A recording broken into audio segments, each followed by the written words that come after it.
the Jeff Meacham Network's Multiverse of Media. For over 15 years, the recognized symbol of excellence and the standard bearer in coverage of sports and entertainment.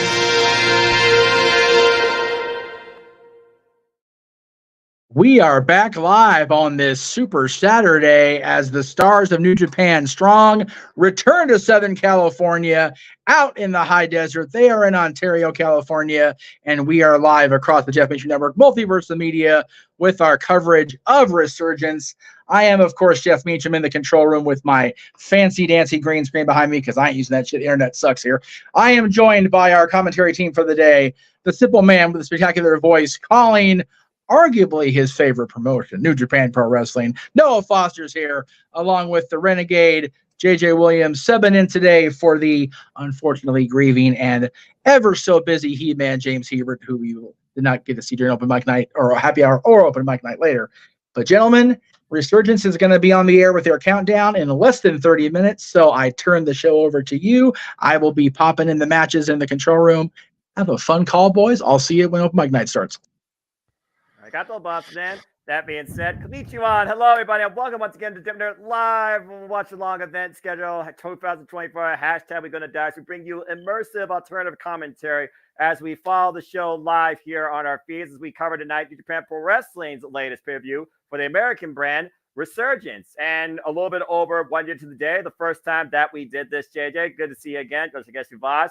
Last year was defined by defining the first ever NJPW Strong Women's Champion. Tonight it may be defined by crowning a brand new IWG Pro Heavyweight Champion. A lot of familiar faces you know, some other faces that you and the Western side may not know that's been involved in New Japan for quite a period of time. And again, folks, if you want to be part of the conversation, super chat, as simple as that, don't need to dictate. If you want to watch the show along with us, you can purchase it via njpwworld.com. It's $20 plus tax. And again, that's njpwworld.com or Triller TV, I believe, if you want to follow along the action with us. That being said, before we get into our coverage and talk about some of these matches, JJ, I know what you're about to always respond, but I always start the same way. That's how we do our audio and video check too. Good to see you, my friend. How you been and how you feel about Resurgence tonight? Well, like I always say, it's good to be seen. If I'm being 100% honest with the crowd, I'm not knowledgeable on a lot of what's going on here tonight. There's, like you said, there's people that I'm familiar with that are going to be a part of this card. I'm looking forward to seeing them in action. But the meat and potatoes of my job here as color analyst and giving the story to the fans at home, we're not 5 minutes in yet. I've got no freaking clue what the story is behind some of these matches. You know, I am just going to do my best, as I said before we clicked the live button, to ad-lib, to give my 2 cents as I'm seeing the action. This is really going to be a one-man show tonight. I'm just here to kind of allow some kind of bounce off for Noah and allow him to, catch a breath and a swig of Mountain Dew every now and again. Wow. Again, that's one of the beauties of what I'd love to do. I love covering all forms of wrestling. That's kind of what we do here. We encourage people to just enjoy life and enjoy wrestling. It's all its forms. Explore other territories, opportunities. We do this for pay-per-views, PLEs, for all the biggest companies. New Japan Pro Wrestling is still one of the biggest ones, and they really are trying to push forward their America front, NJPW Strong, which I'm sure will also be involved in AEW and the Forbidden Door. We'll talk more about that later. Not to mention, we know how much Triple H has wanted to try and put himself into that Japanese territory, although he might be doing it more for Japan Pro Wrestling, but that's a whole different conversation. And again, folks, we do this for AEW, WWE, NXT, Ring of Honor, TNA, and we've been challenging ourselves with NJPW to explore a different territory with some familiar faces. So great to see everybody out there in the chat. Walter, we got some super chats I see here. Big G's taking a chance. Like he's intrigued. Again, we have several championships on the line. We got some grudges coming ahead and picking up where they left off on the other side before Dominion. Love the old logo, by the way. So I think without further ado, why don't we go ahead and just start getting right into it. As we know, we got a kickoff that will give us 2 matches, and this is one of the very first. This is what's called a strong survivor match with two prospects of NJPW Academy. And of course, we know Matt Vandegrift, who has been on quite a streak lately. Ever since coming into New Japan Pro Wrestling, well-respected independent individual, 7 years wrestling experience, trained out Santino Brothers Wrestling Academy by Robbie Phoenix.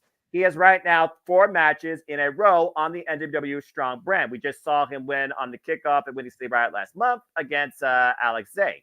His very first match, by the way, for those that don't know, was against Azuka Rock Romero, which we'll talk about later. He's taken on somebody with more experience than him, Adrian Quest, primarily known out of the West Coast, working out of West Coast Pro and Prestige Wrestling. It's the first time ever one-on-one encounter, 1 fall, 20-minute time limit.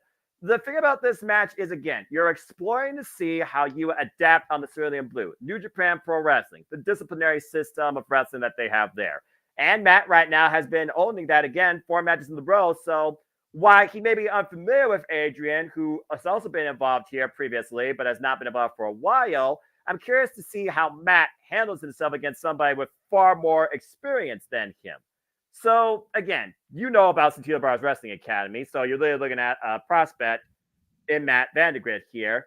What's your take with this match on paper? Well, I kind of chuckled a little bit when you started off saying we know Matt Vandegrift. I'm like, I got no clue who this dude is. But then you started rattling off Santino Brothers Wrestling Academy, Robbie Phoenix. I'm like, I'm familiar with his discipline. I'm familiar with his training regimen. I'm familiar with his teachers. And if he has even a quarter of the skill and the discipline and the knowledge that the staff at Santino Brothers imparts on their students, then I don't care how long Adrian Quest has been around. I'm looking for Vandegrift to pick up a victory here. Yeah, and again, I mean, it's. I know you're not incredibly familiar with Santino Brothers as far as like on a personal level, right? but you were a part of a 3-hour conversation of arguably one of their best known independent workers right now, Gino Rivera. 21-something time world champion with all the promotions he's dabbled in here. And while he hasn't made it to mainstream level success, your TNAs, your AEWs, your Ring of Honors, etc., to be able to call yourself a 21-22 time champion is very impressive. And you said Vandegrift has got 7 years experience? Correct. Or 4? Okay. I wasn't sure if you said 4 or 7. For some reason, both those numbers were going through my head. 7 years experience. He's definitely been around the block a couple times then. And I'm looking for good things out of him, much like we saw from Bad Dude Tito last year, who unfortunately I noticed is not on the show for this year, which let me just say, boo right out of the gate for that. I was looking forward to seeing Bad Dude Tito on the show again. Damn it. Yeah. DMDK, the money don't deal. Again, it's just to be a fun prospect match. Of course, Adrian Quest also very familiar with someone else we know here, Chris Hero. So I'm curious to see what Adrian brings. As we move on to the other match in the kickoff here. Oh, baby.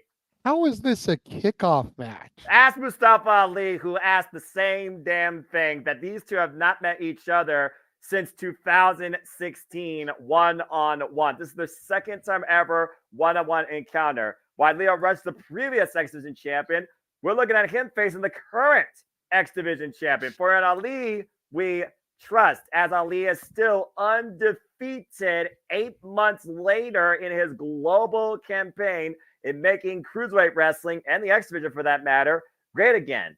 So, simply put, we saw Mustafa Ali had his debut for New Japan Pro Wrestling last month at Windy City Riot. He beat Ticking Time Bomb Hiromu Takahashi, multiple-time IWGP Junior Heavyweight Champion, Best of Super Juniors winner. And we've all seen Mustafa Ali, of course, decide to defend his X Division Championship most recently against the inevitable Ace Austin. His next defense as of right now will, of course, be next month in Chicago at Against All Odds. But Leo Rush here, who has previously challenged for the IWGP Junior Heavyweight Championship against Hiromu and lost, but as a previous SVG champion, this could be a huge way for Leo to try and come back into TNA.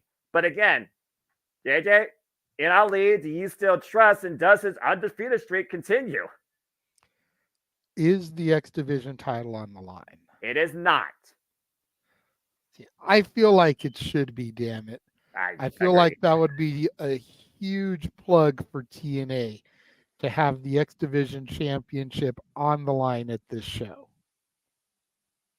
You know, back when TNA was first getting established and they had working relationships with some of the other independent feds, you would see the title defended at these indie shows. And granted, I'm not calling New Japan an indie fed or an indie show, but to have the X Division champion on the card in a match defending the title, I think would do big things for this resurgence, pun intended, that TNA has been dealing with since the beginning of the year. I think it's a big miss here that they don't have the title on the line. Regardless, in Ali, I do trust, and I see Ali walking away with the victory here. Yeah, I feel like, again, if nothing else, his special security detail will ensure the prestige of the president's campaign remains unblemished. Leo Rush, he's been MIA for a while from New Japan Pro Wrestling, as New Japan right now is currently covering the Best of Super Juniors, and Hiromu Takahashi has already lost his first match against Kushida. So it is one of those things where I'm super curious to see if this actually goes to the 20-minute time limit. Do we actually get a decision out here? What if this goes to a draw? But how do you bet right now against Mustafa Ali, one of the most prolific names right now in junior heavyweight wrestling? In Ali, I trust as well. Yeah, see, like if the title was on the line, I'd say go to a time limit draw. That way you don't make Leo Rush look weak either. Yeah, man of the hour. This might be the match of the freaking hour. But yeah, I mean, I got to go with Ali here. I've been very big on Ali since I came back to professional wrestling. Damn it. Even with as little as WWE was using him at the time. You know, I feel like the matches he was putting in on the main roster, the matches he was putting in when he dropped down to NXT, definitely provided, and yes, I'm going with the pun again, a resurgence in his career going down there, much like it did with Baron Corbin, much like it did with Dijak. Ali was getting that resurgence in NXT as well, and he's just been doing great things these last couple years, but he's really been able to show and prove what he was trying to tell the brass all along up there in Stamford, Connecticut, and that you can run with him as a champion and put a division on his shoulders, and he can carry it and elevate it. And again, not just put a shitty stable on his shoulders. Well, I mean, he's been at his own form of retribution ever since being released from WWE. So, I mean, to your point. And also, as we know right now, for those that don't know, TNA spoiler, 3, 2, 1. It was this past week in TNA Wrestling, TNA Impact, that the ABC, Chris Bay and Ace Austin, took on Speedball Mountain, of course, talking about Speedball Mike Bailey and Trent Seven, where the winning team would face each other one-on-one this coming week on TNA Impact. And the winner of that match will face Mustafa Ali for the SVG Championship in his hometown of Chicago at TNA Against All Odds. His next challenger guaranteed at TNA right now is either Trent Seven or Speedball Mike Bailey. Ooh. I think out of those two, I want to see Trent Seven. It would be a first-time chance for him, but again, only time will tell. I like Speedball, but I feel like he's been in the X Division title picture quite a bit. I really would like to see what Trent Seven can do. Well, again, Trent Seven, former Rev Pro British Heavyweight Champion. Of course, we have a female Rev Pro British Undisputed Women's Heavyweight Champion previously of a different era, going to contend for gold for the first time at NJPW. But I know we got more matches to talk about. Yes. Shout out to everybody in the chat again. Darren G, good to see you. Big G, Wesley, Ramit, Tanea. Apologies if I screwed up your name. Thank you all for your viewership and tuning in. Please subscribe, comment, tell a friend. Hope you enjoy our engagement and alternative commentary takes. Let's go ahead and get into the main card because that's all they have for the kickoff. As the main card, bell time will be 10 p.m. Eastern Standard Time, 7 p.m. Pacific. We kick things off as New Japan usually does in tag and trios actions. And take a look at this field of 6. You got one side with the Stone Pit Bull, Tomohiro Ishii, member of Chaos, multiple time recognized NJPW never overweight champion. Title alongside, there's your boy, Asuka Rock, Rocky Romero. We all know this guy, one of the best junior heavyweights still going today. Well regarded, well respected. And of course, also part of the board and front man for not only AEW, but New Japan Pro Wrestling. And prospect from the NJPW Academy, New Japan LA Dojo, the DKC. Taking on, oh, fuck me. All right, you're going to hold my integrity here, but I am going to say this right now for those that don't know. On the right-hand side, you're looking at the worst fucking thing that happened to New Japan Pro Wrestling since insert bad name here. House of Torture, Evil, Renda Rita, and Jack Perry. Again, fuck me. All right, but in all context and seriousness here, the House of Torture has always been out to prove a point through shenanigans. How they own New Japan Pro Wrestling. Evil, former neverweight champion, holding that title in nothing but pure darkness and disgrace till finally brought back to the rustic light of its former sheen by Shigeru Takagi, who's defending it later. Thank Christ. Renda Rita, who sold his soul out to something worse than the devil, now known as Sold Out. And then you have scapegoat Jack Perry and JJ, tranquilo mi hermano. Jack Perry, of course, the newest member of House of Torture, first member from the American side, joined the front and screwed Shota Umino out of the New Japan Cup. But Shota Umino, roughneck shooter, did get his win back, thankfully, at Windy City Riot. Renda Rita also just challenged Jon Moxley at Dontaku for the IWGP World Heavyweight Championship, and thankfully he lost.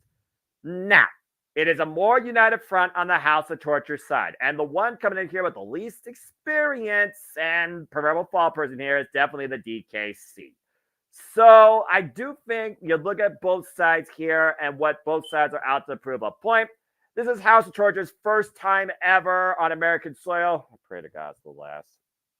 But it's also the House of Torture's first time on the NJPW Strong brand. As a unit, it's kind of hard to bet against them. And honestly, Ishii and Evil, despite how much of a disgrace Evil is to pro wrestling, they literally may fight forever. These two have bad blood going all the way back to the Neverweight Championship. That way was disgraced at Wrestle Kingdom 16. The bottom line, JJ, I kind of hope something sneaky happens, but I'm hoping something sneaky out of Rocky versus who I know is going to come up with even more sneaky, evil ways on the right-hand side. Damn it. Well, House of Torture sounds like anytime the Elite and Jack Perry are on my television set. I have a hard time going against Ishii. Period. Right? But if you're telling me that this is their first outing as a stable on American soil, you've got to give them the victory. And especially in SoCal, you think about Luke Perry, Hollywood star, Jack Perry, obviously the son of, but it leaves a bad taste in my mouth to pick anything with Jack Perry. Boy. Can we just have Ishii kill Jack Perry in the middle of the ring? Just like legitimately commit murder in the middle of the ring?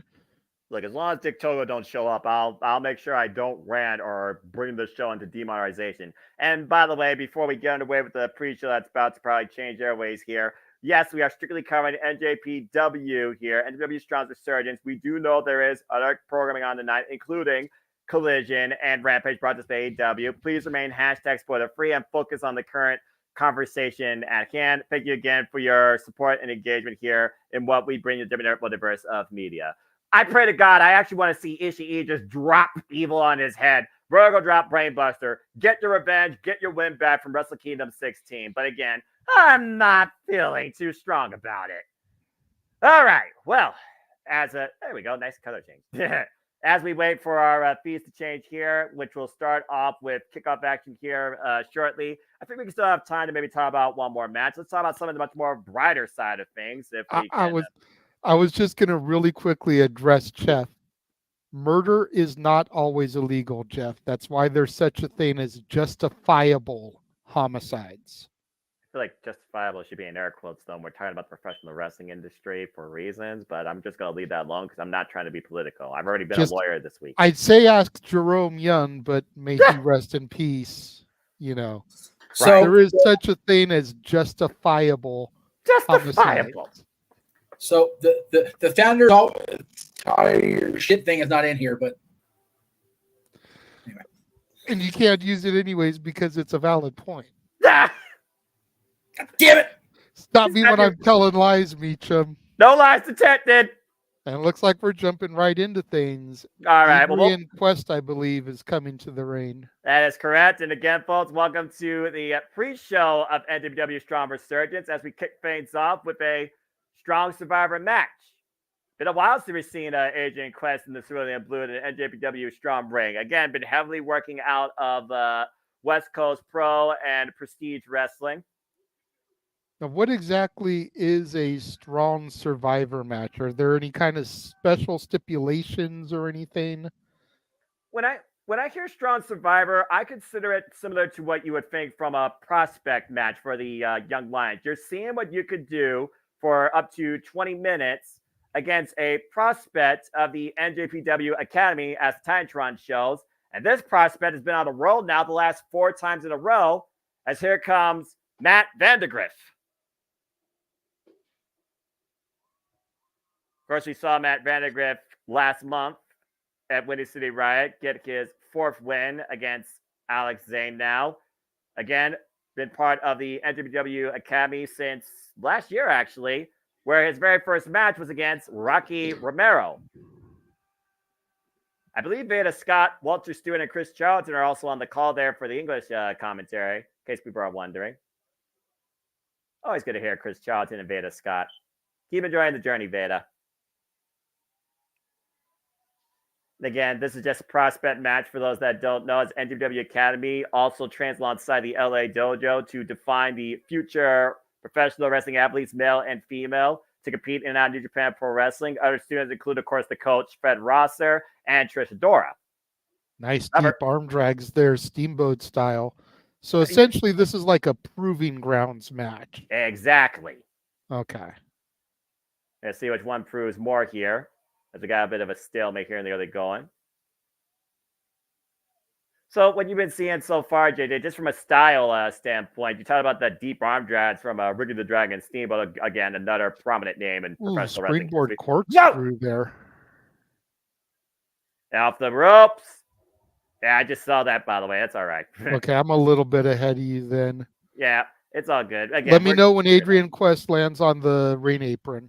And Adrian Quest it up and over, lands on the ring apron. All right, so we should be synced up then. Yep. There's Veda Scott. I was wondering why I didn't hear anything. They're trying to freaking mic up the commentary there. And Vandegrift up and over, look for the sunset flip, but Adrian able to hold on. Using his strength there to resist it. Springboard. Ooh. Wow, crash landing there on the entrance ramp. That entrance ramp has a very close proximity to the ring, by the way, might I add, too. Oh, it's Ian Riccaboni on commentary. Nice. The voice of Ring of Honor. Yeah, the Ontario arena is kind of small in stature as compared to other arenas. That's why it's a minor league hockey rink. And what hockey team plays out of there? The Ontario Reign, which is the farm club for the LA Kings. Ah. And of course, you all can follow more history and more facts and more stats on hockey and our sports by checking out Statboy Sports Bar every week here at the JMN Multiverse of Media. Multiverse Media covers all forms of entertainment on a weekly basis, so please follow Friends of the Multiverse and stay tuned for our post-show weekly shenanigans hosted by JJ and what will be Open Mic Night main event. Boss Man actually popped in for a second because we mentioned the Ontario Reign and the LA Kings. Uh-oh. Still, Ontario Reigns still in the Calder Cup playoff contention, I might add. Yes, they Where are. Reign go? Unlike the Never. Kings, who were eliminated in 5 by the Oilers. Oh, JJ, why would you bring up bad things? I'm just speaking facts, damn it. Some facts, though, I feel are not meant to be heard.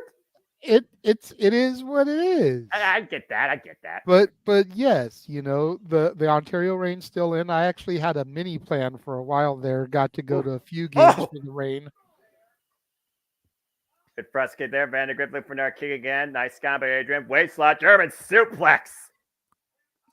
High on the right shoulder. But again, to the point I was making about the arena, it's very small and intimate for an arena. There's really not a bad seat in the house. And I was scouting online. I found tickets for as cheap as $29 in the 100 level for this show. And if money was better for me, then I might have actually been there watching this live as opposed to here doing the commentary with you. But maybe next year. I always say if one opportunity is passed, a bigger opportunity awaits you down the line. Adrian looking to make a huge opportunity here, trying to beat Matt Vandergrift. Matt Vandergrift, for those that don't know. Wow! Cover! 2! No! Kind of a code red there, the way he scissored his back. No, not acclaimed scissor. Get your head out of the gutters. Yeah, right. But the way he scissored his back and then kind of flipped it into a code red there. Another power move there by Adrian Quest, looking very strong, pun intended, in his return here at Resurgence to NJPW Strong. Now looking for something big off the top. Phoenix Splash, roll through though, creates the Vandergrift, takes him out with a clothesline. And Vandergrift feeling something here. Vandergrift trained out of the Santino Brothers Wrestling Academy, has not lost since losing to Rocky. Whoa! Big knee strike, run in, cover, deep stack. And Vandergrift gets it. Nice. By grasping the left side of his neck. Obviously a stinger effect from that early modified code red to your point earlier. So Matt Vandergrift remains undefeated in the Strong Survivor matches. Now 5 in a row. At some point, we're going to have to see Vandergrift run it back with Rocky Romero as he continues to grow and evolve here. This almost feels like what Alex Coughlin, who now is retired from wrestling, also another great student from the LA dojo, who's now retired. Wish him all the best. It almost feels like Vandergrift is, like you said, proving ground. He proves himself each time he's out there with these wins in these Strong Survivor matches. Eventually, you got to imagine he's going to go after Rocky Romero for that loss.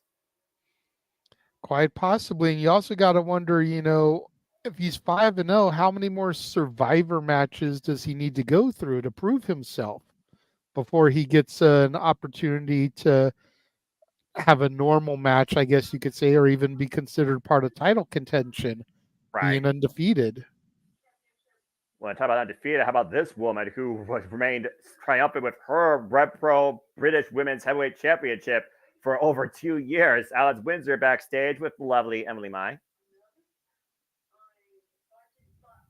For those that don't know, that is Mrs. Bruv. That is the wife of one Will Ospreay. That's right now. She's very interesting. That's right now. She's talking about what she did last month. Of course, we saw during the kickoff. She won alongside Trish Adora against Viva Van and Mina Shirakawa. The new Strong Women's Champion. Yeah, she's confident. You definitely need to be that. But coming up next, as action continues here on the kickoff, I still can't believe this is kickoff, by the way. 1 fall, 20-minute time limit. Give these guys a freaking hour. Seriously, come on. Leo Rush and Mustafa Ali. The Bad Child back once again in New Japan. Last time we saw Leo Rush in New Japan Pro Wrestling, it was a multi-person match, I believe, back last year. Of course, previous challenger to the IWGP Junior Heavyweight Championship and a previous X Division champion. It's good to see Leo Rush back in New Japan, JJ. Yes. Not that familiar with Leo. I've heard his name thrown around a few times. Think I've seen him once or twice, but not somebody that's been huge on my radar. I believe he was in the E and probably was released before I came around again. You'd be correct. For reference point, JJ, one of the shows I did see there for WWE featured a 205 Live before a SmackDown. He is actually one of Danielle Fishell's favorite people. She came to the show to see Leo Rush. So he is a favorite of Topanga. So there you go. Anyway, he's good people. I love Leo. But, yeah, Mustafa's got to win this one. Yeah, Leo Rush, young prospect of the game still, 29 years of age, 9 years in the game, as we hear from the most trustworthy political campaign leader we've seen. Not running for office. Ali for president, damn it. I agree! Maybe he can make Joe Hendry his VP. I need Joe Hendry versus Mustafa Ali. Ooh, TNA footage. Talks about giving individuals opportunities. I mean, just the marketing right there. We believe in Joe Hendry and in Ali we trust. Like, tell me those aren't political campaigns. The political campaigns like a trust.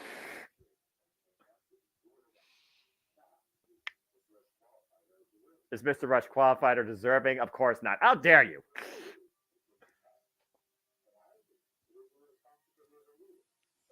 Supposed to be later. This is so damn good.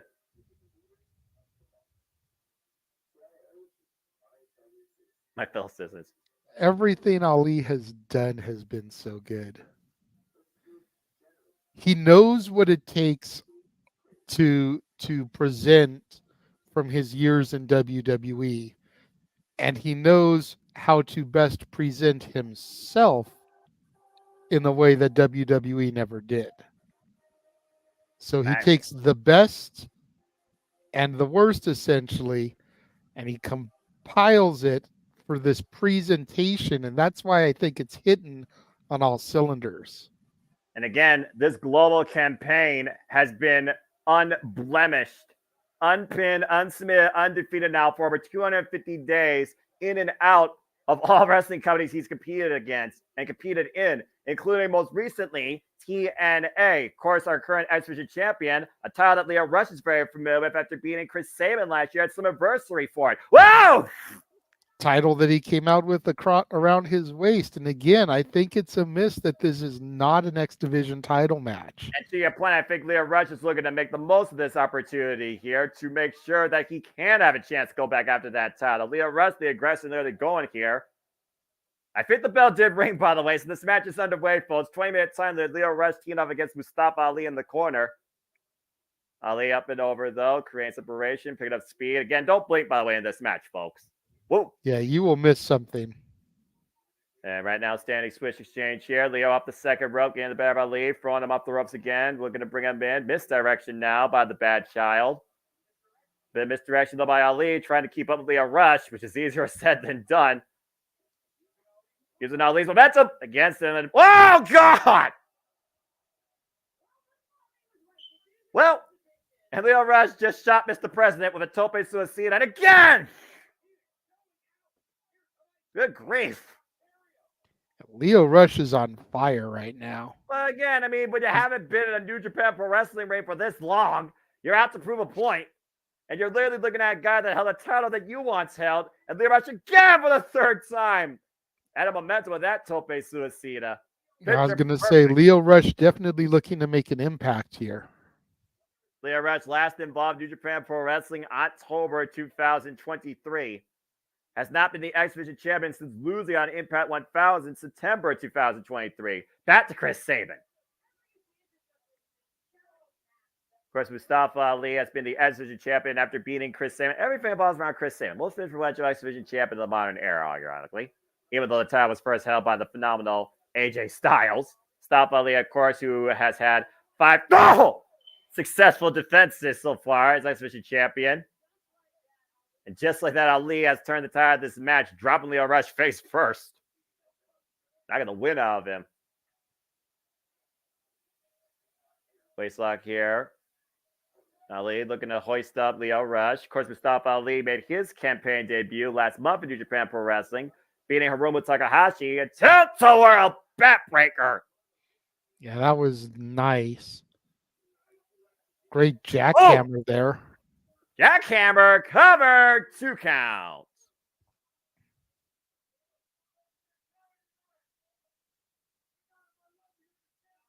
Mustafa Ali saying Lio Rush is not on his level. The funny thing about Mustafa Ali, he's even said it in his backstage comments after facing Hiromu.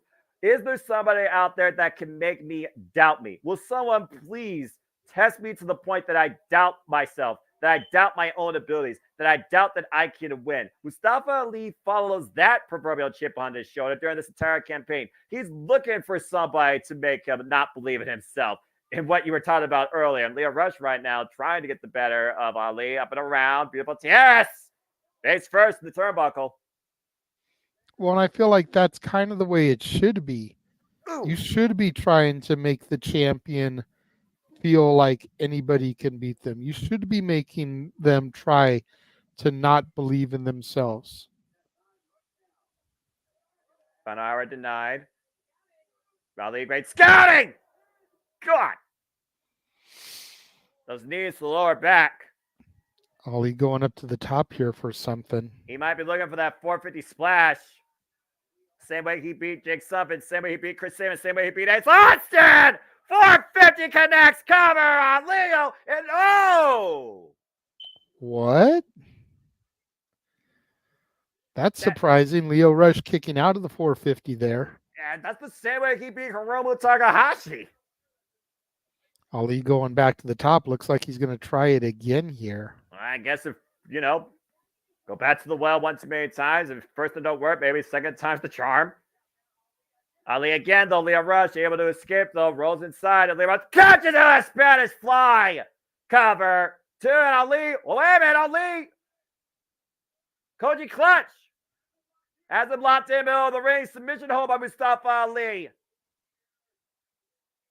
And Leo right now trying to reverse the pressure. Shoulders down. Shoulders down.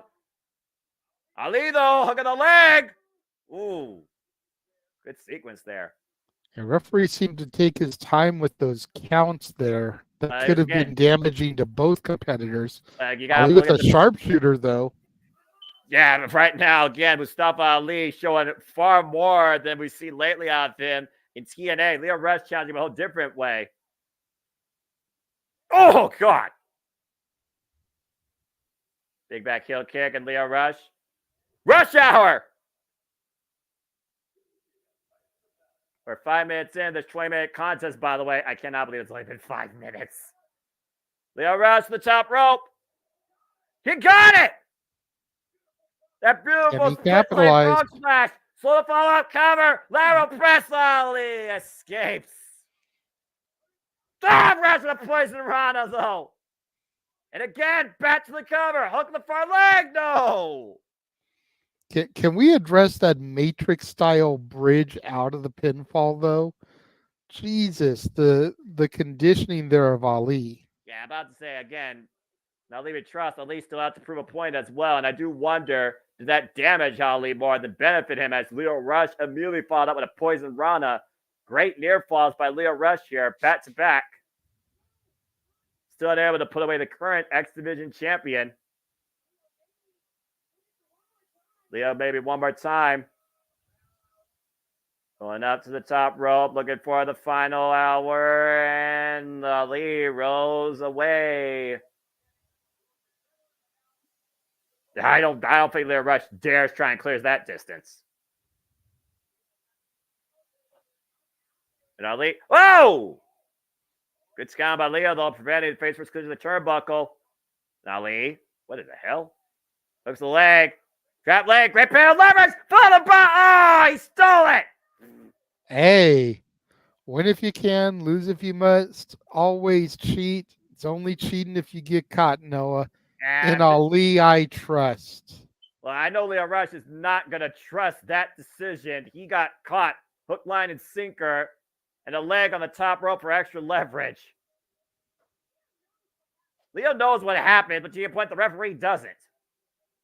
Ali trying to show sportsmanship and shake Leo's hand. Leo wants no part of it. Well, again, he's got legitimate beef here. The referee doesn't see it. He can't call it. Oh. Oh, come on. This is the guy that we're supposed to trust in with actions like this after facing a worthy opponent and beating him nonetheless. Damn right. I believe in Ali. This is why I don't trust politics or politicians. Trying to create separation here. Uh-oh. What the hell? What just happened? Why did my screen go black? Mine went black too. It may be because we have 10 minutes now till the actual show starts. The kickoff is done. You got some weird better nature nonsense. Oh no, there we go. Wait, what the? In the hell?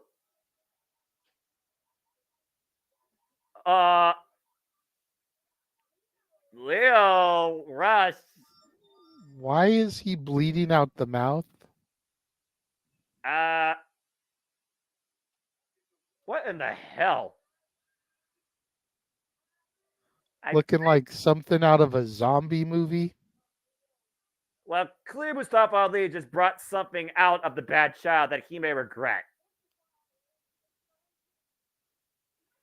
I think Mustafa Ali might want to reconsider coming back here if he's going to do the same thing against Leo Rush.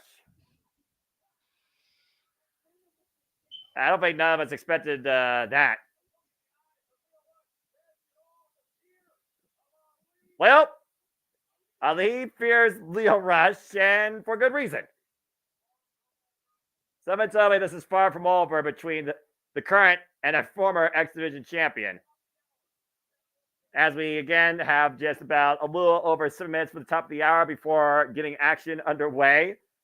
That I know California, you got some weird shit that go down in that state, but that was weird, JJ. The fuck? I don't know. All right, well, look, I don't believe in demons or, that sort of superstitious paraphernalia, but I do believe right now Leo Rush might need an exorcism.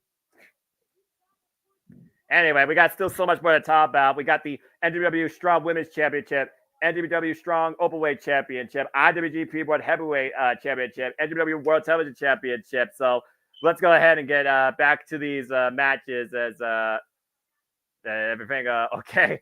I think we're all a little bit taken away from that. I'm seeing Jeff in the green room here because I'm on the production side. I'm just making sure he's good. He looks like he's very much out of it. I mean, again, he might be tired, but also I hope that he is okay. So we can go ahead and just freelance here because, as we know, the NJPW Strong Women's Championship is on the line as Stephanie Valkyr will defend that title against Alex Windsor. Alex Windsor, recognized most notoriously for her time as Rev Pro Undisputed British Women's Heavyweight Champion with 13 defenses after beating Michelle Shaw for that title. Held up for 769 days, coming back from a career-threatening injury. Rev Pro trusted her, and she led Rev Pro for 2 years before losing that to Danny Luna. Now over here for the first time in the States, coming across the NJPW Strong brand. We saw her, of course, win that match in tag team action at Winning City Riot, and she stepped up towards the champion, the incredible Stephanie Valkyr. People recognize her from the first Resurgence. In fact, she was involved in the very first match for the NJPW Strong Women's brand, taking on Mercedes Monet in the inaugural tournament for that very title that she now holds after beating Julia from Stardom. Of course, she is one of the most recognized, notorious names as CMLL, current CMLL World Women's Champion and World Women's Tag Team Champion. Already has beaten Asume after an incredible match last month at Winning City Riot. But again, this is the first time ever one-on-one encounter, suspension of disbelief. We're looking at the All Elite Brevet, and we're looking at arguably the face of women's wrestling in both CMLL and New Japan Pro Wrestling. So who wants to talk about this match a little bit here, as Jeff right now has his pen in his mouth, which I'm wondering, is he just freaked out from what Leo did, or is something else on his mind? What's going on here? No, I'll go in. Yeah, sorry, I was seeing that, but I was on the phone. That's why I was like, I had my earpiece in. My I got a phone call I wasn't particularly looking forward to. It was just kind of like, okay, well, I just like didn't want to listen to it. So that was my bad. I mean, look, like I was dozing off. I was just I think I was subconsciously just tuning it out. So I do apologize for not paying attention in the chat room. I apologize. I am here and I am good to go. You're good. So, as far as this, again, I am even more unfamiliar with the New Japan product than I thought I was based on the card I'm seeing. But I am familiar with Alex and her ties to the mainland, if you will. So I would pull for her only on that front. I'm not familiar enough with the women's side of the product, unfortunately, to really make a educated guess. But I'll definitely go with Alex just on friend by association. Okay, so you're already going with a new champion. Wow. Well, again, JJ, Stephanie just won this. This would be her second defense, and she is the more recognized name here in New Japan Pro Wrestling, also in a partner New Japan, CMLL. And she also has been virtually unstoppable as the CMLL Women's World Champion now for 226 days. But again, first time I want to encounter. What's your take? Well, see, I was unaware this was going to be her second defense. So I don't know if she's going to lose it just yet, but my initial thought was to go with Mrs. Bruv because of the New Japan relationship with AEW and the way that it seems like Tony Khan basically works with New Japan as a way to snatch talent and who he wants to bring to his roster, if we're being real. Takeshita, Okada, Ospreay, just saying, Jay White. Just throwing that out there. Seems like his partnership with New Japan is very much akin to McMahon's old partnership with ECW, and I'll kind of work with them and have my hand in their cookie jar. And I can use these guys and come over to my side of things. For those that don't know, he's not the only person echoing that sentiment. When we talk about Jeff Cobb, you know exactly what I mean. Continue. So I could see Mrs. Bruv getting the rub here. That way she will then become a factor more on AEW television and potentially transfer over to AEW and become All Elite as well. That was my initial thought process. But when you said this is only Stephanie's second defense, I kind of find it hard to think she's going to lose it so soon. But we'll see. Yeah, and again, she can literally catch her with a simple as a trap pin. That's the way she was able to beat Julia to win this title, by the way. Julia, the most notorious champion, of course, holding this belt. So it's one of those matches where I do think it go either way, but it's going to be really a proving ground for Alex Windsor, who, again, this is her second match in the States. She's only been wrestling outside the United States prior to this, and mostly only in the UK in Rev Pro. So good luck to both women. I'm looking very forward to this contest. Now, you were talking about, mindsets with, people and talent scouting and acquisitioning. Yes, Jeff? Oh, no, go ahead and finish your sentence first. I'll go ahead and jump in when you're done saying what you're saying. Well, I was just saying that JJ's summit about what he was saying earlier is shared by one Jeff Cobb, and he told us actually that perfectly, which I figure we'll talk about that next. But what's on your mind, Jeff, as we wait here before we kick things over to the main show? Well, I just want to figure while we're waiting to go to the main show, I do have an announcement that literally just came down the pike from our friends at NoDQ.com. Tomorrow, in absence of the No DQ review, due to Virtual still being on his honeymoon and still being in that throes of marital bliss that comes in the first couple weeks, and then reality kicks in and life sucks. Kidding, love you both. Just kidding, mostly. There will be a no Piggy Bundy. How much of that's a joke? Yep. There will be a No DQ&A V tomorrow featuring Aaron Rift with his predictions for the finals of the King and Queen of the Ring tournaments, with a very special guest. Hey! So, the band is back together tomorrow on NoDQ.com. You've been warned now. So, just there you go. That's going to be a conversation and a half. I can guarantee all that. Hide your wives. It's Aaron and Jeff. That's right. Hide your wives. It's Meech. And I'm single, so definitely hide your wives because Aaron's not single. So there you go. I'll keep that boy out of trouble. He doesn't cause trouble for himself anyway, more often than not.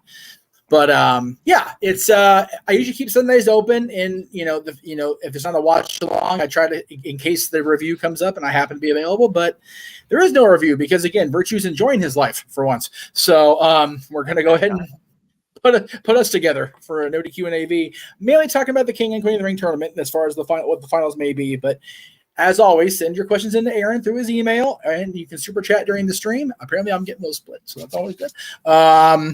So yeah. Tune in to the No DQ and AV if you dare tomorrow, because again, Aaron and I are back together in a live stream, live mics, so it'll be a thing. If we're going in match order, did I just totally not pay attention to the two previous matches before the women's match you discussed?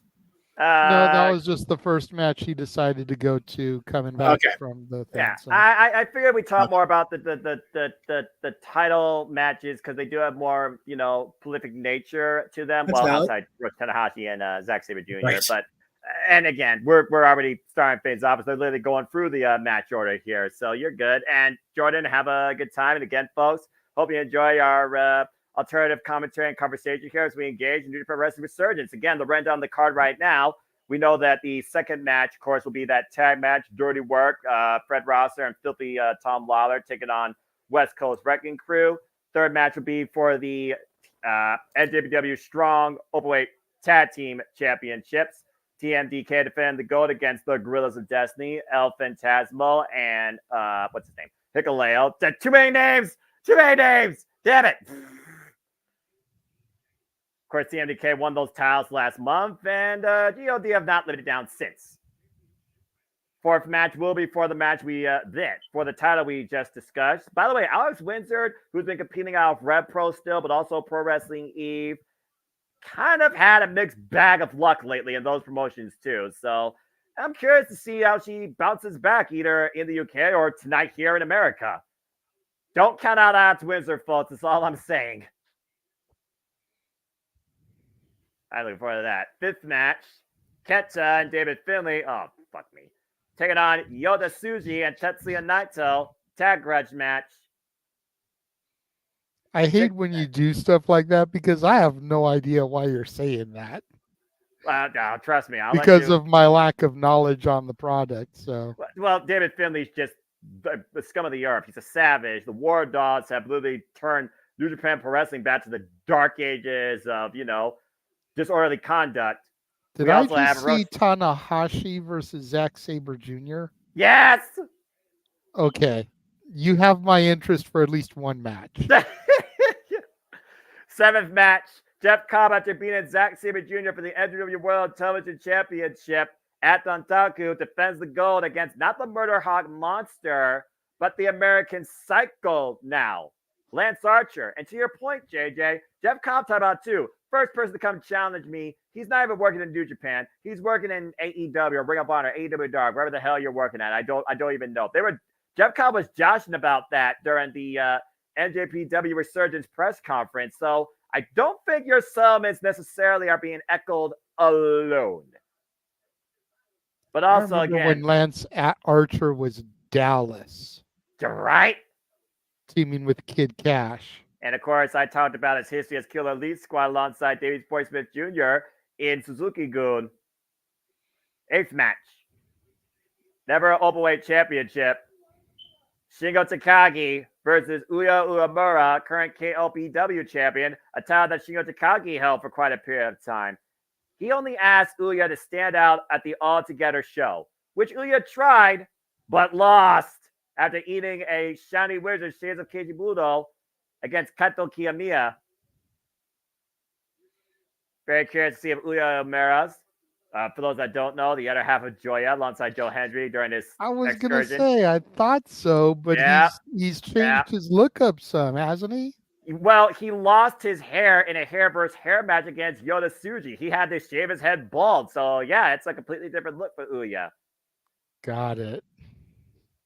But he is also I thought I was recognizing the name, but he wasn't looking familiar because of the hair thing. So. Yeah. Uya Uemura may have lost his hair, but he didn't lose his style when it comes to pro wrestling as he looks to take the neverweight title from Shingo Takagi. Good luck in that war. Speaking of wars, knife match. Oh, Lord. no ropes, last man standing. These two's bad blood goes all the way back to 2021 before Gabe Kidd become a war-ready war dog. And Eddie Kingston called him every word possible that I'm not going to say here. Down the valley, these two fought to a double countout, no disqualification. Last month at Windy City Riot, 8-man riot match. The War Dogs and Gabe Kidd beat Eddie Kingston, TJP, Jeff Cobb, and Homicide. And Eddie Kingston challenged him now to this match for the title. Look at the cellophanes once and for all. And of course, in our main event, Shooter's final exam, the student, the young boy, the prospect, the young lion, Roughneck Shota Umino goes one-on-one against his senpai, mentor, teacher to try and become the face of New Japan Pro Wrestling and be on top of the world. A must-win situation. And John Moxley will show no mercy, no weakness, no forgiveness. He already knows it's a pecking order, survival of the fittest. We're going to see if it's Shota Umino's time, or is John Moxley still the guy that everyone else has to step up to. Shota Umino, John Moxley, IWGP World Heavyweight Championship. See, and Mox is one of the reasons why I almost wanted to go to this show.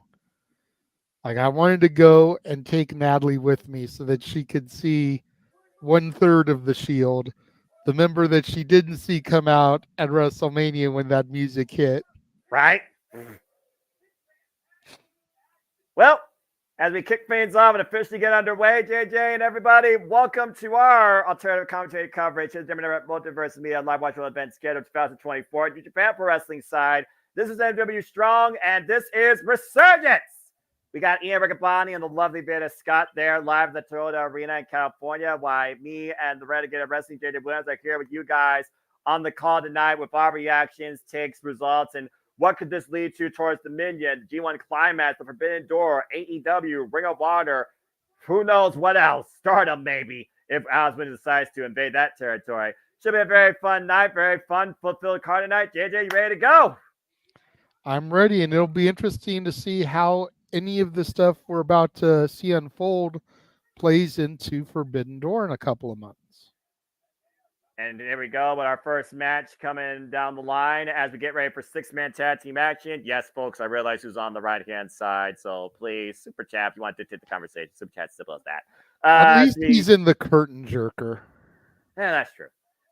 But also, we got Rocky Romero, the DKC, and of course, my boy, former notorious multiple-time never overweight champion, the Stone Pit Bull, Tomohiro Ishii.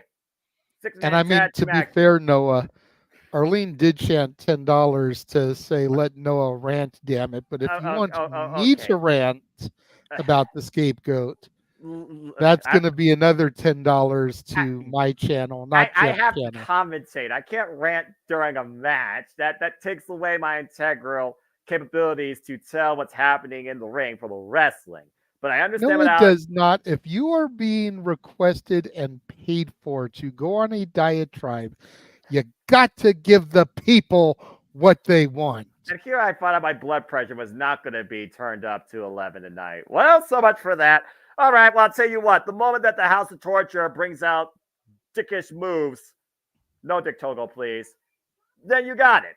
And I feel that's going to happen here as House of Torture has arrived on the NJPW America side. Fuck me. I mean, is it possible, Noah? I mean, I guess anything is possible, but is it probable, Noah? Yes. That we could get one or both of the Massey brothers getting involved in this match? Oh, God, help. I mean, let me just point out the fact that this arena is literally a 5-minute drive from Rancho Cucamonga. Oh, fuck. And considering those boys live up the hill where I am now in Hesperia, it's about a half-hour, 40-minute drive down the hill to this very venue. Oh, jeez. Again, you want to look at Forbidden Door ramifications. Could we see some kind of Young Bucks, Jack Perry versus this trio that is about to face Perry and his partners tonight.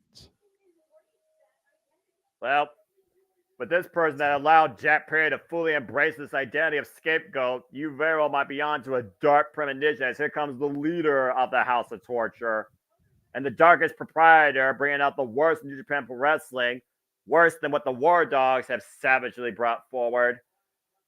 Here comes Evil.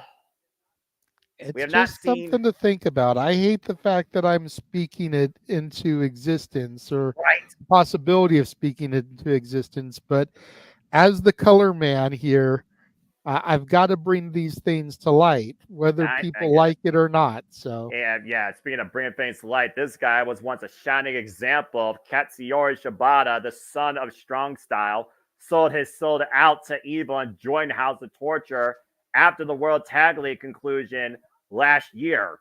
And then Jack Perry came in as the newest member of the House of Torture, ruining Shota Umino's chances of winning the New Japan Cup earlier this year.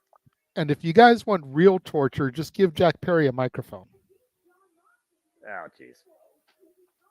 Of course, we saw Ren Narita just challenge John Moxley at Dantaku for the IWGP Pro Heavyweight Championship. And thankfully, the House of Torture does not own any gold right now. They did not win the IWGP Pro Heavyweight Championship. And Shingo beat Evil for the Never Openweight Championship. Bit of a homecoming, dark homecoming for Ren Narita. Back where it all started for him, the LA Dojo.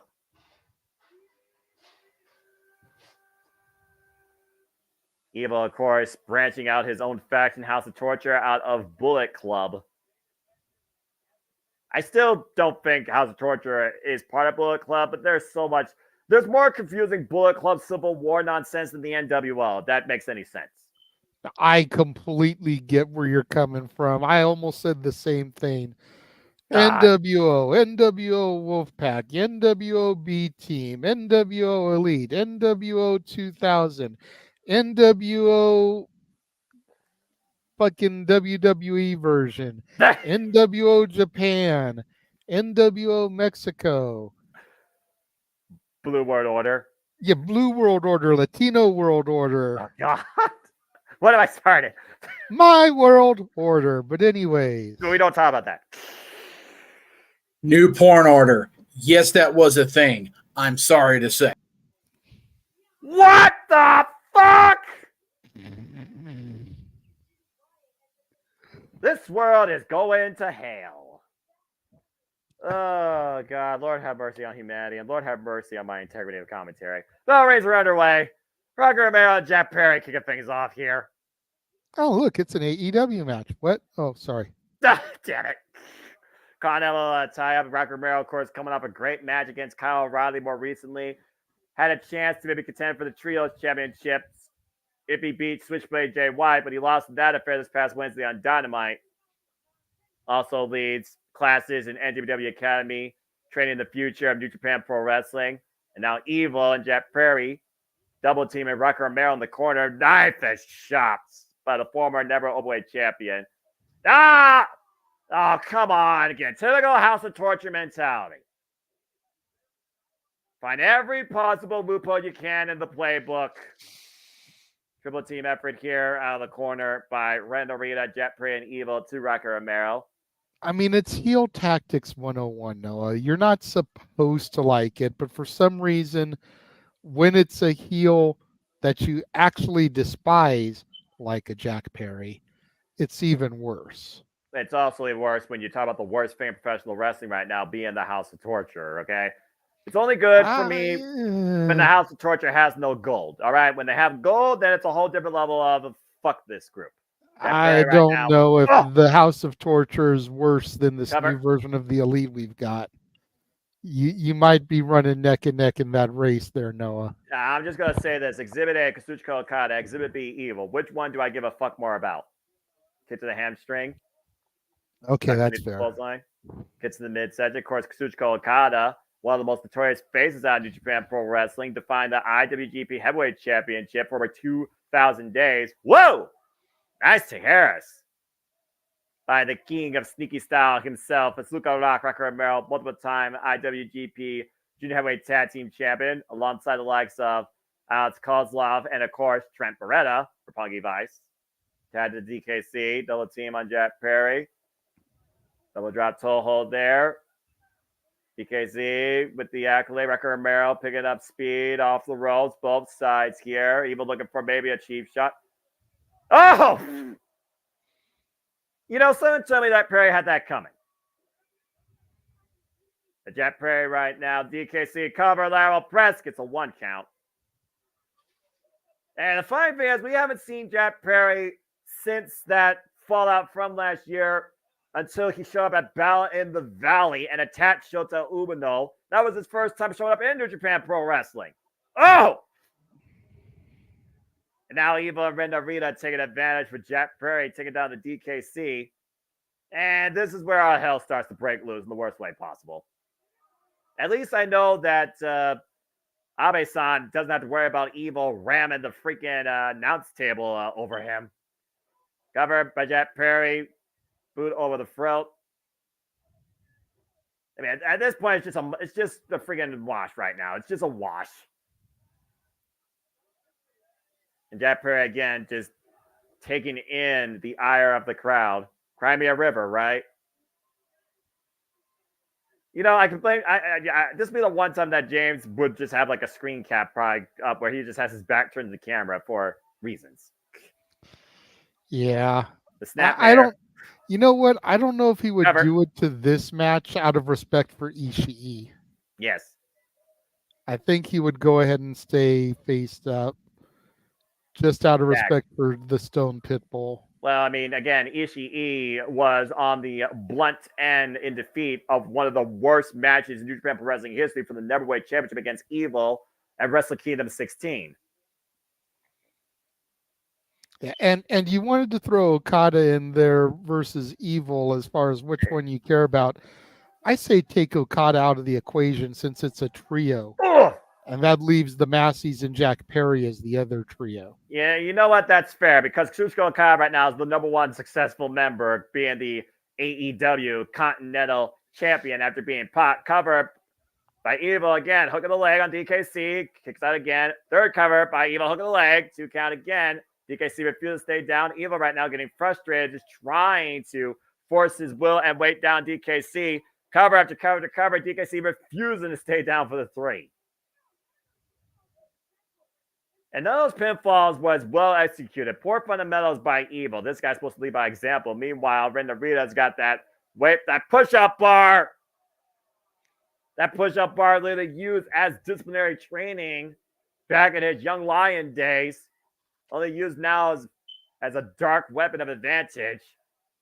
It wasn't about well-executed pinfalls, though, Noah. It's what I always try to bring up. Not that you don't know, but for the people at home. The opposition had to keep exerting energy to kick out. It's about wearing down your opponent. And you wonder, though, did they think DKC as the weakest on that side? Quite possibly. I mean, you look at the experience and the accolades of Rocky Romero and Tomohiro Ishii, and then you look at the DKC, who you've pointed out is a young lion, is still kind of new in his career in comparison. So probably the one that he's most on par with is Jack Perry. Renarita right now looking to prevent the tag to the Stone Pitbull by the DKC. DKC again, beautiful pump kick. Critical moment for the DKC to make the tag. Tomoyoshi E stands ready. One of the most recognized, respected members in trios. There's the tag to the Stone Pitbull. Ishii just on fire here. This is why Tomoyoshi is one of the most notorious 6-man heavyweight champions in New Japan Pro Wrestling history 2 times over. Wow, man! And finally, this match has turned into favor of the faces. Again, Stone Pitbull, Tomohiro Ishii, a guy that thrives and adapts on pain, asks nothing more but everybody to bring the best fight possible to them. Definition of no nonsense and no weakness. That nerve hold, no effect on Ishii. Neither was that forearm strike. Oh, God! Oh, 1 shot. That's all it takes from the refrigerator. Guy that's some of the lights of Eddie Kingston, Josh Alexander, Shiga Takagi, Minoru Suzuki. Again, there's a reason why this man's nickname is called the Stone Pit Bull, JJ. Where's the controllers? Then right now, Ren Narita looking for the abdominal stretch. Is she able to counter it? Is she looking for the close arm? Ren Narita dusting her knee, trying to take Ishii down with the knee strike, denied. Again, back to the nerve hold, trying to choke the Stone Pit Bull down.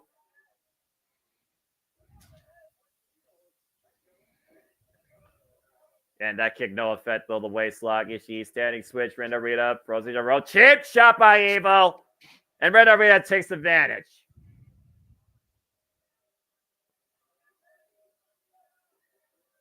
It's 10 now to Evil. Of course, these guys have had nothing but bad blood against each other for years and years on end.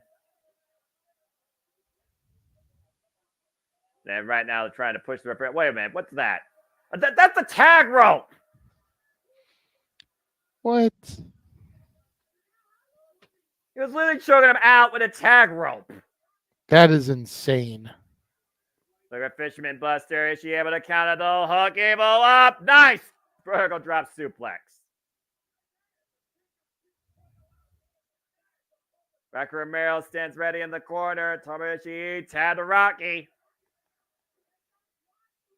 And Rocky, he's all fired up, looking to deliver these clotheslines in the corner that go for how long, JJ? Forever. Ever. Whoop. And Evil ducks underneath. 3 ever clotheslines by Rocky Romero. Seriously, I want this guy to become a champion again. He deserves it. Former MLW historic middle weight champion, of course. And Rocky out of the corner to nail the DT denied by Evil. And Evil gouging out the eyes. Again, as soon as the match doesn't go their way, they will use every tactic possible, including ripping off the turnbuckle pad and sending Rocky hard into the exposed steel reins back first. Yeah, Jeff Perry's real surprised by that. Gee, I wonder why. Double team right now by the House of Torture. Evil, of course, applauding the work done by his partners, Ren Narita and Jeff Perry. Triple team right now, Rocky in the corner. And hooking him up. Fisherman suplex. Lateral press, hook of the leg, and 2 counts. And on the outside, Jeff Perry trying to restrain the Stone Pit Bull. Referee right now arguing with Evil. Ren Narita looking to take advantage of that weighted push-up bar. And Rocky, whoa, able to scout it. DKC taking down Ren Narita. Jeff Perry trying to come in up with the fireman's carry. And driven face first in the turnbuckle pad. In the red corner. And DKC, what's he looking for here out of the corner? Whoa! Interesting. Combination now by Ishii and DKC. Press kick, forearm. Evil isolated with all 3. DKC at the top with the crossbody. Wipes up right Jeff Perry. And the slice grab by Rocky on Evil cover. 2, Rocky did. Oh, damn it. So close. The move that kept that former MLW championship around Rocky's waist for a number of occasions. Slice spread again to now the corner. Evil looking to take advantage again. Bit of a misstep there, but calm on the rebound with the Enziguri. Now Rocky looking for the clothesline. Oh, God! Shut six. And Evil hooking up Rocky. Darkness falls. Cover. 2. No! And you see Jeff Perry right now restraining Ishii with what looks like, I think, one of those camera cables. And Ren Narita right now, everything is evil! Cover 2! God damn it! House of Torture wins.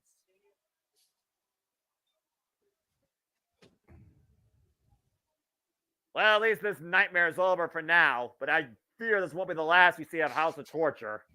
No, I don't think it will be. Yeah, see, right now, Ren Narita still restraining DKC with that push-up bar after they choked out Tomoyo Ishii with that camera cable.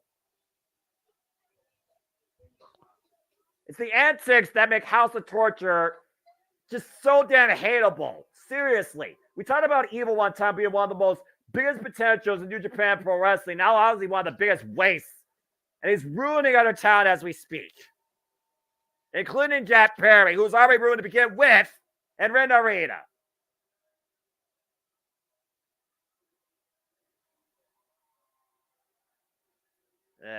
God, give me a break. Someone get these men off my fucking screen. Ugh. I know. It's Again, disgusting. House of Torture is the one thing that is where I will say, fuck commentary. I will bury these guys into oblivion, even if they would like that.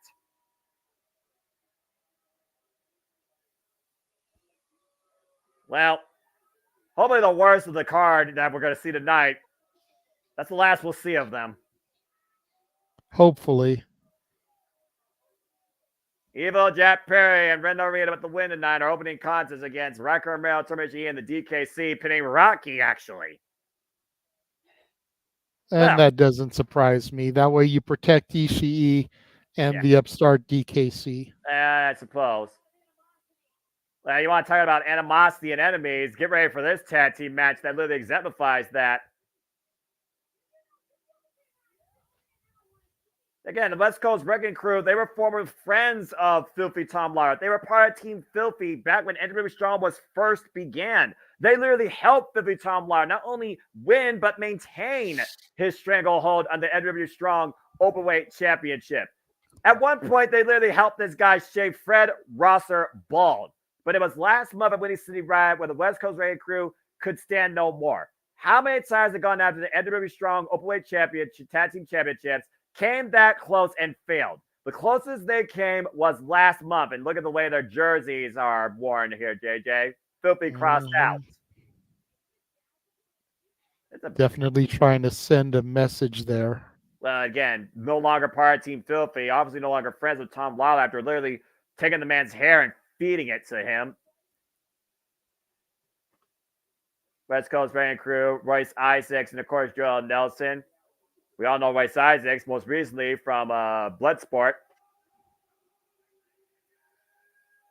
And West Coast Wrecking Crew haven't held gold, tag team gold, in years. Still have yet to hold gold in New Japan Pro Wrestling.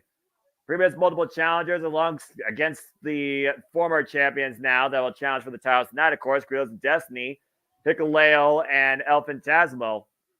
And the thing about this match, though, is again, the best of enemies might make the strongest of allies, as Fred Rosser and Filthy Tom Lawler are ready to go to work. Dirty work, as they're now known. As we wait for Tom Lawler to get out here, I believe we have a super chat, JJ. Oh. Do you see it? I do. Jeff is producing, though. So, wait, there's something in the private chat. Yeah, I just read that, by the way. And Gotcha. I just saw that now there too. Okay. Yeah, you're good. So Wesley was wondering if we could talk about his comment about Matthew and Nicholas Massey costing Moxley his IWGP World Heavyweight title.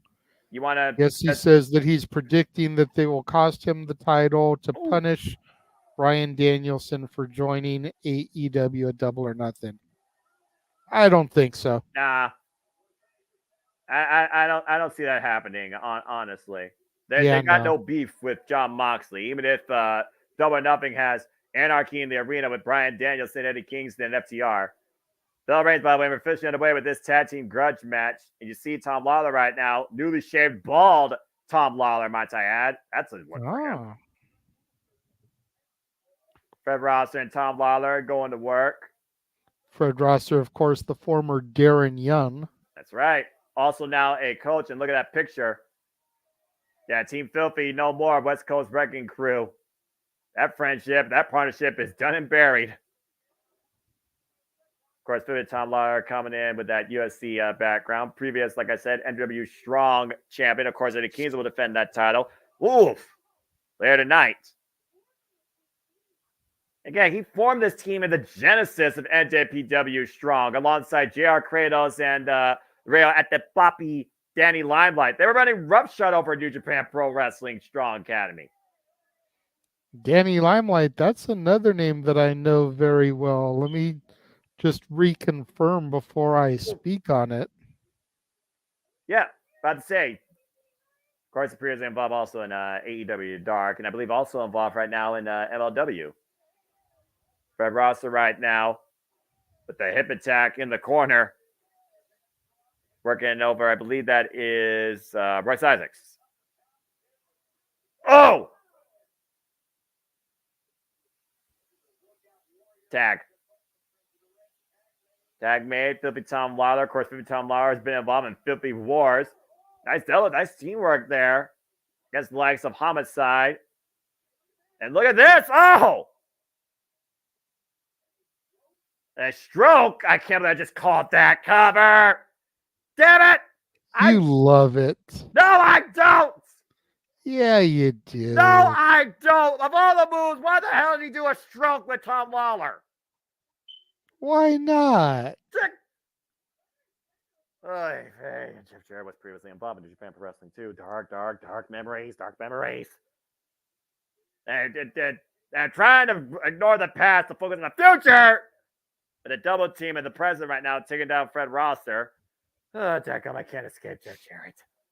Waist lock, double team here by the West Coast Wrecking Crew. Tad Jarrell Nelson right now. And Jarrell, oh, man. Big pounce, misdirection. Yeah, I thought so. I just was doing the research. Yeah. Danny Limelight was in a tag team with one Gino Rivera, Los Primos Rivera. Oh, wow. I didn't know that. I thought that was an old tag partner of Gino, but I wasn't 100%.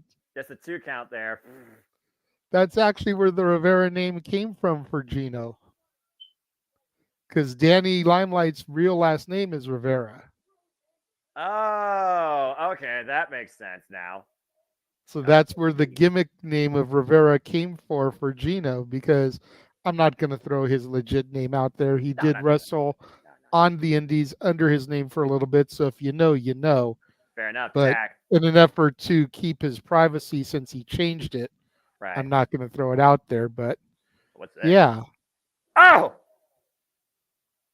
Sidewalk slam, leg drop combination out of the corner. There's a cover by Bryce Isaacs and Fred Rosser. Gets to show up at 2. Of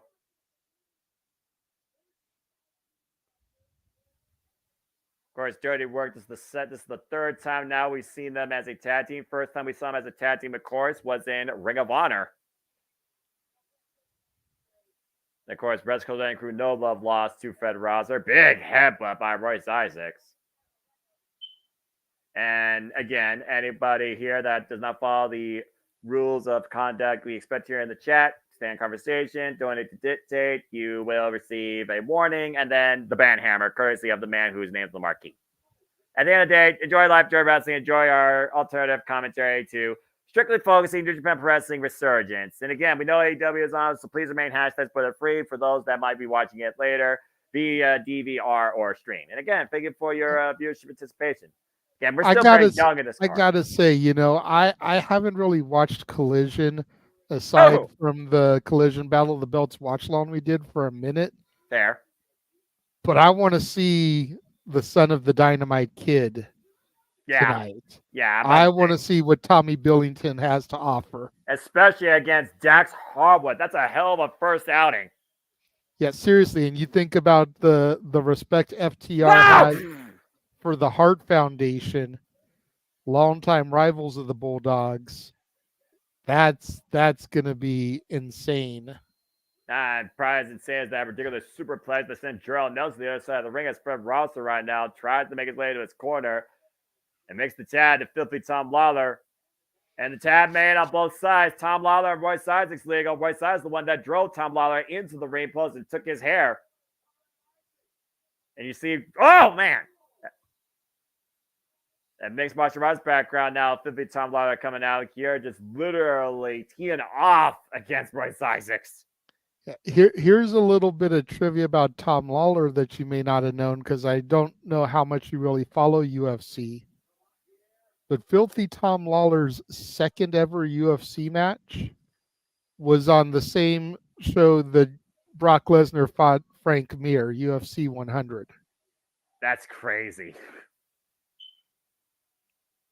Oh, man. So you got that little bit of history, both of them on the same UFC card. Again, you think about again how much of the MMA background still influences Filthy Tom Lawler this Oof. day. You're seeing it firsthand in his wrestling display here. Nice German suplex out the corner, getting the better of both his former filthy teammates. And I mean that quite literally. DDT follow up. It's funny you mentioned MMA also and the mixed and the background we talk about when it comes to MMA versus wrestling and transitioning worlds. One of the most notorious names in Stardom, former Royal Stardom champion Siri, is also a previous MMA competitor, and she was inspired by cover 2. I almost got it. She was inspired by the road that Filthy Tom Lawler took, transitioning from the world of mixed martial arts, Ultimate Wrestling Foundation, to Stardom and to professional wrestling. She's actually been involved in these unique wrestling exhibitions that bring in her MMA background and is currently undefeated in them. They're called UWF fights. I don't know if she's going to be in another one of those anytime soon, but I look forward to the next time she is. Pump handle suplex there by Royce Isaacs to Fred Rosser. Of course, the first time I saw Siri and Tom Lawler together was, of course, the Stardom NJPW crossover show, and I believe they are going to do that again some point soon. Uh-oh. Top it and lost his footing. And Rosser right now dead weight. Rosser right now doing anything he can just preserve himself in this match once again. Hoisted up on the shoulder. Oh! Great double team effort there. Almost a dominator of sorts. Cover 2. No! Brazilian's a Fred Rosser, the guy that takes no days off, always ready to go to work. Still trying to get feeling though back in the head and neck. Asking Joel to bring more. Go ahead, tee off against him. Block out the hate, block out the pain. Yep. Much love and respect for Fred Rosser. Yeah, well-respected individual of the game. Former, of course, NJPW Strong Openweight champion. And now he's teeing off against West Coast Wrecking Crew 2-on-1. Filthy Tom Lawler nowhere to be found. Fred Rosser standing his ground, though. Royce and Isaacs, though, finally Royce gets the advantage. And Isaacs, or Royce Durrell, excuse me. Double team denied. Double clothesline takes down both Isaacs and Nelson. But still, Fred Rosser keeps favoring that left arm and shoulder, though. Hoisted up, fireman's carry, Royce Isaacs. Oof. Drops him, gets the tag to Tom Lawler. And again, you still see, though, every time Fred Rosser executes a move, there's just agony and wince on his face. And what's this?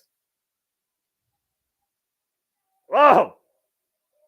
Discus forearms colliding from both East and West Coast. And what's this? Oh, Jesus. Golly! Double team gutbuster there. Bob kicks inside the head. It's on Lawler with the sleeper hold. Referee might need to make a decision here. Royce Isaacs, though, might be calling the chicken wing. Chicken wing locked in right now. Rear naked choke locked in. Can Royce save his partners? Joel going out. Joel trying to hang on. And Isaacs trying to force the break. Now Hoyce left wrestling. Oh, man. Question is how much did that do to Tom Lawler as opposed to his partner? Partner was in the middle there, got sandwiched. Yeah, but the body weight of two men, but also, to your point, it still preserves the match. And Tom Lawler was on the very bottom of all of that, so he got three men basically on top of him. Toyota Center, ruckus crowd on hand. Good comparison crowd on hand, it looks like there. It's nice to see how well the NJPW Strong brand has really built up its fan base when it comes to ticket sales. Oh, nice Zaguri there to the shoulder. Nelson with that kick. Cuts Nelson with the knee. Tom Lawler, though. Full Nelson. Whoa! Nice German transition, though, by Royce Isaacs to Tom Lawler.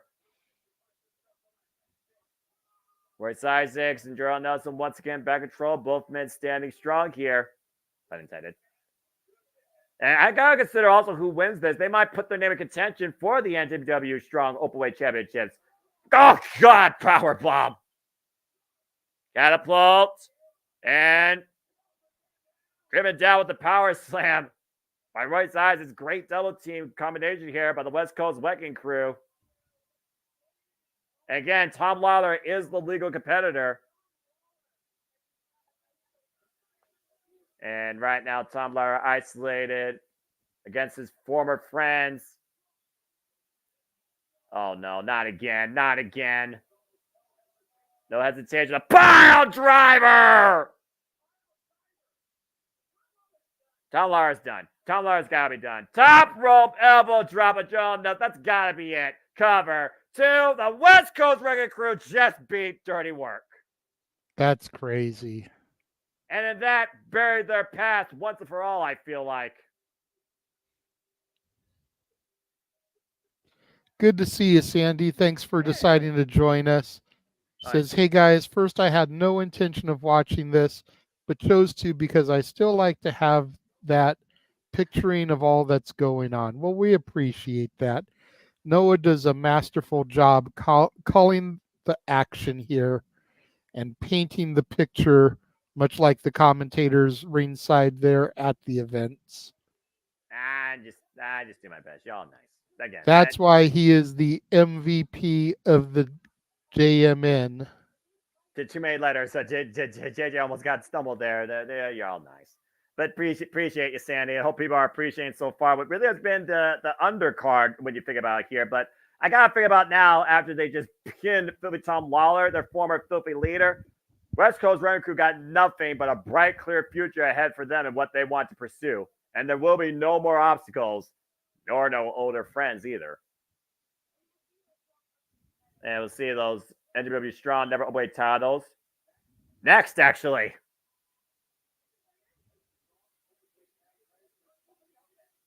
Elfin Tasman and Hikuleo looking to regain the NJPW Strong Openweight Tag Team Championships against TMDK, Shane Hayes, and Mikey Nichols. Our first championship bout of the night, JJ.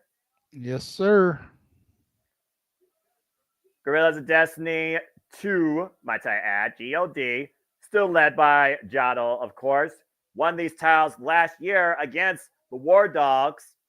Held them for a very strong and prolific amount of days, including unifying them with the IWGP World Heavyweight Tag Team Championships at Wrestle Kingdom this year against Bishamon, Hiroki Goto, and Yoshihashi. Of course, they lost those titles most recently back to them. And of course, now Chase Owens and Kenta now have those titles.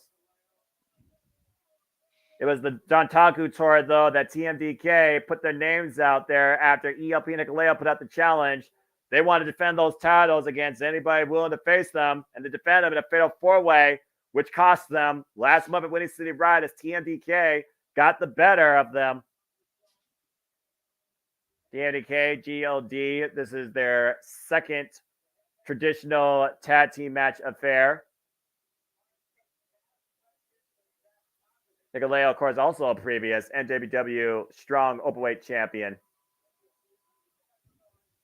It's a very unique tandem here. You got that powerhouse in Hikuleo, then you got the high-flying agility and adaptability of El Phantasmo. And it's a very unique duo that has really found their way ever since tagging first time with each other during the World Tag League.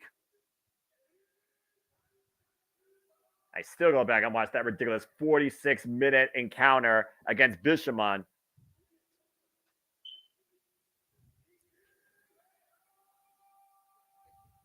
Of course, Hikuleo, another son of Haku, a young gun. Of course, we know Tama Tonga and Tonga Loa now are part of WWE and the Bloodline.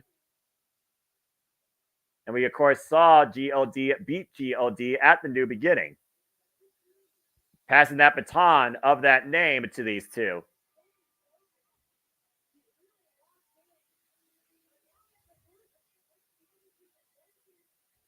Of course, we saw the fallout during the Dontaku Tour between ELP, this duo, ELP and Hikuleo and TMDK and Chase Owens and Kenta and Bishamon when it came to both sets of NJPW tag team titles. The strong ones, though, are the only ones in contention here tonight. TMDK with their first tag team accolade in years. For those that don't know, you might remember them as TM61. the mighty Don't Kneel, Shane Hayes and Mikey Nichols. It looks like this team is just having fun all the time. And they're even having fun as champions, which I always considered when you're a champion, you have more pressure on yourself. You tend to take yourself more serious. But these guys, they're still as joyous and as goofy as the day is long. Sometimes you've got to do that to protect your mentality and stay sane. That's fair. Of course, TMDK are all about, joshing around, young punks as they call themselves. TMDK, the 7th NJPW Strong Openweight champions. After Hikuleo and ELP had those titles for 186 days, 5 successful defenses. And we'll see if GOD can once again recapture the Strong Openweight gold. I mean, the frontman of TMDK did lose his NJPW World Television Championship last month, Windy City Riot. So it's very possible TMDK might lose all their gold tonight if TMDK loses. I mean, I guess it's always possible, with Hikuleo being part of Haku's family and his brothers just now joining the WWE. Could we also see Hikuleo going over and being part of Solo Sikoa's bloodline? And to your point, there was questions and debates on whether or not ELP and Hikuleo were still re-signed with New Japan Pro Wrestling. Good scouting there. And the early going right now by Shane Hayes ELP. Cheap shots to both parties. Hikuleo didn't go down, though. Drop kick, though. And tag to Hikuleo. Tag to the big man. Again, former Strong Openweight champion. Hikuleo with the clothesline coming in. ELP falls in. And Mikey Nichols right now. Oh!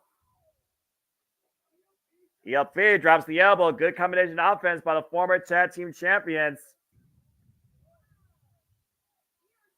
Oh, yeah, that's right. Windy City Rise versus Zach won it. He lost it at Dontaku. Thank you for that, Fat Chat, Sandy. And again, we're looking at NJPW Strong brand, which is a subsidiary of New Japan Pro Wrestling, where you got the Japanese side still the predominant side. And since Windy City Rise, Dontaku has passed. And we've already seen titles change hands there.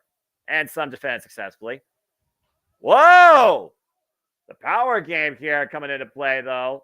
Attempted by Mikey Nichols. Back elbow strike, though. Blind tap to Shane Hayes. It was a blind tap that allowed TMDK to get the win at Windy City Riot. So GOD needs to be aware of that. Double elbows there. No effect to Hikuleo. Drop toe hold, though. Oh! Forward flip and an elbow forearm strike and a cover. The 2 count. Of course, TMDK, more known predominantly outside WWE for their work in Pro Wrestling Noah before reuniting with Zack Sabre Jr. and reforming TMDK in New Japan Pro Wrestling.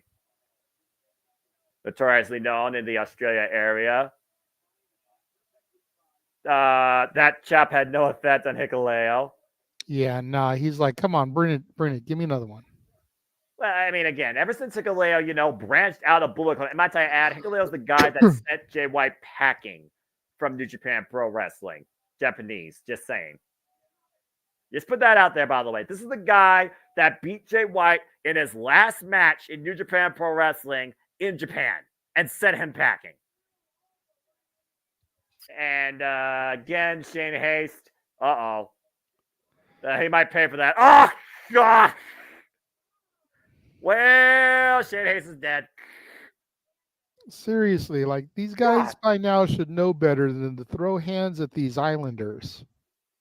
How many rules have you friggin' come up when it comes to Samoans, JJ? Where does that rule stand? Hey, I'm just saying. Fair enough. ELP out of the corner. I'm just saying, like a dude that is built like Hikuleo, those chops are not going to affect him. Well, that shot's going to affect the ELP. DDT from the air to the floor will also help. Yeah, I was going to say that DDT, on the other hand, might do a little bit of damage. Yeah, again, you saw how quick on the fly TMDK was able to turn the match into their favor. As Nichols throws him back into Shane Hayes. Shane Hayes, the legal man. Now a cover on the ELP to retain. Gets the 2 count.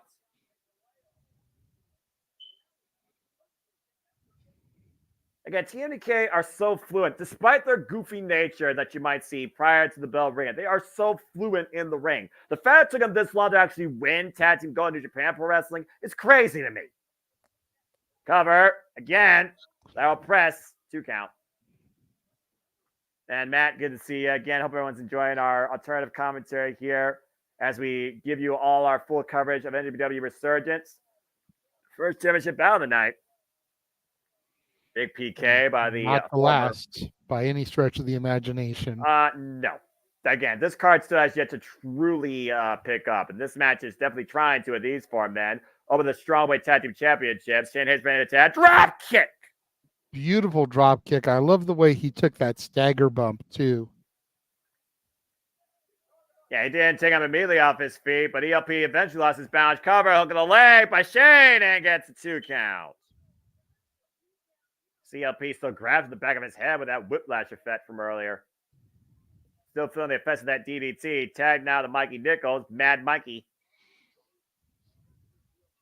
Make sure ELP right now is the only one they have to deal with here. Double team, counter WLP. Messy Rana. Mad Mikey was Crash Holly in TNA. Fair enough. Mad May Mikey. he rest in peace. Yeah, RIP. But Mad Mikey Nichols, as he calls himself, he might get mad a moment here if Hikuleo gets that tag in. ELP still finding back to try and make the tag. It's a great duck underneath. Inverted contact, though. Shane Hayes and Mikey Nichols, back to back. And Hikuleo's in! Up and over the top rope. Of course, Hikuleo really impressed everybody during his performance. Oh, God! During his performance last year, the G1 Climax. Making his way to the quarterfinals. G1 Climax, of course, come up again this year. G1 Climax 34 will take place during the late summer. I imagine we'll learn more about that card and the participants during the Dominion show that's coming up next month. Hikuleo with a double clothesline to TMDK. Fired up. Looks like he's calling for a choke slam or some other maneuver of the sort. And it's God says what he calls it. That's what sent Tamatonga packing. I'm wrapped around the throat. I'll hoist it up. Wait. And Mikey, good scouting, able to prevent that ascent. All he could do is preserve himself, trying to hoist them up. Was he trying to go for a Blue Thunder Bomb? I'm not sure whether he was going for a Blue Thunder Bomb or a Black Drop Suplex. Again, he's mad, but he's also a bit insane in the membrane. I was going to say, because we all know a Blue Thunder Bomb does not get a pinfall. Will you stop it? Sure. As soon as the Blue Thunder Bomb starts getting consistent pins, I will. Oh, man. How about that giant jumping elbow jumping Hikuleo, though? Cover to no. I see Boss Man with his hand up in the green room. Oh, boy. Just so I'm clear before I make this announcement, Tito's part of this TMDK group with Hayes and Nichols, right? Correct. Okay. The reason Tito wasn't on this show is because he just became the new MLW National Openweight Champion. Hey, congrats. TMDK with more gold. Congratulations to Bad Dude Tito, the former Tito Escondido. Beautiful moonsault cover by ELP. 2 counts. And again, grasping that right shoulder. Yeah, it was at the Aztec Lucha show that's over on Triller TV. Apparently, he was part of that card for MLW, and he became the new, let me read the title correctly, MLW National Openweight Champion, Bad Dude Tito. So there you go. That's why he's not there. Yeah, it's not the first time TMDK has been involved in MLW either. So again, it won't be the last now. Previously faced Kosei Fujita there. TMDK right now, double team and Hikuleo trying to take the big man off his feet after neutralizing that double team offense by ELP. And it's about big net breaker, finally taking the big man off his feet. ELP, by the way, is legal. Got him hooked. Uranagi power bomb. Hook of the leg to return and gets a 2 count. Not enough. Power bottom, by the way, is what they call that move, JJ. Power bottom. Tag. Makes sense. They call themselves the master of the power bottom. Very effective move. Did not allow them to retain their titles here tonight, though, at Resurgence. Now they might be looking for tank but third. Nope, counter. Oh, ELP taking down with a clothesline. Every time ELP tries for something. Jesus. TMDK right there with authority, neutralizing any chance ELP has. Big time buster there. Face first goes down ELP. Cover, hook on the far lane. To retain by Shane, and Hikuleo with the save. Last possible second for Hikuleo. Now Got them both goozled here. What did you say he calls this? Godsend counter. Godsend. And TMDK looking to hoist up Hikuleo. What the hell? Whoa. Hikuleo to get out there. Big kick to Shane Hayes. Big boot to the face. Wow, gosh. Big power slam. And now hooking up Mikey Nichols. Might be looking to send him up and down. Hikuleo got him hooked. And again, Mikey able to escape. Counter. Oh, that's the super kick. ELP right now. Jesus. Shane Hayes turned upside down, inside out with that clothesline. ELP followed up again. Going over bro. Tope Suicida still grasping that right shoulder. Why is Mikey Nichols in the entranceway? Hikuleo hooking up Shane Hayes. Godsend choke slam. And ELP with the assist from Hikuleo from the top rope. Thunder kiss. 86. Cover. 2. They did it. Just like that, we got new NJPW Strong Openweight Tag Team Champions. DLD did it.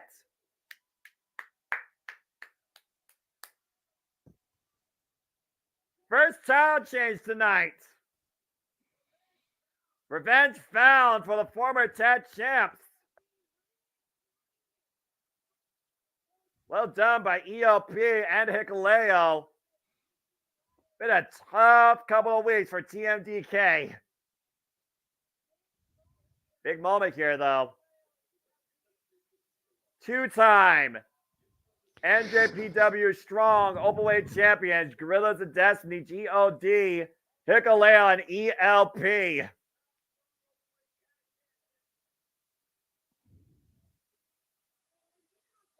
Yeah, again, of course, now this makes each team 1-1, so I have to imagine rubber will be down the line. Probably at Dominion, which, if the rumor is correct and Hikuleo only has a month left on his contract, could be a short title run if he doesn't re-sign. Well, again, you heard what ELP just said to them, right? Anytime, anywhere. You guys got a rematch clause. You just let us know when. Very game contest here. Congratulations to the new NJPW Strong Openweight Tag Team Champions. Very cool to see that kind of match. So yeah, awesome match. The 8th NJPW Strong Openweight Tag Team Champions now, and the first 2-time in Strong history. ELP and Hikuleo making a history tonight at Resurgence. Yeah, Nichols and Hayes dropping their title, and Tito gaining one for the take one down, pass it around. I guess you win some, you lose some within TMDK. Yeah, well, again, it's one of those things where you never know. All it takes is 3 seconds and the strongest spirit, and ELP was able to find a way and go for broke, neutralizing Shane Hayes on the outside while Hikuleo dropped Mikey Nichols. Thunder kiss 86 later. We got new tag champs. Good show so far. I'm liking what I'm hearing. So, oops, sorry. As we look towards what's ahead, if you like what you like so far, well, guess what? NJPW Strong, they are not done yet this year, as the 2024 schedule continues to be increased by all the wrestling. As we go to our nation's capital, Washington, D.C., for Capital Collision, Friday, August 30th, from the Entertainment and Sports Arena. Okay. To the wrestling promoters out there that are watching, because I know y'all watch, and that's fine. We appreciate you watching our alternative shit. Ooh. TNA, we don't have a full year booked yet, nor WWE. But the rest of y'all, you understand that JJ is going back to like working in the real world now, right? So he can't be making his trailers for us every 2 days. Let us breathe, people. Looking at you, Ghetto. Looking at you, Paul Levesque, and whichever one of you knuckleheads at Anthem is running TNA. Let us breathe. Let us breathe. But I don't know if you're going to breathe after this match, and we'll see if we breathe with a new NJPW Strong Women's Champion as Alex Windsor makes her way to the ring. Time for the NJPW Strong Women's Championship match. We were talking about it earlier. It's like I said, I'm not familiar with the champion, unfortunately, and that's just due to lack of ability to be watching on the regular. But I am very familiar with Alex Windsor because of who she is connected to. Good friend of the channel, a hell of a bruv. So looking forward to seeing her actually in the ring. I haven't had a chance to see her wrestle yet, so it'll be cool to watch her compete. Yeah, if you haven't seen her work in Rev Pro or Pro Wrestling Eve or other promotions outside the greater United Kingdom area, you are missing out on one of the brightest female professional wrestlers. At one point, they didn't even have this. Wasn't sure if it was going to continue in the industry. It was Rev Pro that trusted her after a debilitating career-threatening injury, and she became the most notorious Rev Pro Undisputed British Women's Heavyweight Champion. But now looking to become the 4th NJPW Strong Women's Champion against a very successful Stephanie Valkyrie. It's a hell of a challenge that she's going up against. Looking for her first piece of gold on the Western front. Why? So Stephanie Valkyrie has 3 pieces of gold. With Alex Windsor still being involved in Rev Pro and Will Ospreay, of course, coming out of there, when are they just going to break down and start calling that show Rev Pro? Like, when is that going to be a thing? I'm just asking because it flows, we get the V there still. It makes sense to me anyway. Maybe when they merge with other promotions like the Fox did with Prestige and I think it was West Coast. Who knows? But I do know this. Stephanie Valkyrie, who, of course, taking the world by storm last year at this very event, as you know, Jeff. We called it very first match in the established NJPW Strong Women's brand against Mercedes Moné, part of the inaugural tournament for that title. Now our 3rd Strong Women's champion after beating Julia earlier this year. Yeah, I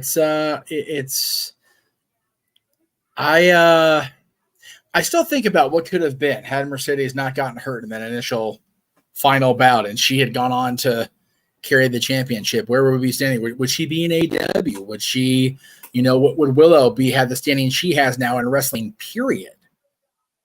So it's very, very interesting to think about.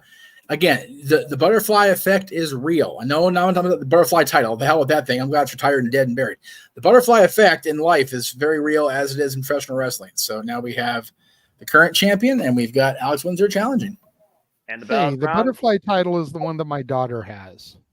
And I appreciate that she wanted that one. And it was purchased for her with love and care. But if I'm about to buy a real one, it would have to be a very valid follow-up reason. Because I still think that thing is ugly. And thank you for that, by the way, Sandy. I forgot about that. He makes it lovely, though, for what it's worth. Confusing. You're right. Tessa Strand Fear, Greco-Roman knuckle lock right now by Stephanie Valkyrie and Alex Windsor. Center of the ring, first time ever, one-on-one encounter. Alex Windsor is on tape saying that one person she still wants to face in her career is Jamie Hayter. Jamie Hayter, also no stranger to Pro Wrestling Eve. And Stephanie right now, trap in one hand, taking advantage of the other, little joint manipulation here, spinning back on the digits. And transitioning, hyperextending both arms behind Alex Windsor's back. Alex Windsor, though, great counter here. Now trying to test her will against Stephanie Valkyrie. The strength and flexibility of both these incredible athletes here on full display. Double wrist lock takedown. Time Windsor up with a straight jacket hold.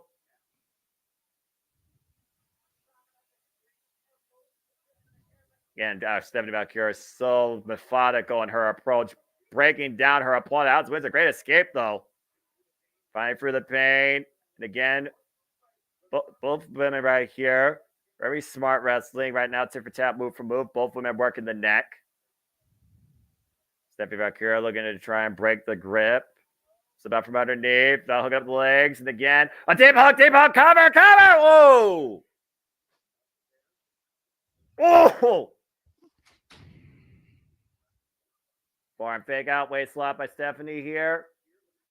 Looking to grab the wrist. Once again, back to that left wrist. Now hyperextending that left arm. La Primera, of course. Trained out of CMLL. Current CMLL Women's World Tag Team Champion for 239 days. CML Women's World Champion for 226 days. Now the third NJPW Strong Women's Openweight Champion now, 63 days. Already one system defense against Asume, daughter of High Speed from Stardom, last month at Windy City Riot. All right, double wrist lock here. Uh-oh. Ah, God, it stomped to the elbow. Jesus. Broken fingers, hyperextended elbow, probably a busted shoulder now on Alex Windsor. Grabbing the left hand, Irish whip, Alex Windsor off the rope, starts to the clothesline, looking to build momentum here, takes down Stephanie with a shoulder block. And at this point, I was like, I thought that Alex Windsor had a possible strength advantage here, but Stephanie right now has been more the stronger competitor here. Good agility shown there. Catch you with a drop kick coming in. Whew. And you see Windsor right now favoring that right shoulder. Stephanie following up. Double knees in the corner. Alex catching her, though. Pressure on the top rope. Big knife edge chop. And ripping her down. Ooh, awkward landing. nasty landing, yeah. Cover. Great awareness. Immediately grabbing the rope. Alex Windsor, of course. Rev Pro Undisputed British Women's Heavyweight Champion for 769 days. 13 defenses after beating Michelle Shaw initially for that title before losing it to Danny Luna. Russian leg sweep. Sorry, Russian leg. Alex Windsor showing some great intensity here. Cross hook of the leg and a 2 count. Good cover there.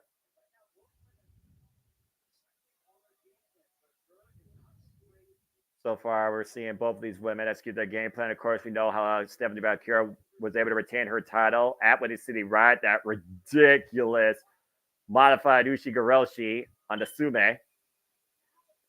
Alex Windsor right now with their cravats. But again, Stephanie able to escape, though. Knife edge chop. And again, back to the cravat. Rising knee strikes, though, by Alex Windsor. Showing that nasty, aggressive nature that has defined her in and out promotions like Pro Wrestling Eve, Rev Pro. Just name a couple of prominent ones for those that don't know from the UK side. Also involved in Body Slam Wrestling and Serious. Oh, wow. Good snap, man. Now Stephanie. Whoa. Looking for the stop again. Alex able to scout it, though. Cravat kick, press kick. Takes Stephanie down. Break her down. Hook of the leg. And 2 count. Again, this is how quick things could change in the NJPW Strong Women's brand. Or the Strong brand in general, as we just saw Tag Champions crowned again. Alex Windsor was jaw-jacking the ref there. I think she thought that was a 3 count. And right now, Stephanie just teeing off against Alex Windsor. Rapid-fire headbutts here in the corner. And Stephanie creating distance. Following in with the boot, but Alex Windsor able to scout it. That's the clothesline. Front face lock. German suplex. Float over. Didn't go for the cover, though. Wow, look at this. Oh, jeez. The forehead and the face driven down by the legs of Stephanie Valkyra. And a cover. Hook of the leg. And there, Alex able to get the shoulder up at 2.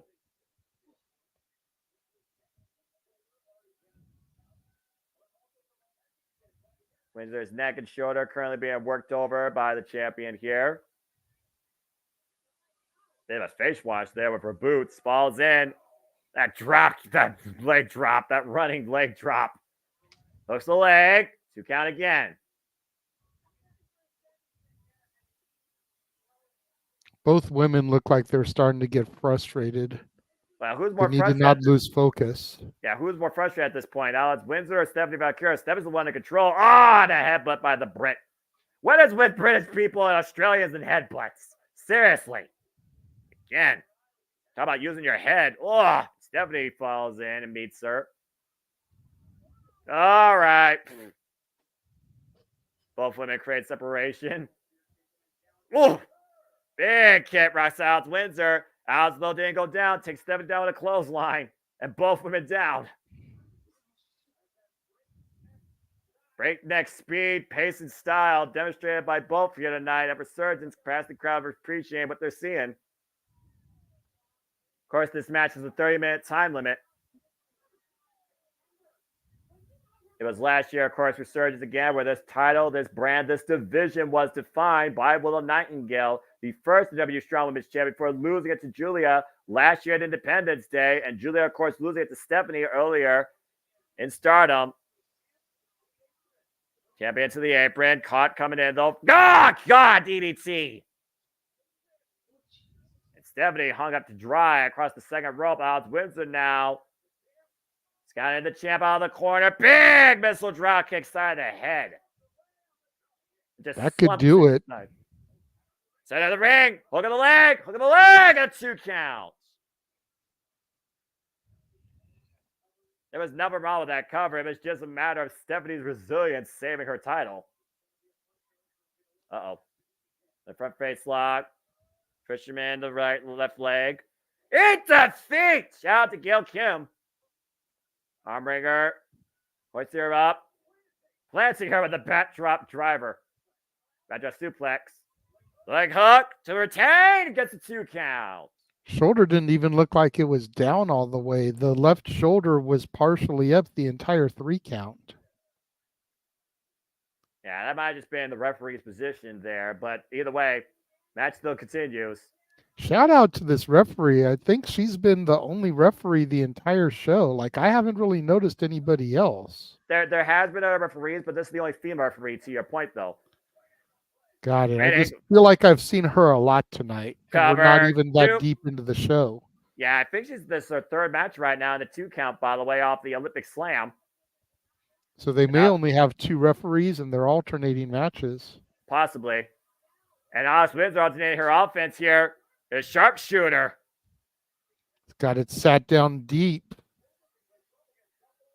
Middle of the ring. Stephanie's got a lot of room to get to one of those ropes. And Alex Windsor's been known to actually transition this into a cloverleaf sometimes. And Stephanie is able to find a way into the ropes.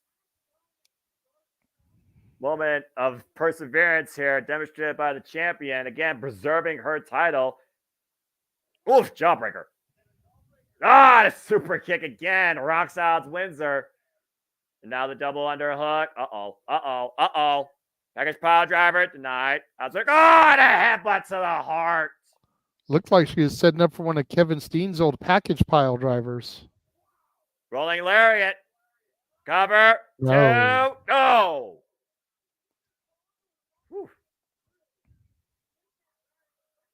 You feel about that headbutt, though, driving through Stephanie Valkyria's heart, and Alex Windsor falling through. Shout out to Broy Lee, by the way, RIP, with the discus lariat. Another great near fall here. Instead, everybody might be looking finally for that cloverleaf I was talking about earlier. Stephanie, though, scouting it. Up kick with her right leg, creates separation. Slowing down the pace.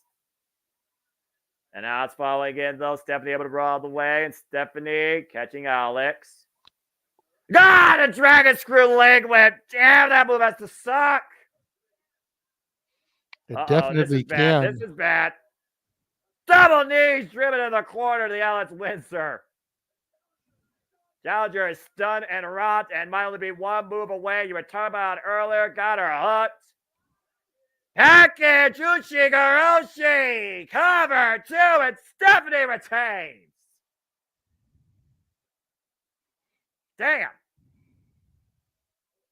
That was a fight by Alex Windsor, though. But Stephanie proves again why she is the NJPW Strong Women's Champion. Counter for counter, move for move, as that package pile driver. Instead, package Uchi even more pressure applied to the neck and shoulders. Allows Stephanie to once again retain her title. I thought for a moment we were going to see a new champion. I thought Alex had her for a second. Congratulations. I wouldn't have been sad to see it, but Well, again, you gotta respect the effort, though. Yeah, you gotta respect the effort, though, that both these women just demonstrated here in the history they made. Alex Windsor, her first chance at gold for NJPW, first chance at gold on the Western Front, and Stephanie Valkyria with her second successful defense now of the NJPW Strong Women's Champion. I'm very curious to see who else might step up to her. I mean, again, who do you put up against Stephanie Valkyria at this point? Look at all that gold that she has, JJ. Mercedes, once she gets the TBS title. And Toni Storm, maybe she wants to add another accolade to her repertoire. Well, you figure she's carrying the title that Mercedes was supposed to win. So do a title for title match. TBS title. If Stephanie wins, that's a 4th championship. If Mercedes wins, she gets the title that should have been hers a year ago. Yeah. Oh, great contest, though. Congratulations to Stephanie Valkyria, still NJPW Strong Women's Champion. Yeah, and I got to point this out. I know you don't look at the women in that manner, but Will Ospreay and Kyle Fletcher, Aussie Open has got some good taste in women. Can we just throw that out there? Alex Windsor and Sky Blue.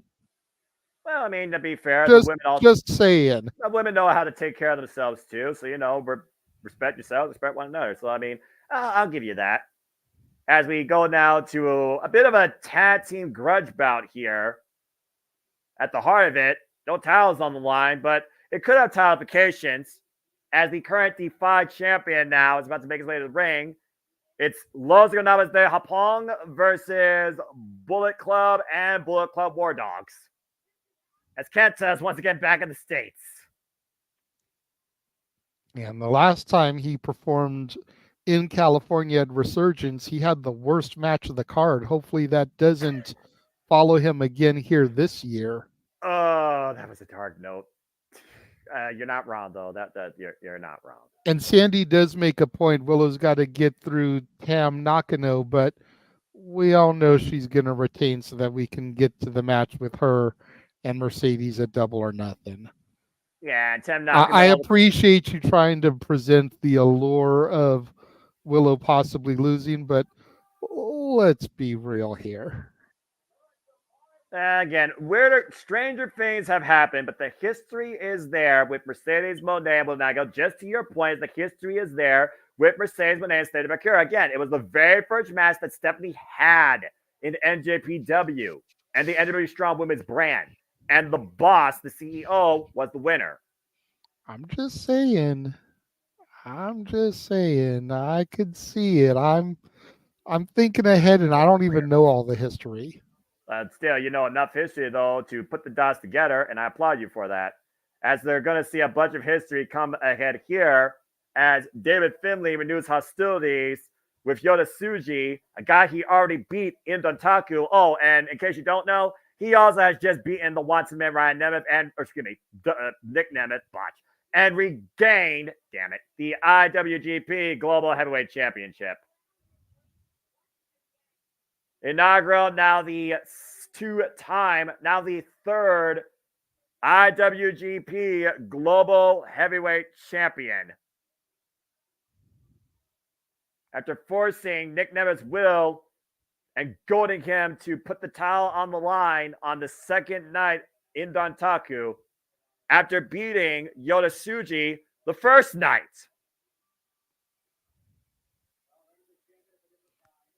Of course, David Finlay, notorious now, the Savage of the Earth, calls himself Goat Slayer, Rebel Savior.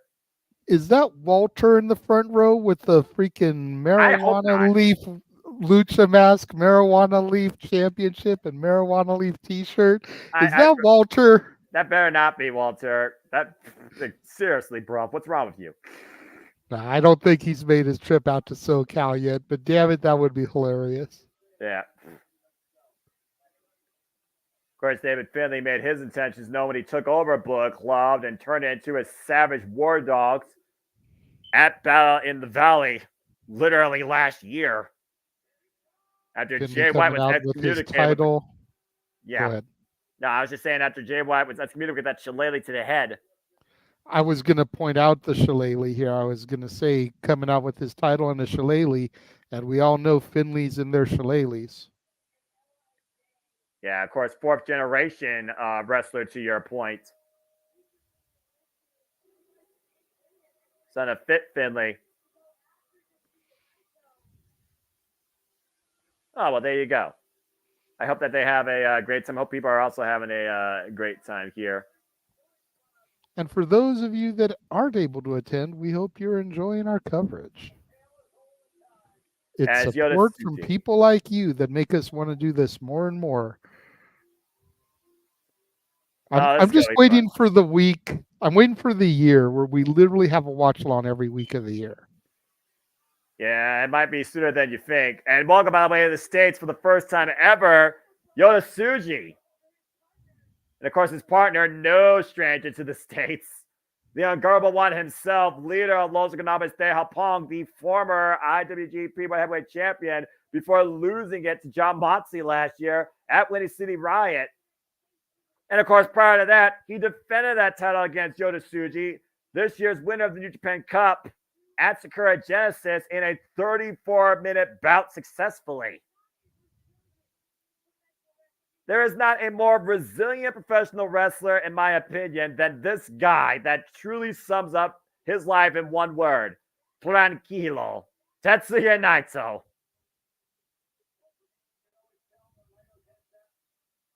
Yeah, the inner workings of this man's mind are truly an enigma. I mean, what's going through Naito's mind coming into this show, not with the IWGP World Heavyweight Championship, and not even challenging for it?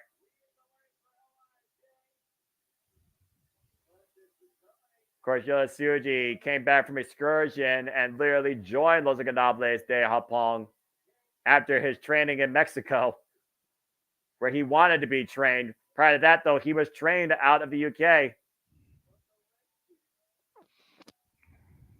That different shade of red that Tetsuya Naito always wears. There's always a story when it comes to Tetsuya Naito and his ensemble.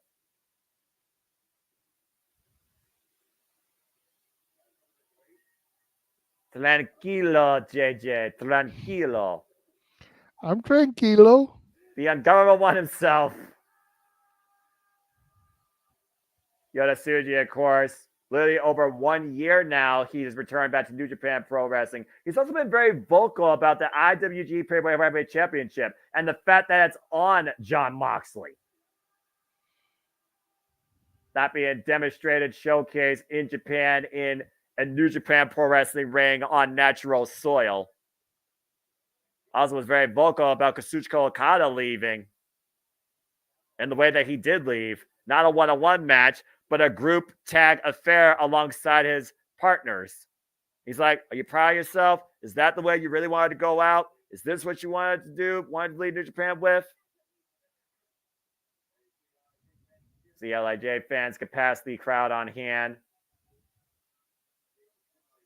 David Finlay, of course, holding that beautiful IWGP Gold Heavyweight Championship.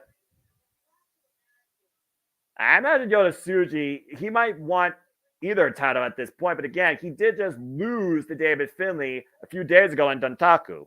And of course, Kenta, one of the biggest enemies in Naito's Destino, after costing him his chance for that roll call all the way back at Wrestle Kingdom 14. And again, thank you everybody that's tuning into our coverage, watch along reactions to NJPW RESURGENCE here at JMN Multiverse of Media live watch along events. Appreciate all you watching and all friends. Hope that you tell your friends. We do this again for all the biggest shows, pay-per-views, TV specials, PLEs across WWE, NXT, Ring of Honor, AEW, TNA, and as of late, New Japan Pro Wrestling America. The only exception, of course, outside of that usually being Wrestle Kingdom. Dominion, to be determined. Now, of course, we have to wait for Naito to get ready, his usual pre-match warm-up.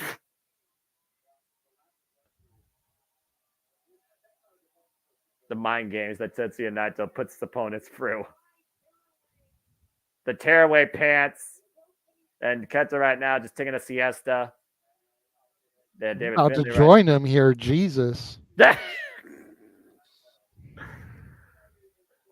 for those that don't know, Tetsuya Naito is a guy where you can literally talk to your friends about the latest edition of whatever show you watch, and the match still will have not began. So tranquilo, I'm about to go sleepo. Hasinayo Hamano. And Kenta right now getting a little bit frustrated. This is part of the mental warfare, though, that you face with Tetsuya Naito. Gets in his opponent's head. The former Stardust genius. Of course, the guy that was part of Keiji Muto's last match. Interesting, All right, there we go. See, it's all good. Finally, the pants are off. I haven't said that since Taiji.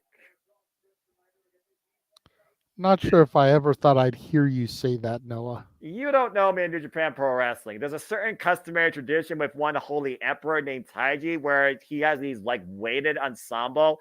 And when he takes it off, it's like he goes to another gear with that buzzsaw kick. It's a whole different conversation, a whole different competitor. But seriously, though, the whip away trousers of Tetsuya Naito. I wish I had a pair like that. And Naito kicking things off here.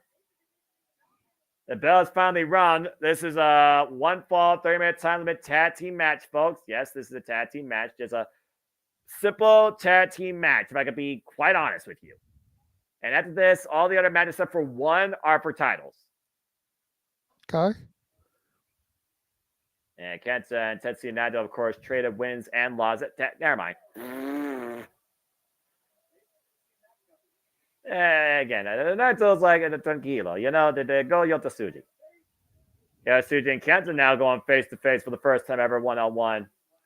I'm not sure what was worse, the stalling for the rip-away pants or the fringe on the boots.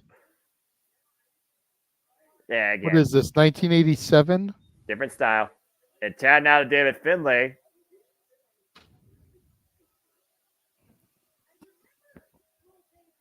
Kenta tagged out. He's like, I'm over this bullshit. But I mean, David Finlay, of course, you know, previous tag team specialist alongside Juice Robinson. Finn Juice, of course, former IWGP heavyweight tag team champions. And again, like you said, 4th generation talent, son of Fit Finlay. And both men right now just testing the crowd. Red Shoes Umino is not here, all right? Can you please wrestle? Are we trying to kill time? Like, did a match run short? What's going on here? Mental warfare that's beyond the mental games that I can handle. Condom times are finally wrestling. The side headlock right now. David Finlay sitting off the ropes. Is that what you call this? I always call Tetsuya Naito a mental game. I also call him slow methodical to the point he wants to break your neck. That's Kota Ibushi about that. Drop down. Kota Ibushi, by the way, still out with injury after facing Marufuji and Pro Wrestling Noah and blowing out his ankles. Flying plunge with a 2 count for Yotasuji. Tag. And now Tetsuya Naito teeing off against David Finlay. David Finlay still believes that he should have won the New Japan Cup, but of course he was excommunicated from it due to injury, which many believe allowed Yotasuji to win the New Japan Cup for the first time in his career and challenge Tetsuya Naito for the title. Tranquilo. Oh, Jesus. Don't I deal with this enough with Andrade? Answer, no. La Sombra, I don't think is nearly as tranquilo as Tetsuya Naito is. Tetsuya Naito wrote the book on it. Despite the longer legacy you could say about La Sombra, Andrade El Idolo. Finally, taking Finlay to the corner. And contrary to popular belief, I'm more tranquilo about Mrs. Andrade than I am about Mrs. Gargano. Well, one's more native to California, if that says anything. And right now, Bullet Club trying to take advantage. Kenta right now trying to pick Nico Naito. Big forearm strike by David Finlay. And the double team effort coming to play here. Bullet Club. No Gato in sight. Oh, jeez. Face first. Ring around the ring post. Excuse me. Shot across the head right now by Kenta. Of course, Kenta was involved in that 8-man Riot Squad tag team match last month at Windy City Riot. And why Kenta's not necessarily a war dog, he has been able to coexist with David Finlay and his war dogs, if that means anything. Also, by the way, Kenta is also 1/2 of the current IWGP Heavyweight Tag Team Champions alongside Chase Owens, the crown jewel.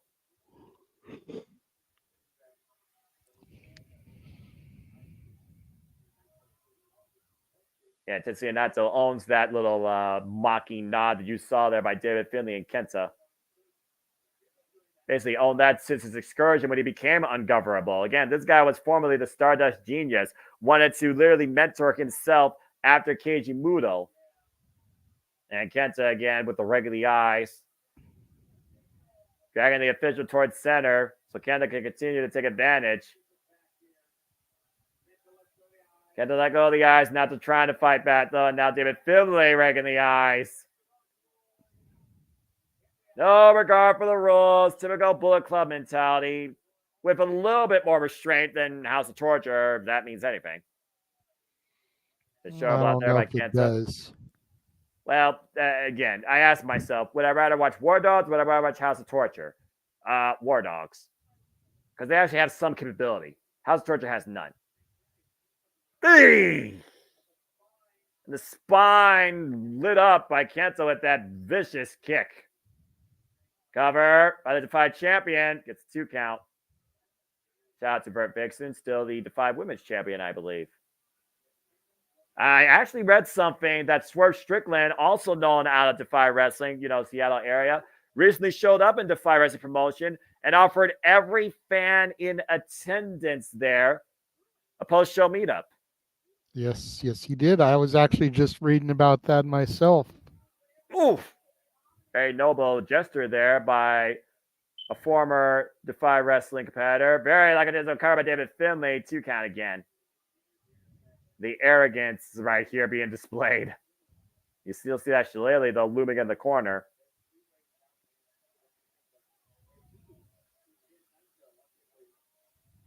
Tag.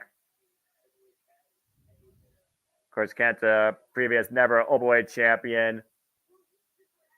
Grabbing the elbows right now on Tetsuya Naito. Cover, hook of the leg. It's a 2 count. Came in back to New Japan Pro Wrestling alongside Katsura Shibata before joining Bullet Club that year at the Budokan at the G1 Climax finale. And all Yota Tsuji right now can do is just wait over there in the corner. Can't do anything else. I am trying to get Tetsuya Naito back in this bout. Naito trying to fight back, though. Lost his footing. Up to one knee again. Kitchen sink knee. Bends Naito over. Now Kenta off the ropes. Back elbow strike. Now Naito looking to pick up speed. Runs in with a kick. Kenta off the ropes now. Manhattan drop. Wrist control. Neck breaker. Very Kenta nice taking series that. of moves there by Naito. Well, Naito's all about working the neck over to soften it up for that Destino. And right now, Naito has to be looking for the tag. Yota Tsuji stands ready. The crowd coming alive. Yota Tsuji tagged into David Finlay. And Tsuji and Finlay picking up hostilities. Sending Finlay down. Irish whip reversal. Off the ropes. Up and around. Beautiful takeover tiaras. Flying head scissors there. Drives David Finlay to the opposite corner. David Finlay able to escape, though. Cuts the boot. Boot missed, and oh! Barlow crash, cover! Just driving the head and shoulders down with David Finlay there. Obviously looking for that Gene Blast, that ridiculous explosive spear. Gene Blaster, excuse me. Finlay right now, slow to get back up to his feet. Up in the fireman's carry. Well, the schoolboy's got the tights. Whoa. Nope, not able to pull it off, even with cheating. Again, still looking. Oh, boy. Ah, God. Good grief. Vicious backbreaker. Irish curse backbreaker over the knee. Gets a 2 count. How's that for a move, fella? Somehow able to lift up that shoulder. Still grasping the small of his spine, though. Big uppercut there. David Finlay right now. Teeing off against Yota Tsuji. Of course, Yota Tsuji literally came back last year and challenged Sonata for the IWGP Heavyweight Championship. Held as one of the 3 Musketeers of the Wii era, alongside Shota Umino and Ren Narita. These 3 men, basically the promise of the future of New Japan Pro Wrestling, and each one out to craft that future in their own way. Oh, Only asking Jesus! for a shot to the face, got a chop to the chest instead. You can't mental warfare a member of Los Economics de Japón and not live to regret it. Golly.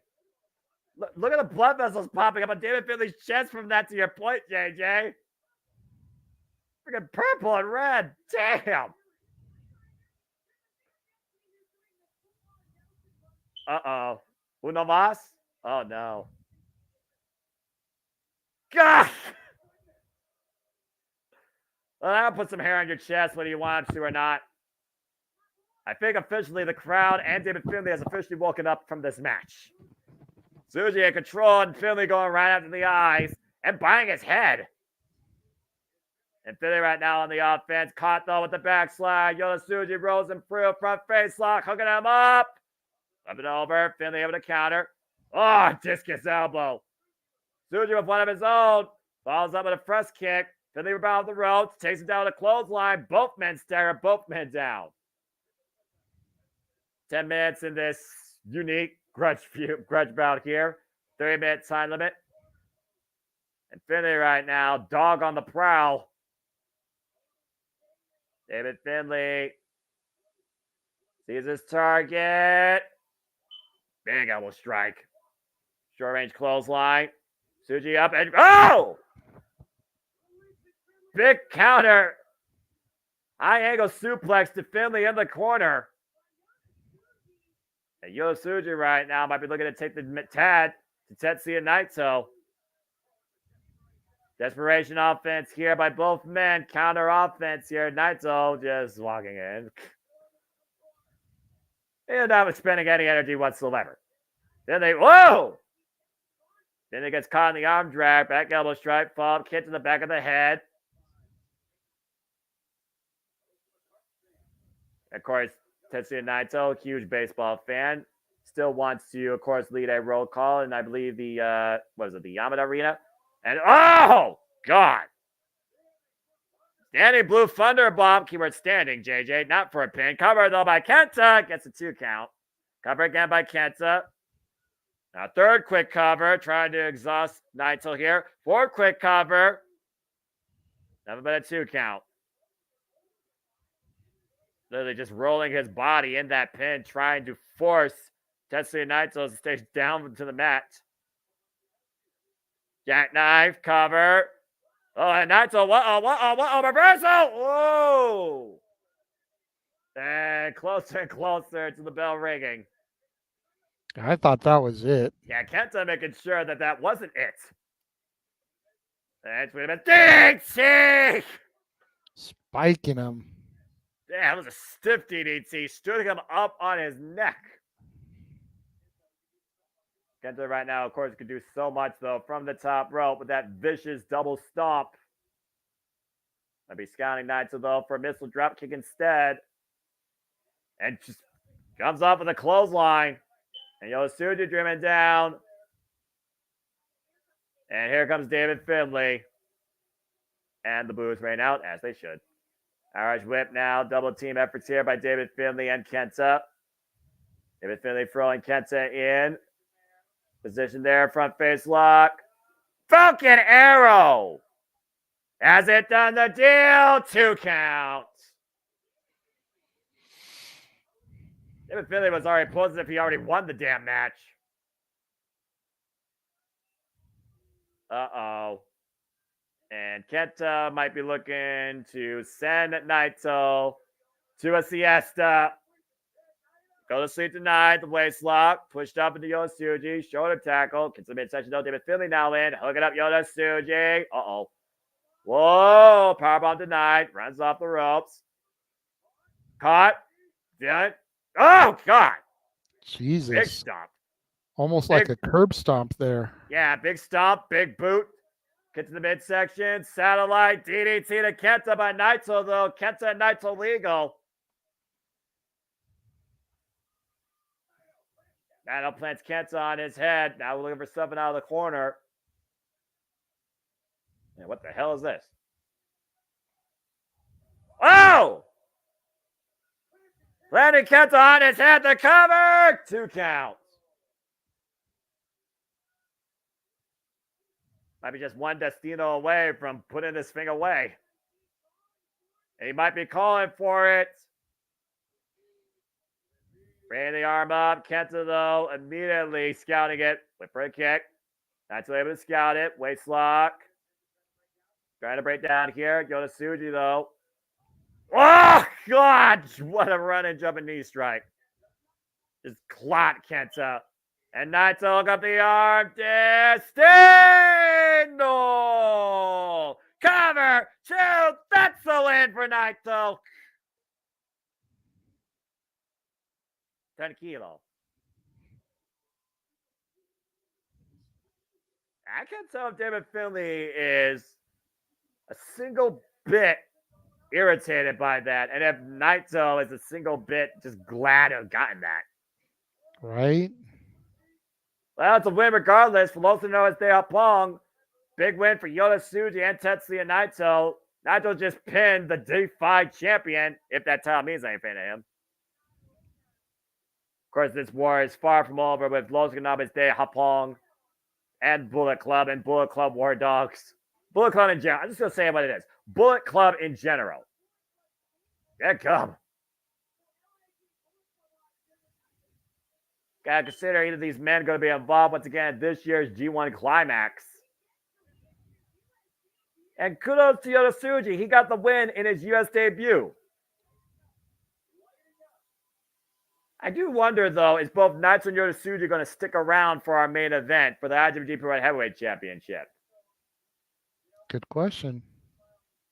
Of course, again, Yota Tsuji been very vocal. Tetsuya Naito, former champ, obviously has a rematch clause, I would think. Whether Shota Umino shocks the world and beats his senpai, the Death Rider, that remains to be seen.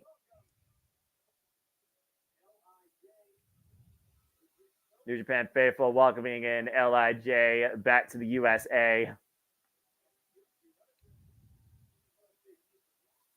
I wouldn't mind seeing more Tsuji here, honestly. I like Tsuji's style. I really do.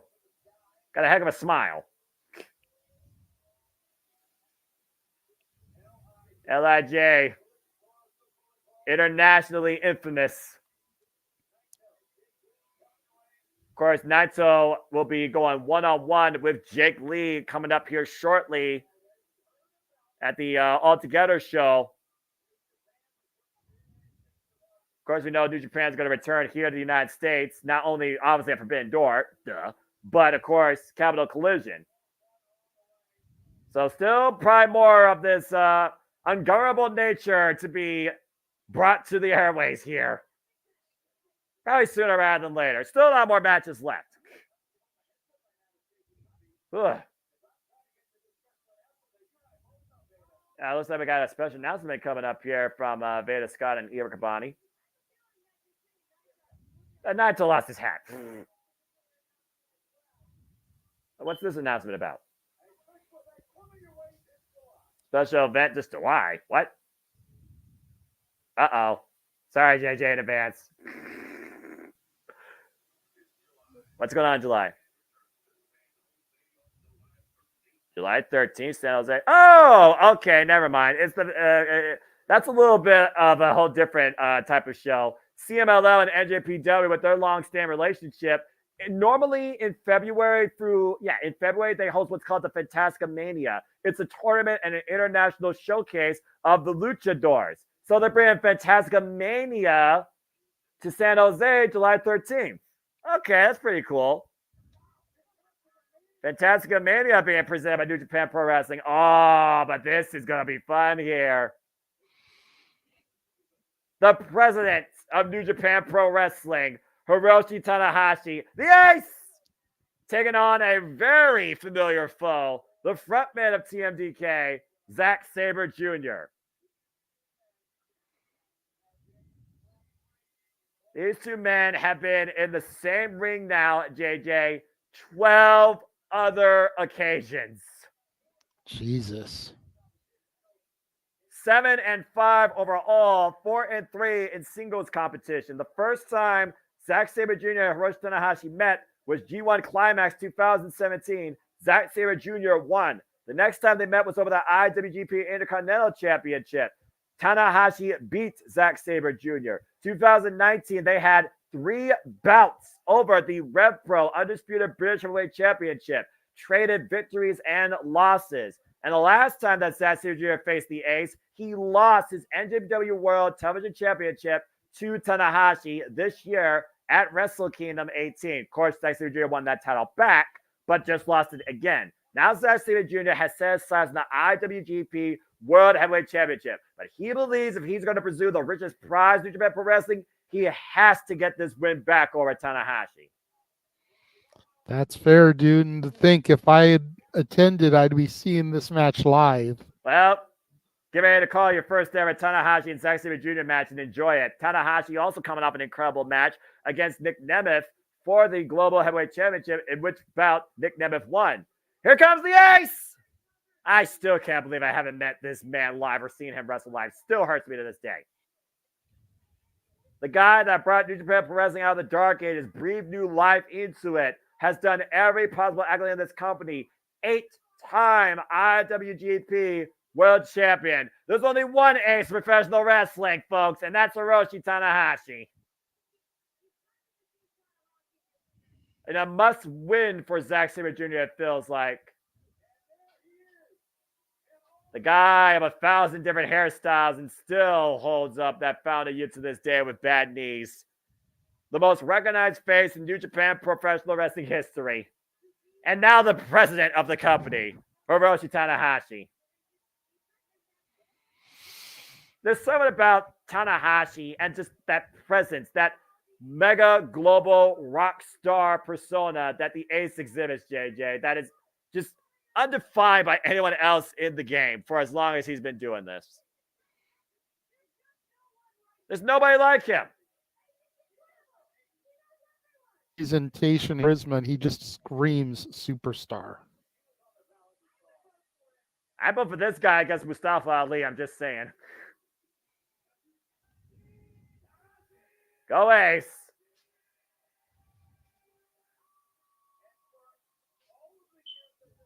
For all the years that this man has literally put this company on his back and represented it globally, Ring of Honor, AEW, TNA, you name a promotion, Tanahashi has exhibited what it means to be in New Japan Pro Wrestling.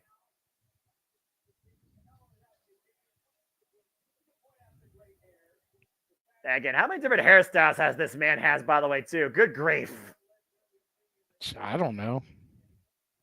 Every year he changes his style somehow.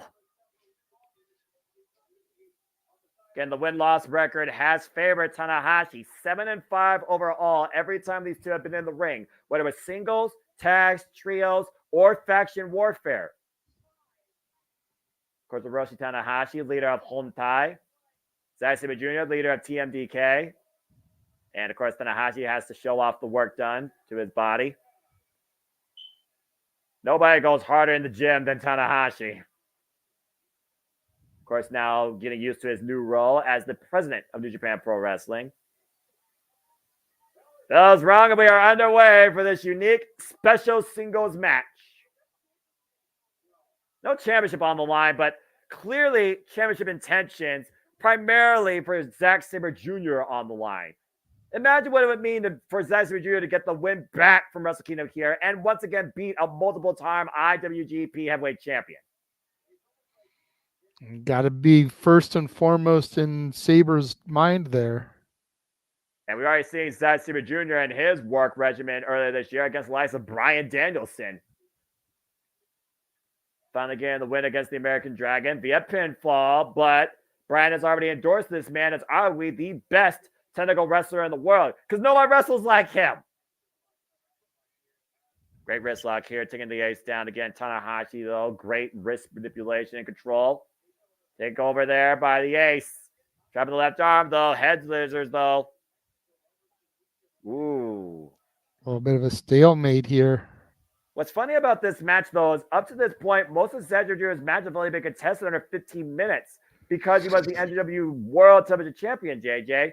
There is a 30-minute time limit here. So it's one of those things where Zack Sabre Jr. can really flex his game.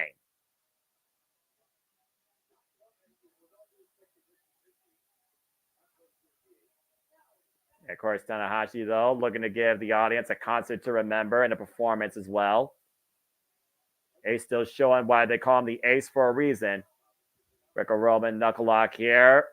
That's what Jiro might be looking for a submission hold early here, trapping the arms of the Ace. Great transition, though, by Tanahashi. Of course, Jiro also disciplined in Lucha Libre, home with the likes of Hechicero.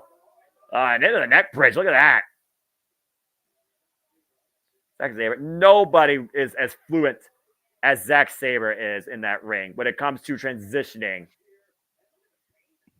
Look at the angst on Tanahashi's face right now, the way that he is arcing back on that neck.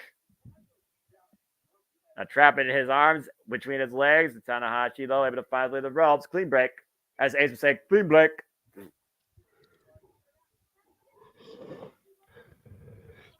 Again, Satsuma Jr., he's that guy trained by the likes of so many greats where if you can't beat a man in 6 seconds, you change holds. Talk about Tatsunori Shinoku, Minoru Suzuki, Billy Robinson. Get to the midsection again. Once again, into the cravat. Of course, that neck is also one of those points worked over so heavily on the Ace's career. But of course, those knees. Nice Irish whip. And Zetsu Jr. catches the elbow coming in. Again, though, clean break. Oh! That's one way to break it out of the corner. Good cross body up the second. Nice cross body there.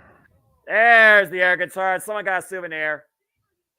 You see Sabres framing his ribs. Jeff Cobb worked those ribs over heavily when he beat Zack Sabre Jr. for the NJPW World Television Championship at Dantaku. Ace was looking for a neck crank there. Ah, God! Again, modified dragon screw leg whip there by Zack Sabre Jr. to the Ace. But focus on how much Zack Sabre Jr. favors his left midsection there. And see if that comes into play as this match continues. That's a good point there. And the Irish whip reversal by Ace. Counter, drop kick to the knee. Especially if, to your point earlier, Saber's conditioned in these 15-minute matches, and with this in a 30-minute time limit, he may not be conditioned to going that long. But he's always said that he believes that he can submit a man within 5 minutes. He was unable to do that against Jeff Cobb to the point they made a bet that if Satsuma Jr. beat Jeff Cobb in 5 minutes, he would buy him ramen for the rest of the year. You see right now, Satsuma Jr., the methodical breakdown of that left leg, cover, lateral press, 2 count on the Ace. Those that don't know, Hiroshi Tanahashi, 47 years of age, 24 years in the game, trained by the likes of the original founder of New Japan Pro Wrestling, Tatsumi Fujinami, cover, kick out. Also mentored by Keiji Muto.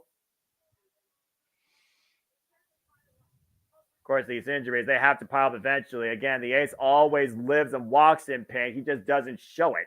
Those knees have got to be brittle down to dust at this point with how many times he's collided them into his opponents in the mat. Oh, my gosh.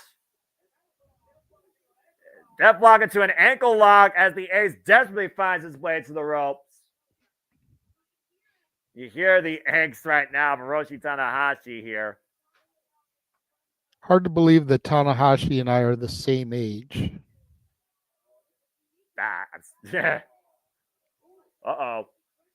Yeah, but there's one thing also that you and the Ace also exhibit. You don't take disrespect from nobody. It's true. Form. Big puller cut there by Zack Sabre Jr. Oh, jeez. Again, thank everybody that's watching across all of our platforms here as we keep you into it for our coverage and reactions for NJPW Resurgence. Very fun paced show so far. And again, after this, nothing but championship matches remain. Off the ropes. Brawls in with the running uppercut. Rocks the Ace to the ropes. Collapsing that leg again. How much of that leg can that leg hold up? For Tanahashi. Good forearm smash, though. Taking Satsuma Jr. down. Trying to shake off the pain and the cobwebs. Teeing off now on the body. Now the jaw. Attacking the entire upper body of Zack Sabre Jr. Rocking the front man to the corner. Good scoop slam there to Zatsura Jr. Uh-oh. And, neck crank. Ace is high, up to the second rope. Cannonball. Hooks the leg and gets a 2 count. Yeah, you know you're not going to beat Zatsura Jr. like that, but that's also not going to do those ribs any favors. Yeah, exactly. Looking for the sling blade, but Zatsura Jr. catching the ace. Ground Cobra. Or Octopus, excuse me. That Octopus, now the abdominal stretch transition by Tanahashi. Zatsura Jr. once again regains control. But not for long. They're just training holds at this point. The familiarity right now. Again, the abs and the ribs of Zack Sabre Jr. here. Both men tied up. Both men jogging for position, quite literally. And contrast screw leg whip. That's how you break a foot.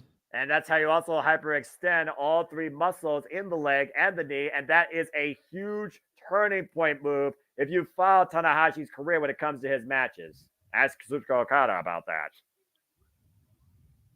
And you see right now, Tanahashi might be looking to turn Zack Sabre Jr. over after those worked on the legs, possibly for the cloverleaf. And Zack forcing the break of the wrist. And now trapping him. Triangle. Tana's got to get that arm loose.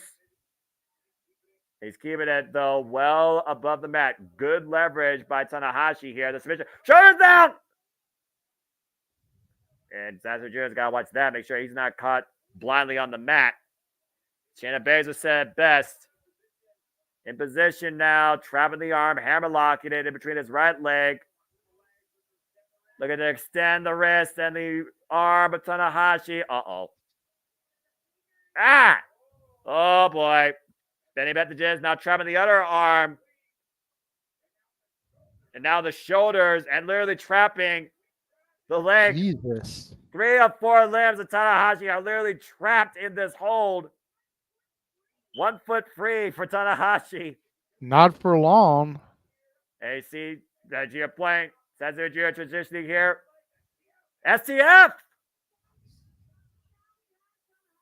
You see how he has Tanahashi, though. Oh, but immediately Tanahashi slips his way backwards to the ropes. Great ring awareness.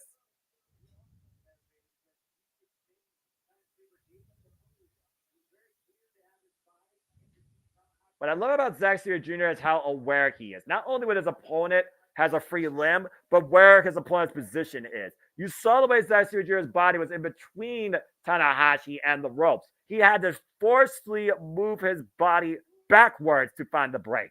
These PKs, though, Tanahashi, though, refuses to go down, catches the leg coming in again. Uh-oh. Those kicks again, though. An open palm strikes by Sabre. Oh, and a drop kick.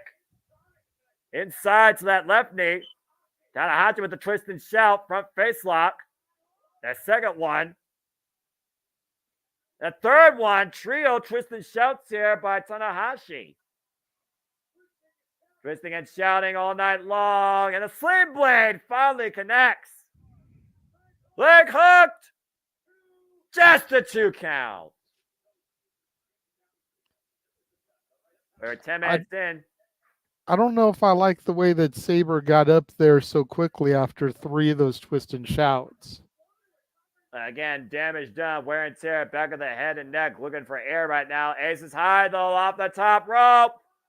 High 5 flows. Zatsura Jr. rolls through, though. Big PK.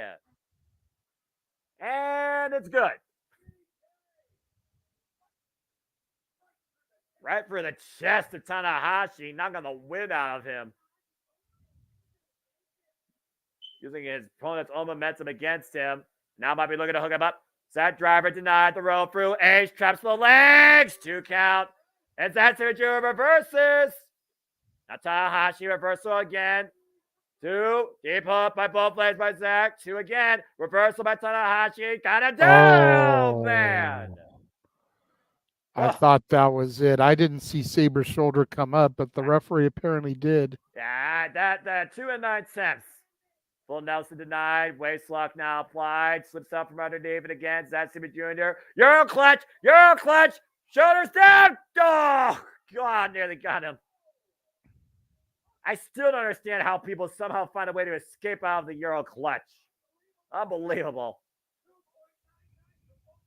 Oh, God, that palm strike has broken Goto's jaw. That sudden, just fast left. Tanahashi and Zack Sabre Jr. falling in, though. Zack Sabre Jr. with a sling blade. Leg hook, and oh, shit. Tanahashi just cut that out one. You're not going to beat the Ace with your own move. It's on his feet. Another Dragon Screw blade. What? Zack Sabre Jr. countered. Neck crank down to Tanahashi. Counter for counter for counter. Sack driver! Tanahashi's down. Michinoku driver. Got him! There you go. Sabre got his victory back as you wanted. In a damn good way, too. And a shout out to his former teacher and mentor, Taka Michinoku. Zack Sabre Jr. with the Zat driver and the 3 count. Gets his win back against the Ace Hiroshi Tanahashi. And his boss, for that matter, because let's keep in mind, he is the president. Great win, though. Great counter-offensive match by both. Sigh of relief here by Zack Sabre Jr. Again, says sights now on the World Heavyweight Championship. Sportsmanship by Zack Sabre Jr. I think at the end of the day, you can say what you want about this cheeky Brit, but I think Zack definitely respects the Ace. Especially how many times they face each other. How could you not? There you go. Bow respect to your point, JJ. And that brings the record, by the way, folks, 7-6 now for Tanahashi against Zack Sabre Jr. And clearly, Zack Sabre Jr., like we talked about earlier, I'm sure will have great eyes on our main event. Bloody tickets! For the win, Zack Sabre Jr., great victory against the Ace. Of course, Tanahashi, a man full of pride. So much respect for that man. Woof. And we'll see if Zack Sabre Jr. is able to move forward. Maybe he actually will win his first G1 climax. One of the only things that has eluded Zack Sabre Jr.'s career. Just being a former multiple-time G1 climax winner as well. Oh, shit. It's about to get violent here. About to get into Jeff Cobb and Lance Archer. 15-minute time limit. NJPW World Television Championship. Jeff Cobb's first defense after beating Zack Sabre Jr. Jeff Cobb, the Imperial Unit of the United Empire, going one-on-one against Lance Archer for the 3rd time ever. Oh, boy.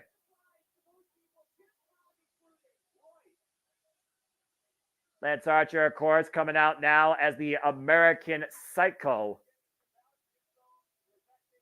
Oh, dear. No one's safe again. No one's safe at ringside. Go figure. Whoa, jeez. Everyone's getting a little bit of a pre-shower in case it's about to rain out there in California. How many bottles of water has the man got himself? Oh, jeez.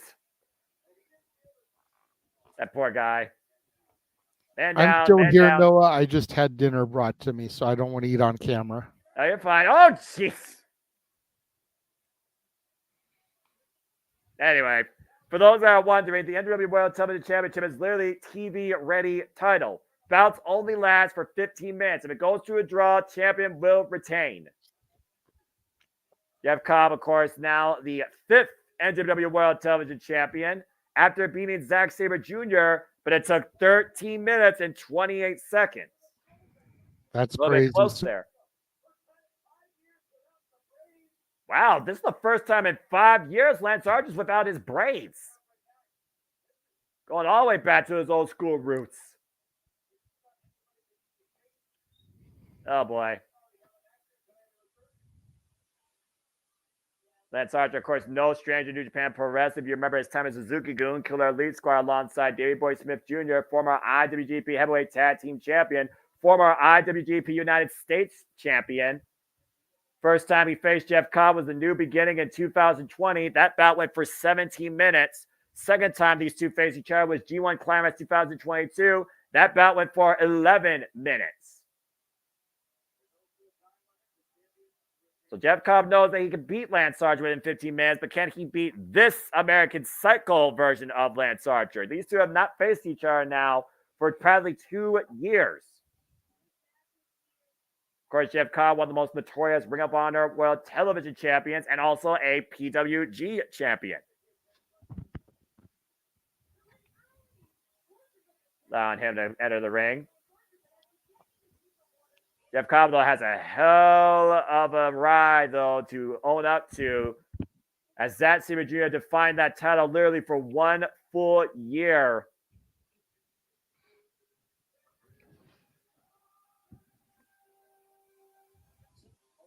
Yep, go! That's Archer. Maybe looking for a cheap shot here. Yeah, this is going to be a one. Again, thank everybody that's tuning in across all fronts. Hope you enjoyed our coverage here. Again, we do this for all the biggest shows, various PLEs, across all the previous promotions and all professional wrestling. Damn it. Please like, subscribe, comment, tell a friend if you are enjoying what you're hearing and seeing and engaging in. And if you want to do the conversation, don't hesitate to chat symbols that Darren, Safety, Sandy, everybody watching. Appreciate all of you. And again, please follow us here after the show concludes for our conclusive shenanigans with the Renegade of Wrestling, JJ Williams, as we'll have our main event for open mic night. You see right now both of these men sizing up each other. Again, 15 minutes are on the clock. Bell rings! Oh, look at the height differential. Oh, God! What the fuck? Spanish fly! Out of nowhere! They're taken back by that. Look at it, send Lance Archer for a Torah there. Counter. Woo, big clothesline, miss waistline. German suplex released by the Imperial unit. Not even 30 seconds in, and we're already starting off hot and heavy. Quite literally.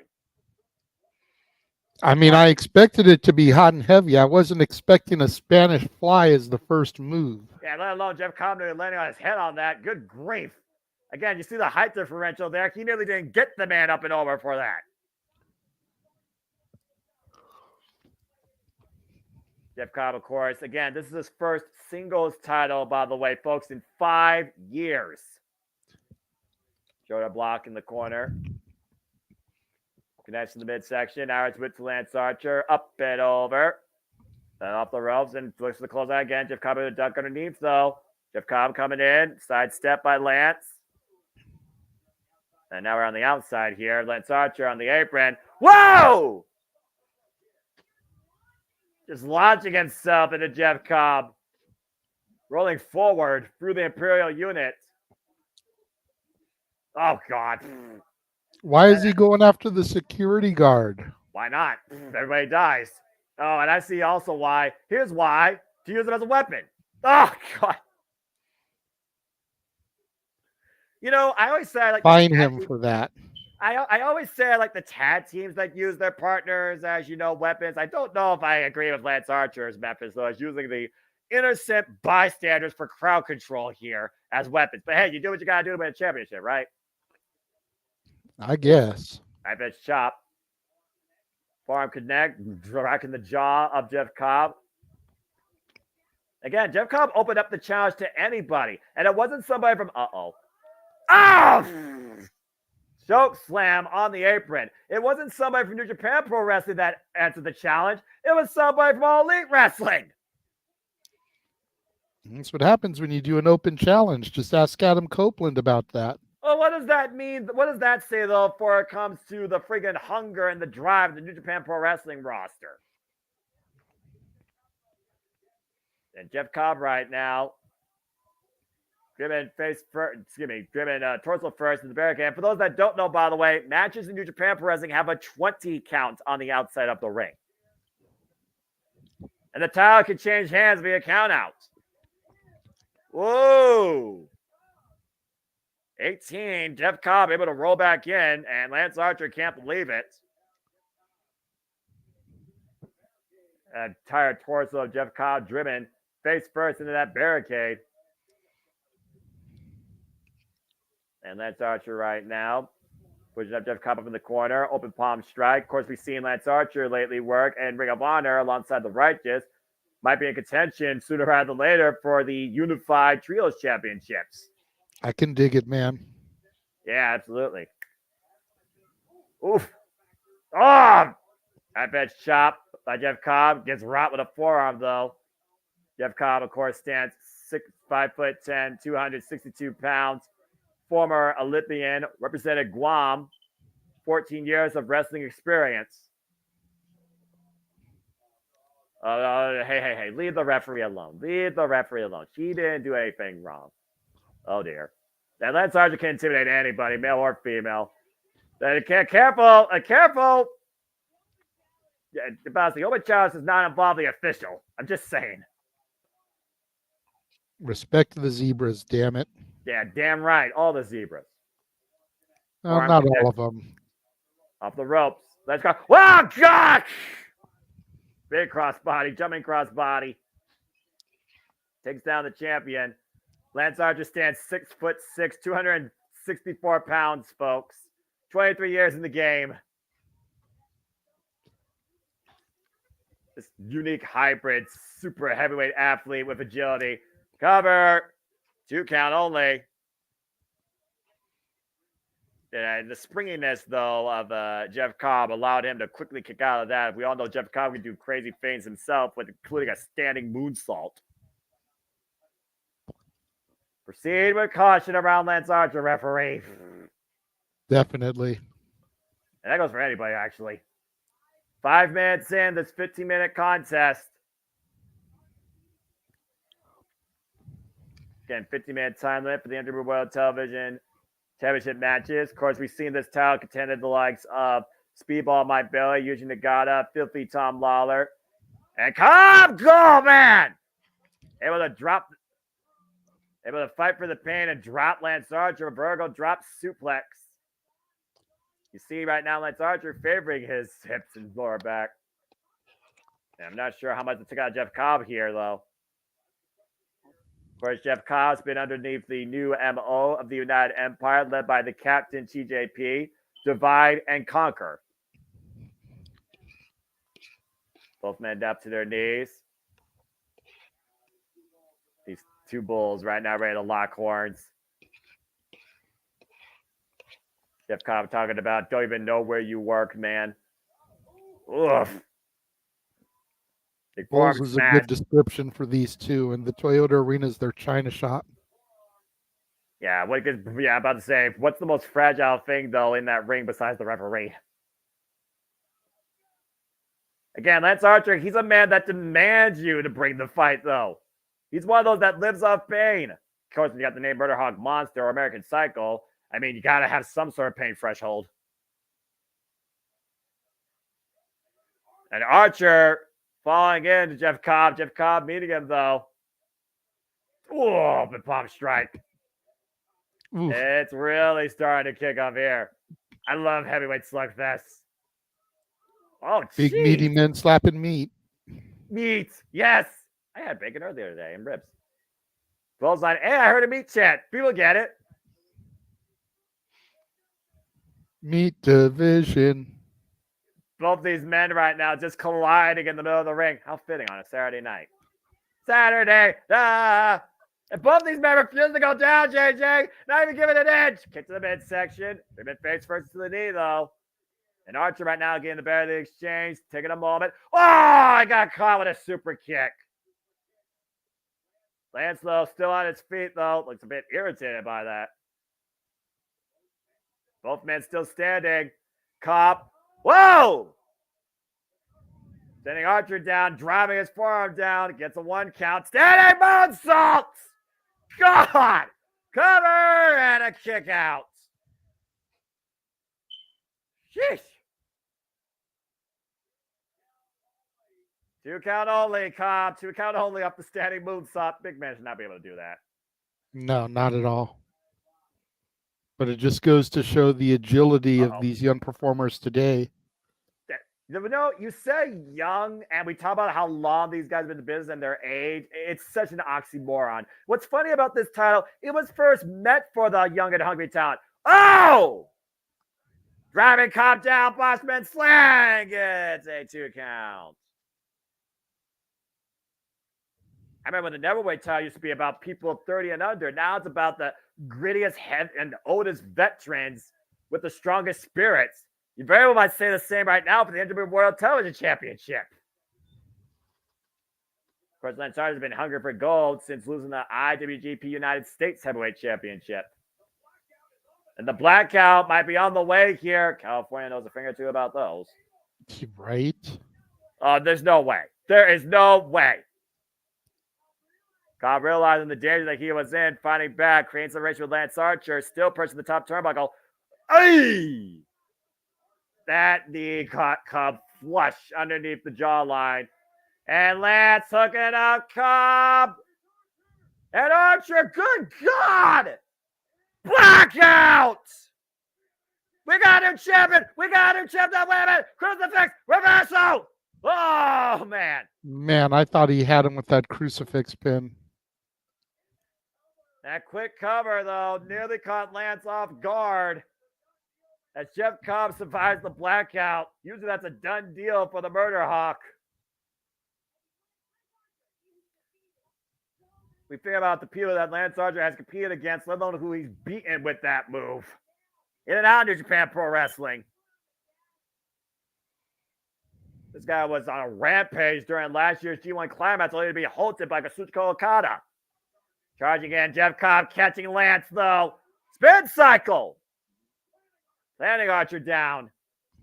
We are at the 10-minute mark as Cobb drapes the arm, hook the leg against a 2 count. Less than 5 minutes left in this match. And, again, we're looking at 2 heavyweights here colliding. Exhaustion has to play a factor at some point.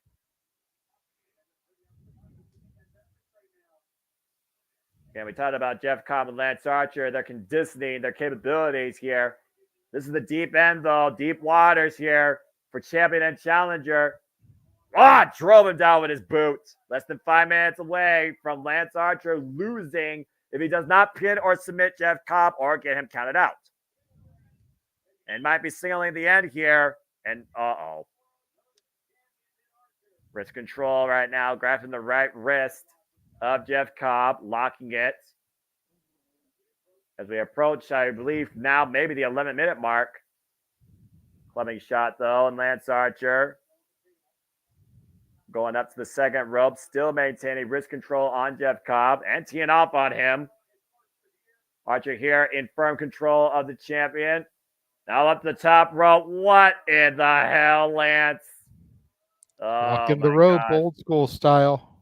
The balance of Lance Archer. And Lance. Cobb caught him! Cobb caught him! Hook him up! Tour of the Islands! Aloha says goodbye! The cover! And Jeff Cobb retains the title! Damn! That last ace in the pocket. Tour of the Islands. The hubris of the Murder Hawk becomes his downfall tonight at Resurgence. Jeff Cobb still NJPW World Television Champion. Reigning and defending so far, first and seventh defense for the Imperial unit. With how long he's been fighting Zack Sabre Jr. for that title, practically a year to the day, I didn't think Jeff Cobb was going to lose at 0D. United Empire fans, crowns up. Very proud of the Imperial unit. Jeff Cobb still NJPW World Television Champion. Lights flickering here. That was weird. You got some weather issues going on there in California. What's going on here? No. Wait a minute! Oh! Well. Look who wants a piece of the Imperial unit maybe next.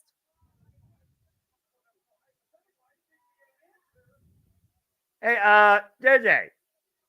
Yeah. I think I know the answer to this match, but are you ready to see the Stone Pitbull take on the Imperial unit for this? Sure, why not? And usually this is what happens in New Japan Pro Wrestling. Champion retains, champion gets called out, challenger steps up. The Stone Pitbull wants a piece of the Imperial unit. Tomoyoshi wants a chance to enter the championship. Oh. He just said, okay. Challenge issued, challenge accepted. Common Ishii for the NWA World Television Championship. Date and venue to be determined. Let's freaking go. Stone Pitbull Wrestling for life. I love that, man. Come on, Cobb. Show some more respect. Of course, he's literally insulting Ishii when his back's turned. Yeah, that's real brave of you. Well, for now, Jeff Cobb, one defense in. Jeff Cobb still NWA World Television Champion. That was fun. I enjoyed that. Yeah. More tag game while Renegade handles house business. Hey, Jeff. Welcome to the feed. What you been figuring so far of New Japan Pro Wrestling? I've been trying not to toss my cookies, if I'm being honest. I feel like crap. It's nothing to do with the show. I'm sure the show is delightful, but just it's Hey, you're good, brother. It's obnoxiously warm in the house, and the AC over here has never been right. So it's just kind of like but we are getting ready for a match. It's definitely gonna feel like we're gonna need to take a stomach break afterwards. If we got freaking Takagi versus Imura here. Hold that thought, Jeff. There's a video going on here. Oh. Ooh, Well, then we'll wait. But is it a return or a new? Wait a second. Oh, shit. That's Hanare. Oh, God. We haven't seen Hanare since he got presently concussed and battered and busted open during that War Dog Steel Cage match. Oh, boy. The face of fury coming for anybody who's holding gold. Ensure this fight will go on forever and ever and ever. Yeah.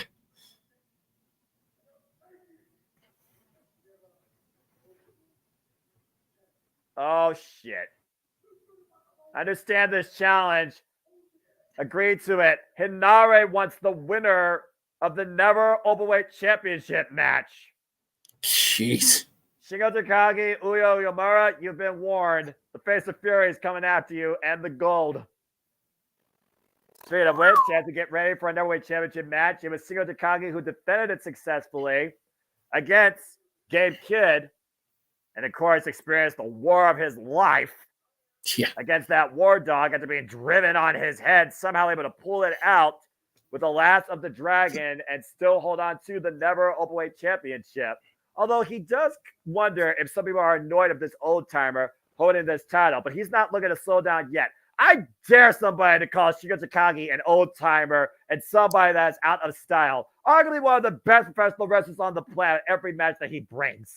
Yeah, I was going to say, I saw him compete at PWG Battle Los Angeles, and that was quite a few years ago. I'm talking, let's see, the year I saw him would have been Bola 07. So prior to Dylan's conception, I saw this guy wrestle.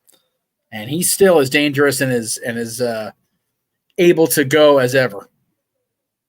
Yeah, but again, this New Japan Pro Wrestling roster, young, hungry talent, Uyo Uemura, is a guy that fits that description. Of course, he got decked by Kato Kiyomiya at the All Together show and lost, but he did win the KOPW championship from Greto Khan. Oh, hell. A title that Shingo Takagi defied at one point. That's true. So he has to beat a lot of strong opponents if he wants to defy himself in this era of New Japan Pro Wrestling. Uyo believes he could be as strong, if not stronger, than Shingo Takagi. So why not? Let's do it again. This is not the first time these two have gone one-on-one, but it will be the first time that they will do it over the Never Openweight Championship. Random question as they're walking to the ring or getting ready to go here for your tech side, sir. Yeah. You've been said kind of under the breath or not that anything with an Intel core ought to be throttled violently and destroyed, correct? Yes. Okay, just making sure. Trying to track down the best desktop computer for pulling this stuff off. So I feel most desktop computers nowadays should be able to hold up to a standard when it comes to just, demonstrating a streaming service. Because really, streaming comes down to how well your internet speed is and how well your bandwidth holds. And again, you never can go wrong with a hard LAN line versus a Wi-Fi line because hard LAN has no interference. As far as the computer goes, most computers, 16 gigs of RAM, standard solid state drive, good level processor, Intel multiple generation. I feel that most computers nowadays should hold up to what StreamYard's capable of. It's just a matter of the internet is able to hold up to consistent latency prevention. That's the biggest thing is latency. Latency is such a mucker for I do have this thing hardwired in finally. I've got it. I've got the modem here, and I finally found my little hardwire extender. So I'm running off Ethernet for the first time in a minute today. So it's seemingly going well. But the biggest thing for me is this sucker right here because the camera just does not. I mean, I can't get the camera to get this thing to hold up back here. That's my biggest problem at this point. And usually is the lag. It's just such a bitch. Well, usually built-in cameras don't hold up strong enough for that. That's why you invest in an external like USB camera that has more potential. That's why I got the USB Logitech C10920 that I have. You're going to link me to the camera at another time, but once I find the tower, because once we get to the fully into the house, I am going to have a tower for work purposes. Okay. Laptops are great in a pinch, but I'm not in a pinch anymore. Like I need to get my shit settled. Fair enough. Well, let's see how they sell things for the Numberweight Championship here. A title that is defined by the strongest fighting spirit. As Hanare awaits on the other side. I love the idea of this championship. I wish it would have been more prevalent and active in a time where more of the strong style guys, like Nakamura, them were in New Japan and hadn't already signed with WWE, because that would have been fun to see those guys go that era of New Japan compete for this title. Yeah, right. When you talk about the Numberweight Championship, title defined by the likes of Togi Makabe, Katsura Shibata, Minoru Suzuki, Hiroki Goto, and of course the most notorious champion in the history of this title, the Stone Pitbull Tomoshi Ii, that held this 6 times, a total of 514 days. Shigeru Takagi comes in as the 44th Never Openweight Championship, a title going all the way back to the very first champion, Masutsu Tanaka. And of course, Shigeru Takagi right now has held this title combined 398 days. The thing about this title, though, we've also seen many champions go 0D. Shigeru already has overcome at least that obstacle, overcoming Gabe Kidd. But against somebody as hungry as Uya Uemura, again, all it takes is 3 seconds. But we'll see how well Uya holds up against Shigeru Takagi here tonight. And again, we're going to see Gabe Kidd the next match against Eddie Kingston. That's going to be a war. There was a war mentioned earlier in the chat. That one's going to be. There may be paramedics needed out there in the high desert. Possibly. Uemura, of course, current KLPW champion after beating Great Khan for that title. Shigeru Takagi, of course, the newest never openweight champion, beating Christ Evil for that title and restoring it back to its previous glory. Yes. I'm very curious. Khan and the KLPW always mentioned the same breath, so somebody else was champion for once. Well, yeah, somebodies are better off not mentioned versus others. Shigeru Takagi, though, he's the guy that I will always mention on my screen, whether it comes to his time as IWGP Heavyweight Champion, his time as KLPW Champion, defining that title for 251 days and 3 defenses, and of course now defining the Never Openweight Championship in his 4th run, going into the second defense. And we've seen this guy defend this title in his history with this championship against the likes of Trent Beretta, Jeff Cobb, Minoru Suzuki, Taiji, and now Uemura might be his latest victim. I'm trying to find the picture I have with Takagi. How do you say his last name? I'm sorry. Takagi. Shigeru Takagi. Takagi, when he was just going by Shingo. Like, you didn't even mention his last name at that time. Yeah, right? Because, like I said, this is back in 2007 when he participated in the Battle of Los Angeles. There it is. I found it. Hang on. Give me a second. This is gonna be good. I'm ready for these two to just go to war. Right? Finally, the never overweight championship in the light that it should be. In a damn right good fight. Absolutely. I feel like it's lost its way when it was held by the likes of Jay White and Tanahashi. Don't get me started on evil bullshit. Right? We see Tanahashi, of course, our referee here for this contest. Remember, of course, the Heat Storm, member of Just Five Guys. I'm not talking about the restaurant, folks. Came back. God, I hate that's a meme, but I understand why. But it's so bad because they're so expensive there. It's crazy. But it's worth it. The bottomless fries, Jeff. No, as a California boy walking in there and seeing it looking just like the inside of an In-N-Out, but they happen to sell hot dogs, I was like, the fuck just happened here? Why am I spending $50 for two people? I was pissed. Well, I don't blame you for that, and that's fair. That was bullshit. I'm sorry. Kind of a tie up 1 fall, 6-minute time limit, of course. Uemura, trained by Tiger Mask, 6 years of wrestling experience versus Shingo Takagi's 19 years. Right. Of course, came in New Japan Pro Wrestling out of Dragon Gate as the newest member of Los Angeles de Japón and Real Goku Sumo Hall back in 2016. A good transition here about Uemura right now. Hammerlock in the arm behind Shingo's back. Inside headlock. Again, if you don't challenge Shingo from a power game, keep it down on the mat. It might play to your advantage.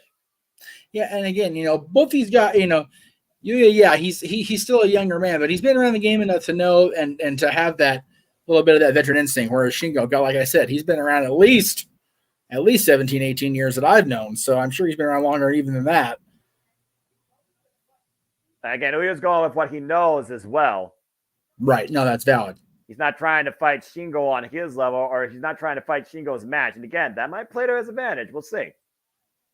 Grinding down to get Takagi, or attempting to, but able to hold on though. Still maintain the side headlock off the bat drop suplex. You see the pressure being applied right now to the side of the head of Shingo Takagi.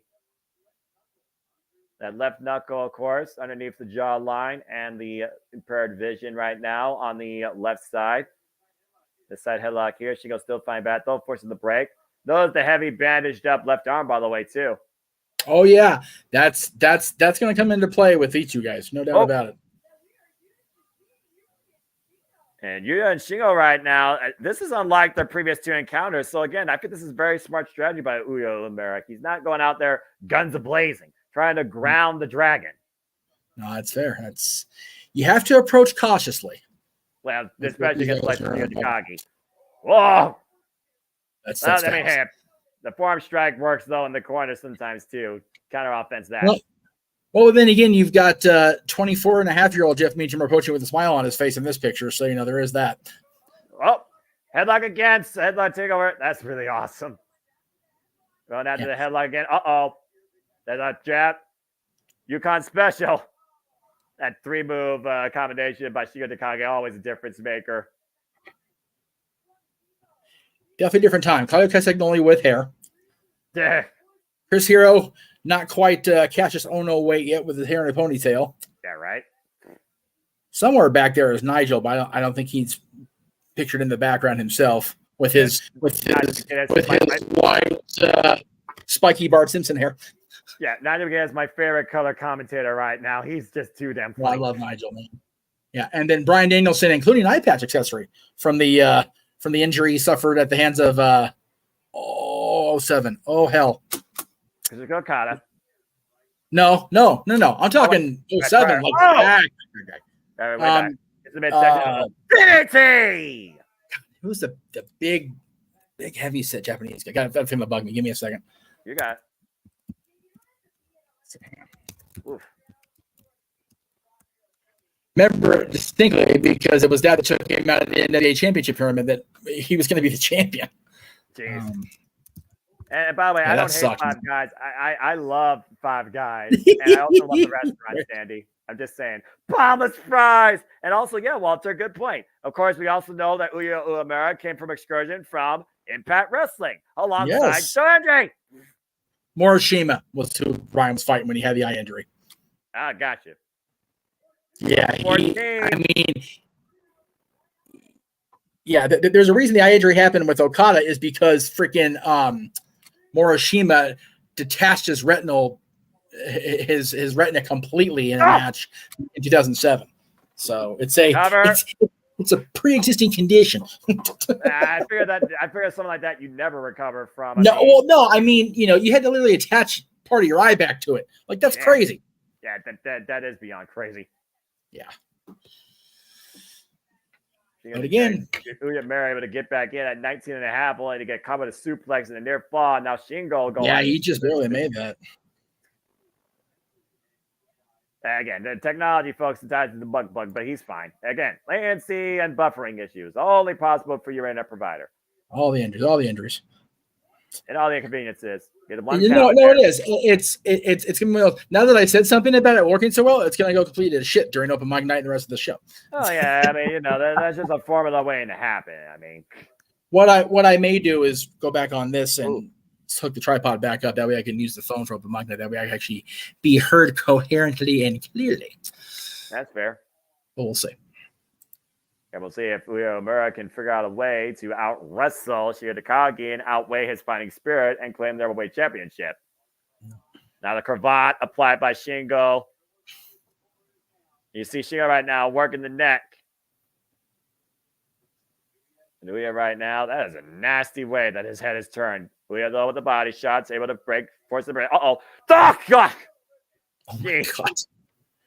Explosive power, Shigeru Takagi, out of nowhere.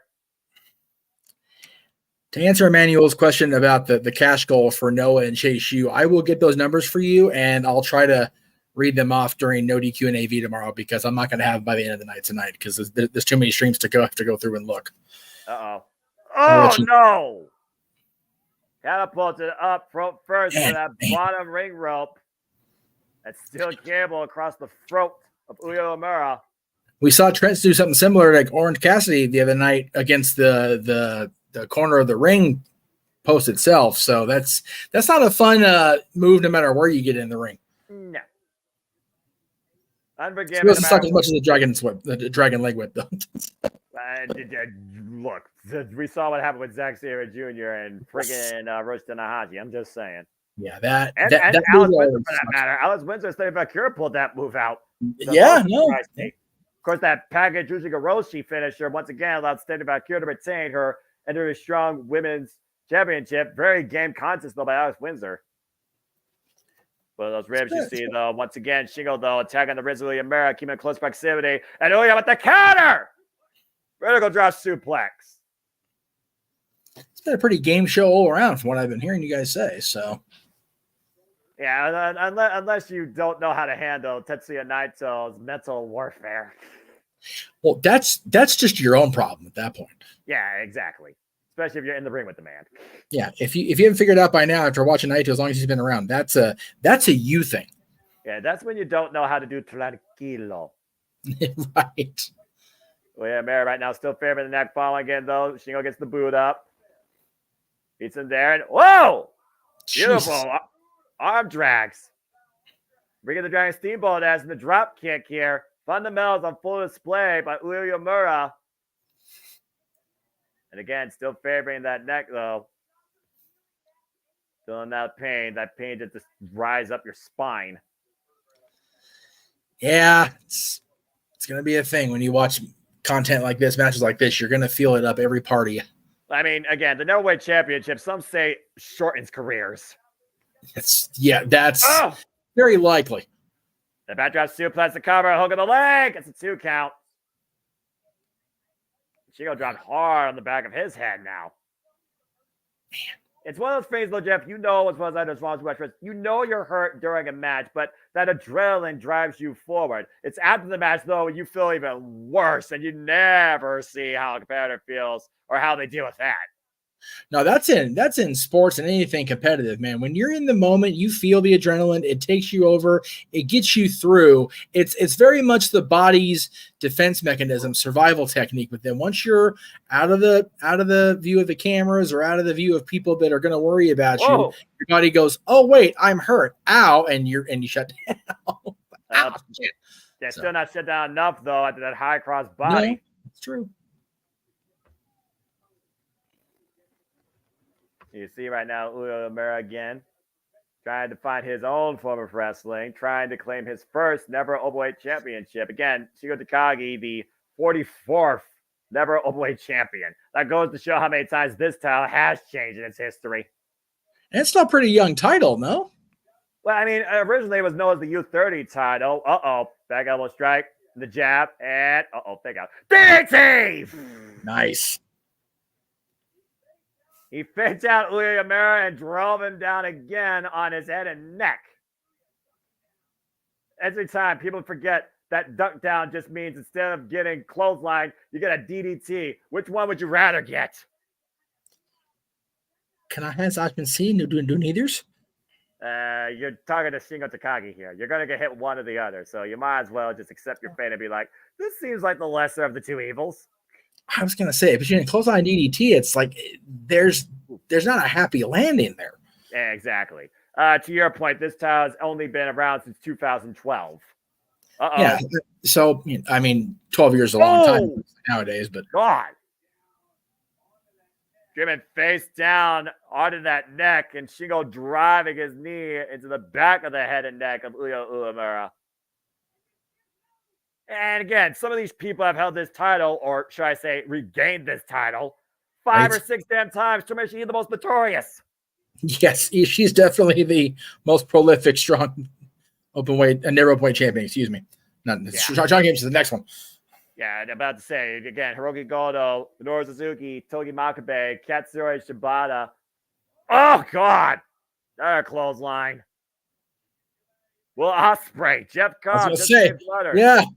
Ospreay's held this title, yeah. People holding this title. Tama Tonga, big elbow drop out of the corner, backwards elbow drop, and might be looking to finally put Uya down, hoist it up, power bomb, high stack 2, no transition.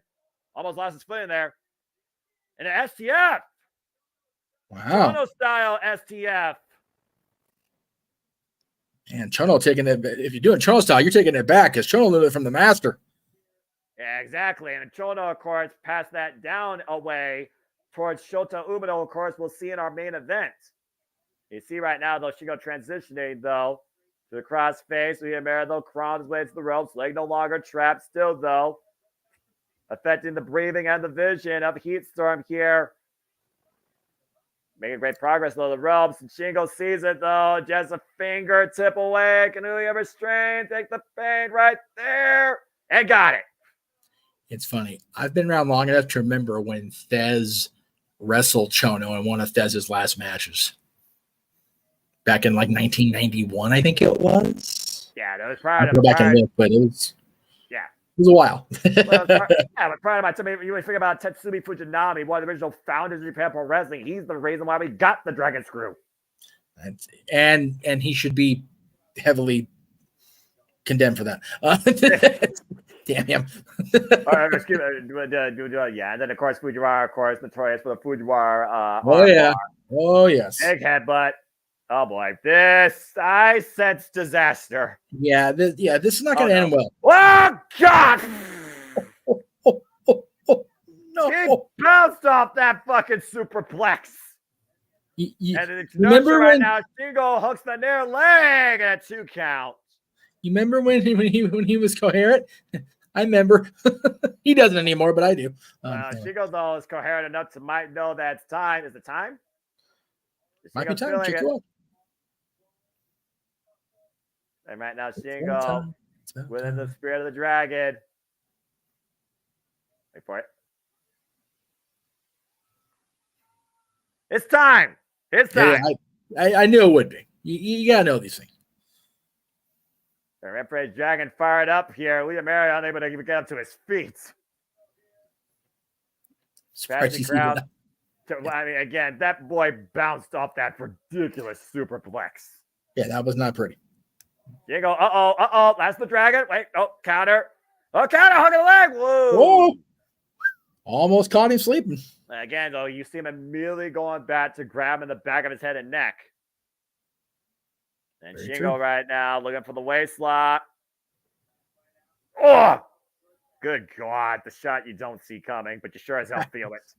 That Wow, Pele kick! another one you don't see coming, but you sure as hell feel it. The Shingo were on top of that. That was violent in nature. And look at those again, though. He's the one that's still grabbing his own neck there this entire time. But this bout coming to a standstill. Again, 60-minute time limit here. That's all you could do. That was just on instinct. Yeah, that had to be. Yeah, no, that's just straight basic awareness at that point. Both of these guys right now just teeing up against each other, forehead to forehead. Ooh, big knife edge chop. Golly. Oh, you see the perspiration flying off the man's chest. They're just, I mean, I get it's a never open weight championship and it's going to be this kind of battle, but every time it's still just, it just rings in your soul. Even me. That's bringing out the Toyota Center right now. And Shingo transition to the jabs. Take Uya down to the knee. Uya broke through, though. Runs through Shingo with that knife edge chop. Oh, my goodness. And Uya barely able to stand on his own 2 feet, but still find a way to keep himself in this fight. Like clutching the neck, clutching the shoulder, creating distance, falls in. The Shote, that palm strike, shares a Jushin Thunder Liger, one of his original trainers. Now look it up, Shingo. Whoa! Uranagi takes him down, the cover hook of the leg, and a 2 count. Wow.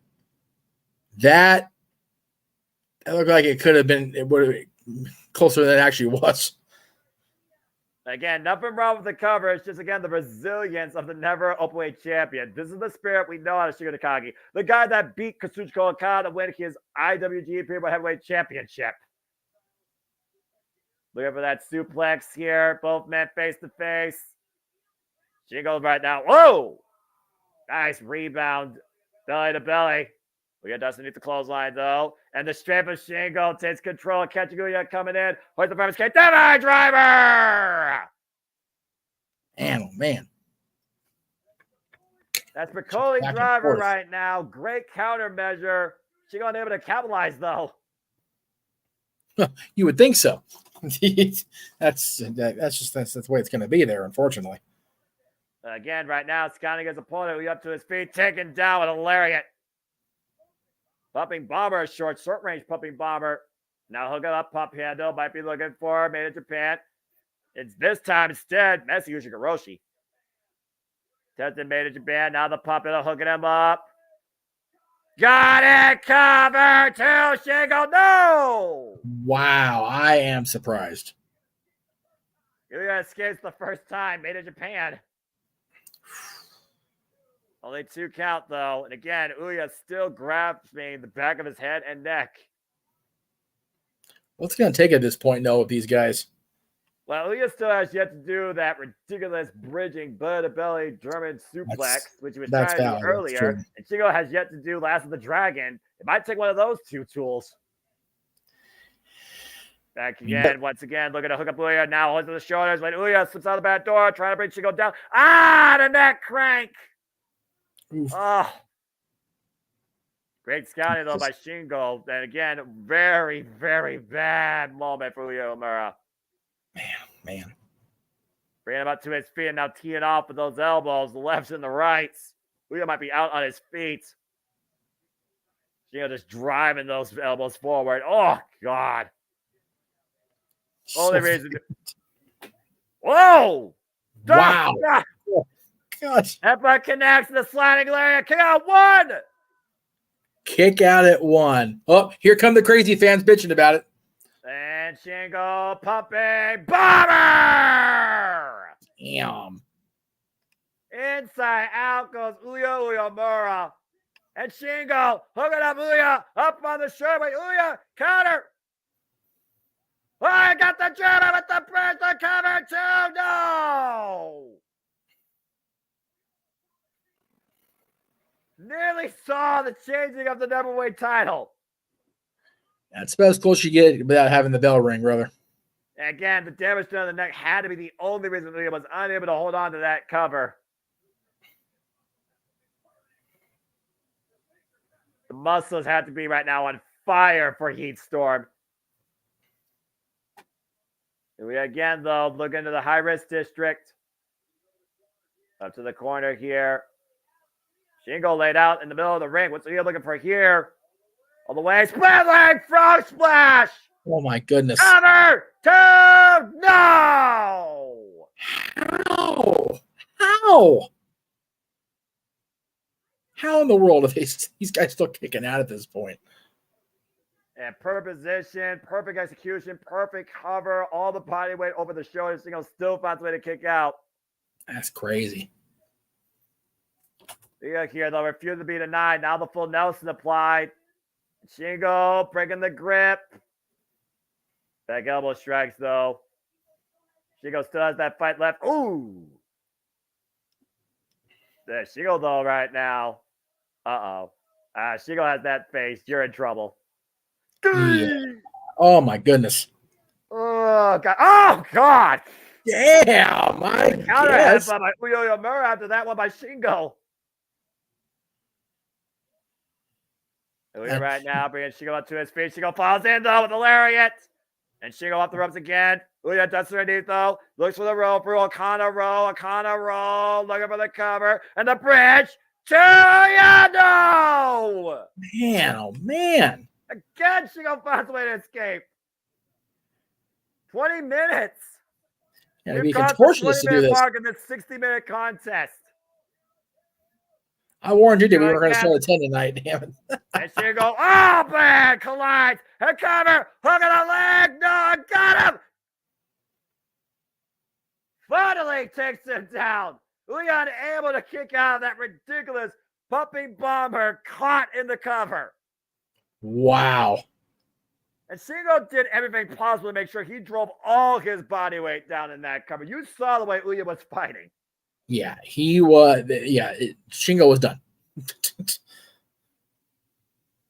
Wow. Yeah, I'll tell you what, though, I don't think Uya's fighting spirit was done by a long shot, but it was down enough for the 3 count. Shingo, once again, still never an openweight champion, but a hell of a fight brought by Uyo Yamura. You almost could say this was a match survived versus won by Shingo Takagi. I was going to say, they called that match earlier the Proving Ground match, the survival match. Shit, that's a survival match. And nothing else, Uya Yamura continues to step up during his return to New Japan Pro Wrestling. That's valid. That's true. Hey, wait a minute. Shingo, of course, previously held the KLPW Championship.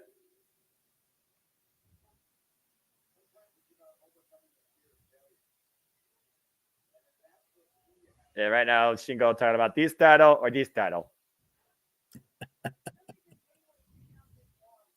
Well, again, Shingo, though, giving the young man his just due. Definitely earns respect in that fight. Strong demonstration of fighting spirit. He may not be neverweight champion, but he's still KLPW champion. And that title, you truly can define your own legacy if you know how to survive. And that was definitely a match he survived. I don't think anybody really won that one.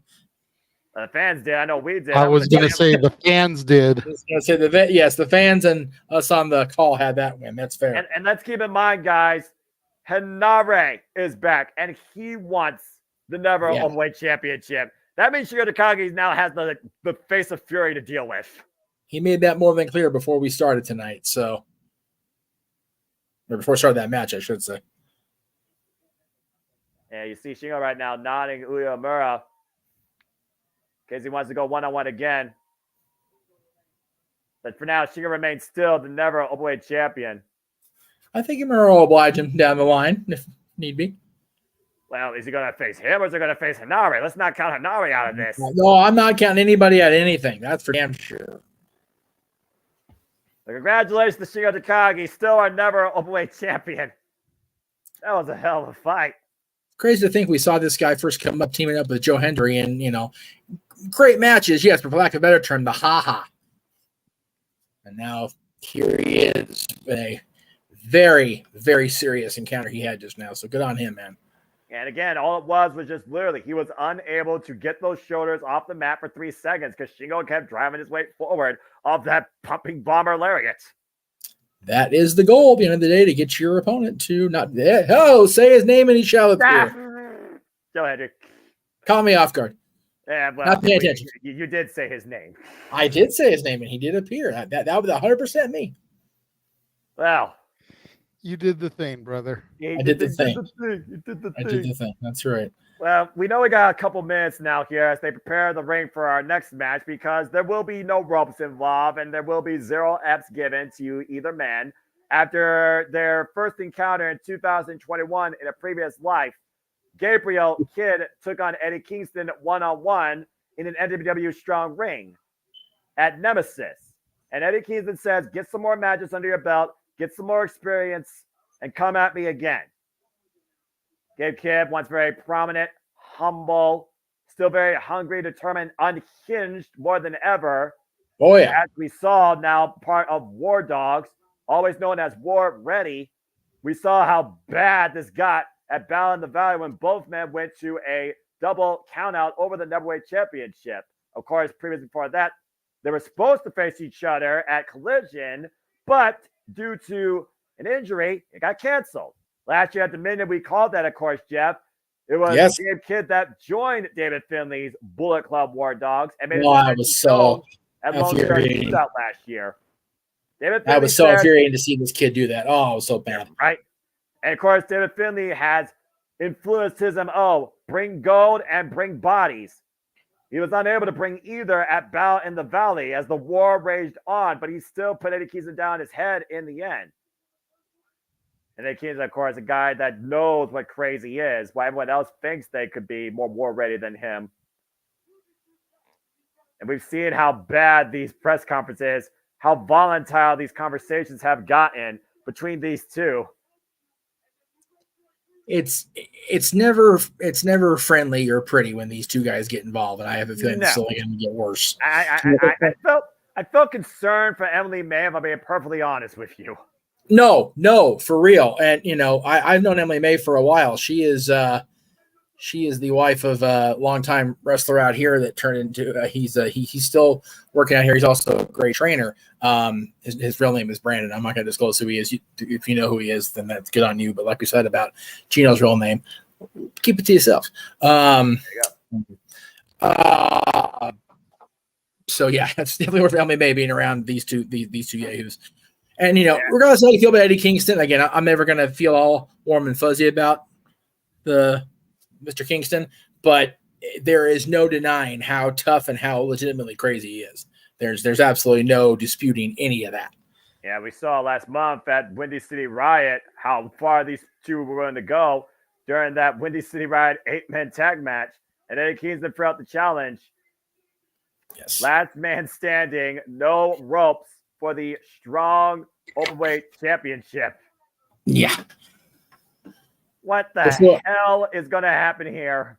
Chaos, injury, bloodletting. Accurate. All accurate. Probably Before way I more go out, accurate. Jay. And there's no time limit. No. No time limit, no ropes, and it's a last man standing match. New Japan's trying to be PWG. What the hell? The only way to win is count knockout. 10 count knockout. Yeah, 9-9. Just so you're aware, Jay, before I duck out, I moved the show plugs down to the bottom of the open mic night plugs. That way we can get the shows all plugged in instead of trying to bounce around and go back and forth 25 times during the course of the shows. Because that's what takes so long. So, just so you know. Ugh. Okay. Okey-tay. Okay, well, this is not going to be. You want me to stick around for this one? It doesn't matter to me because I can keep going with the show prep for the top of whenever the hell we start. It's not like we're going to be calling a wrestling match here. This is going to be a straight up blood fight until one man can't meet the count of 10. Okay. I'd not be able to Is see it just me though? This should be the main event, I think, and I only say that because you're losing the ropes. Yeah. So you're taking all this time to take the ropes down. Then you got to put them back up for the main event. Yeah, that is accurate, to be fair. And I do think you have a point. This is why we're going to be on for an extra hour. Thanks a lot, New Japan. Like I said, they're over here trying to be PWG, getting us out of here after midnight. Oh, so this is nothing new to y'all then. Oh, fuck no. Oh, my God. No. PWG shows Bell time would be 8 o'clock. If we're being real, doors were at like 7:50. Right. So Yeah. bell time was more like 8:30. And then they'd have shows that went to 12:30, 1 o'clock in the morning. I will say this though. In a sweat box, a Jewish and- community center with no air conditioning. Kind of like my city. I will say this though, Jay. Were it not for that kind of scheduling and shenanigans, Dylan's mom would not have been able to have her ride home be messed up, and she wouldn't have come back here. And so there you go. It's all PWG's fault that Dylan exists. So thank you for that, PWG. But the other 19 years, yeah, thanks a lot, you 6 assholes. Anyway, right. That's right. I am passing my couple fault of which sold their shares to the Massey brothers, and can we just own up to the fact that the Massey brothers are only main event players and companies that they own or have a stake in? Hey, you know what though, JJ? There's a pattern. Think about it. There's a pattern. Who do the Masseys work for right now? Tony Khan. Oh boy. Mm-hmm. What has he been accused of? Right? Mm-hmm. Who's one of the PWG 6? Top Gun Talwar. Just throwing it out there. That's fair. There's a pattern of use we here. We now know who the supplier is. God damn it! We are evil, evil people because Talwar and his mama are good people. I love John. I miss that fool so much. For real, Mama Talwar and her concession stand food. Hell yeah. Tamales for life. I don't even like those damn things. I eat Mama Talwars. You know you make good concession stand food, Noah, when you can get a Mama Talwar chant going in the middle of the PWG show. No goddamn good reason. Oh, King of the Bums has arrived, so all hell's about to break loose. Yes. For a man that walks as fast as Kingston is, how does he still so heavy set? How is he still so pudgy? Fuck, Jay. I don't know. Again, I mean, who are we to criticize a guy for but like, for as fast as he walks down the ramp there, how is he still so pudgy? I was going to say, we can say he'd be burning all those calories, and then the wrestling too. I was going to say, we can say because we ain't walking the ring like Santino Marella. So, For real, though. I'm really trying not to be an asshole to Eddie. I think I've softened quite a bit towards him here lately. I will vouch for that and co-sign on that. But seriously, dude. He got a Dunlap on top of a muffin top on top of a keg, and he's still walking that fast. But we're not trying to be an asshole or anything. And again, Eddie Kingston, of course, said that Japanese professional wrestling saved his life, channeling heroes like Kawada, Jun Akiyama. Gabe Kidd said, "Fuck New Japan Pro Wrestling, turn his back on every fan that this company represents, and looks to take everything from it, starting with Eddie Kingston's never overweight championship." Darren, don't encourage him. What are you doing? What are you doing? And Gabe Kidd, so much he knows potential. The good shit. So much potential. 12 years in the game. They'll reign. Oh, well, here we go. Well, yeah, there you go. Okay. Well, again, this is not a wrestling match, folks. This is a fight. This is a last man standing match. Believe it or not, 10 count now got the only way to win, and there are no ropes. So anything could happen here. I feel like, though, honestly, despite the fact Gabe Kidd is war ready and he's been in wars, Eddie Kingston has been in a war against himself his entire life. So I still feel like, JJ, this still favors Eddie Kingston. Oh, boy. I agree, and this is not going to be a short one, Noah. You see the straps already down on Kingston. But again, Eddie Kingston right now testing his fighting spirit against Gabe Kidd with these open knife-edge chops. Already called Gabe Kidd every possible word that you didn't say in your little... This should be rated R or rated NA. And I'm not going to say those words because I don't want to offend anybody thinking like, what the heck is this boy saying? If you want to know what Eddie Kingston really thinks about Gabe Kidd, go listen to the press conference. Oh, man, that was a nasty strike. And again, there's no pinfalls here, so Eddie Kingston can just tee off all he wants against Gabe Kidd. It's about knocking out your opponent so they can't answer a 10 count. And if you would like to hear Noah say those words, super chat. Simple as that. Why, JJ, are you trying to, once again, use such a means to bring the worst out of me? You want to know why? Because I starred Emmanuel's comment Yes. And yes, Emmanuel, there was a cash goal. $500 in super chat before the end of the year, and you can't count the karaoke or game show nights. Oh, God! So streams from May 5th on. Yes. Hello. And we're doing pretty well here the last couple days. I need to double check the numbers, at least on my end. Yeah, I was. But yeah, $500 is the goal, Emmanuel. Spread out evenly amongst the both channels, of course. Yeah, I had told him a few minutes ago during a lull that I would have to do the numbers and you give it to him during No DQ and AV tomorrow. Because I don't have him in front of me, and I have to. The way it's broken down because of the karaoke stream, I have to go in each stream since then and break down what we got in super chats. So it's going to be a thing, but we will get you the numbers, sir. Faux show. Yeah, Gabe K right now just throwing chairs at Eddie King's face and just teeing off at him on the outside. I have received $22 since last karaoke. And Kings is busted open hard ways. I will go in and check momentarily. Like I said, I'm still setting up the. I'll get the word. Renegade should be a lot more pleasant. He now has a milkshake to sip on. Oh God! Again, another chip thrown in the face of Eddie Kingston. I think we're not even 5 minutes in this match, if you want to call it a match right now. And a chain. That's the steel chain. Yes, that is, JJ. Steel chain, same as it was. Well, we saw a bunch of steel chain came into play in Chicago when they restrained Eddie Kings. Then after Gabe Kidd dropped homicide on his head with a pile driver. And wrapping it around his left arm, his entire arm. We have already got Eddie Kingston busted open. Sure, because why not? Clothesline! Your name isn't John Moxley. What are you doing bleeding already? He's trying to next in the main event. You trying to show him up? I was going to say he's the pregame for his buddy Moxley. And Eddie down right now up to 7, up to 8, and somehow Gabe Kidd unaware that Kingston will bat to his feet. Eddie's still in this fight. Oh man, just got dead with that palm strike. Ooh, quick short DDT there. Again, no pinfalls though. No, but he said knock your ass out for a couple of minutes. Now Mox has to sandman it and be bleeding by the time he gets in the ring.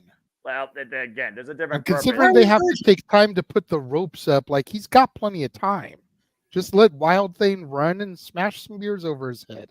Well, Gabe Kidd right now still smashing Eddie Kingston and taking a bite out of him, looking to literally make sure he takes not only his towel, but his body in the process. No. Oh, God. This is nice. And fish hooking him. And then driving that turnbuckle into the forehead. Gabe Kidd is out to try and get some respect here from Eddie Kingston. Yeah, it's a hell of a way of doing it.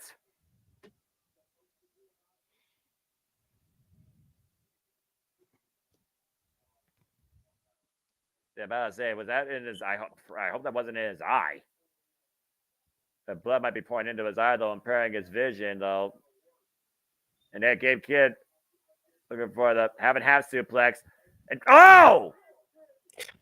Damn. He's been driving Gabe Kidd now face first into that exposed turnbuckle across the ring post. And Gabe Kidd down now as the referee starts his 10 count. Again, folks, this is the only match tonight where a 10 count will determine the winner. Down at 6, up to 7. The 2 seconds left, 8. And Kidd somehow crawled back to his feet to break the count. And Gabe Kidd now busted open. Now Kingston with that chain in hand. I knew that this was going to be a bloody brawl. I mean, come on now. With these two and their bad blood and the amount of language that would get anybody demonetized at press conferences, I'm just saying. This is why we don't air them. Well, I mean, with no ropes, last man standing, if this match didn't have blood, I'd be pissed. Well, considering who's also involved in it, I would be actually surprised. And wait a minute, Eddie Kingston right now trying to hang Gabe Kidd. The fingers, I think, literally locked in between that steel chain and Gabe Kidd's larynx. You said murder is legal under circumstances, right? Yeah, there's a reason that there is a phrase, justifiable homicide. So is Eddie Kingston justified in trying to literally hang Gabe Kidd? I don't know. I think that would classify as premeditated murder. Yeah. Oh, Lord. Justifiable homicide usually only comes into play, Noah, when you're defending yourself. I don't think Eddie Kingston wants to stop, though, despite using a stop sign to Gabe Kidd's head. Kingston right now pushing all of his weight down on Gabe Kidd's torso with the stop sign in play. And that's a lot of weight. Jesus. And right now, again, I do wonder how much Eddie Kingston's vision has been impaired with all that blood. Count up to 4. And Eddie Kingston's still looking for another weapon of choice. And literally, no ropes. You use the ring itself as a weapon. And a trash can lid is also included. Just braining Gabe Kidd right now. First, you got canned. Fuck. Again, the statement that Keys is trying to deliver, and Gabe Kidd, you went with the wrong band of brothers. You lost your way. You're not as crazy as me. Well, honestly, who is as crazy as Eddie Kingston? I'm not just talking about pro wrestling. Terry Funk. That might be the closest. Gabe Kidd also defiant it. Oh, God. Terry Funk was middle-aged and crazy when he came out the womb. This is a true story. Verified by Mick Foley, the most honest man in wrestling. And Gabe Kidd right now literally being brained by Eddie Kingston and the trash can being warped around his head. And hyping himself up. What the fuck? No, Eddie Kingston's up. Yeah. Look at Eddie's eye. Don't want to. Right? I think that eye is swollen shut from when that turnbuckle was maybe shoved in it. Too bad it isn't his mouth. Started wearing an eye patch like Bryan Danielson used to. We were bringing that up when you were doing the dishes. Avast me, mateys. Dude. And big chair swing across the back of Gabe Kidd. I mean, when you think about it, he had the same thing happen to him that Mabel did the Undertaker. He just had a big, giant dude fall on his eye. It's like, that shit's going to happen. And if that hadn't happened, he would have been NWA World Heavyweight Champion. Yeah. There is photographic proof of this from Mr. Marquez. I saw it with my own eyes. I saved that shit, too. Yeah. Eddie Keynes is not done yet, it looks like. Stopping the ref from starting his count. Which, honestly, that might have been the greatest thing to ever happen to Adam Pearce. I was going to say, as we're getting the count of these guys, think about it this way. We all know how loyal a soldier Bryan Danielson is. If he'd have won the 10 pounds of gold, he may not have ever left the NWA. So there would have been no Rise of Daniel Bryan and Return of the American Dragon. And Adam Pearce may not have gotten past almost getting to that world title status. Gabe Kidd right now hooking up Eddie Keynes. And Jesus. Oh! Completely missed the trash can there. Just a smidge. Yeah, I think he still caught some of it, though, of that Saito. Gabe Kidd, great counter move. Now the 10 count being applied to both men, though. To 5. To 6. And clearly these men do not want to count out this easily. Again, like you said, these two are out to set a statement. Yeah, but we still got another hour or so of open mic night to do. Let's go, people. Get your shit in, Ryan Cage style. That's right. We're on a schedule here, gentlemen. Hey, this is what happens when you deal with alternative time zones in the professional wrestling pay-per-view, and the fact that Gabe Kidd and Keynes will literally try and kill each other. Yeah, fucked up part is though they're actually in California and we're still running late. Like, damn it! Usually it works to our advantage. Shit like this is why Tony Khan runs 4-hour pay-per-views. That's right. Hey, at least Tony Khan only runs for 3 hours, 58 minutes, and 30 seconds. This show's already been longer than that. No, because you got to figure the show started at 7. We don't count the pre-show. Officially. Gabe Kidd right now. What the hell else can this crazy war-ready fool bring out? Why would you ask that when you know the answer's not going to be pretty? Because I wouldn't expect anything less from these two. No. That's the reason why there's no ropes in play. Yeah. You know they usually take the ropes down in Japan when they're going to hang barbed wire. At least they didn't do that. Yeah, true. This time. Grabbing a chair. I mean, again, what if the chair's not good enough, and a steel chain is not good enough, and a trash can isn't good enough? I got another chair. How many chairs are underneath this ring? All the chairs. Every chair in Japan is there. A lot of chairs.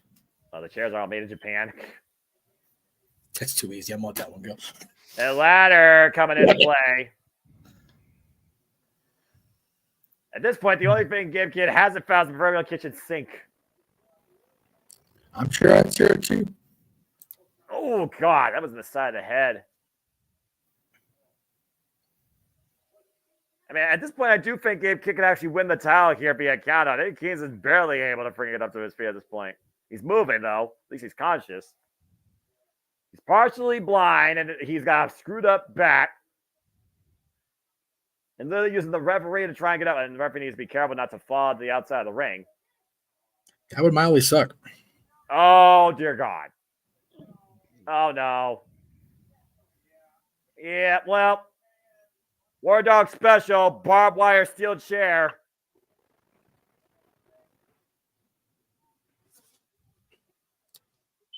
Uh-oh. Oh, no. Pile driver! God damn it. There's a reason that move was banned, y'all. On a barbed wire steel chair. That's why it was banned.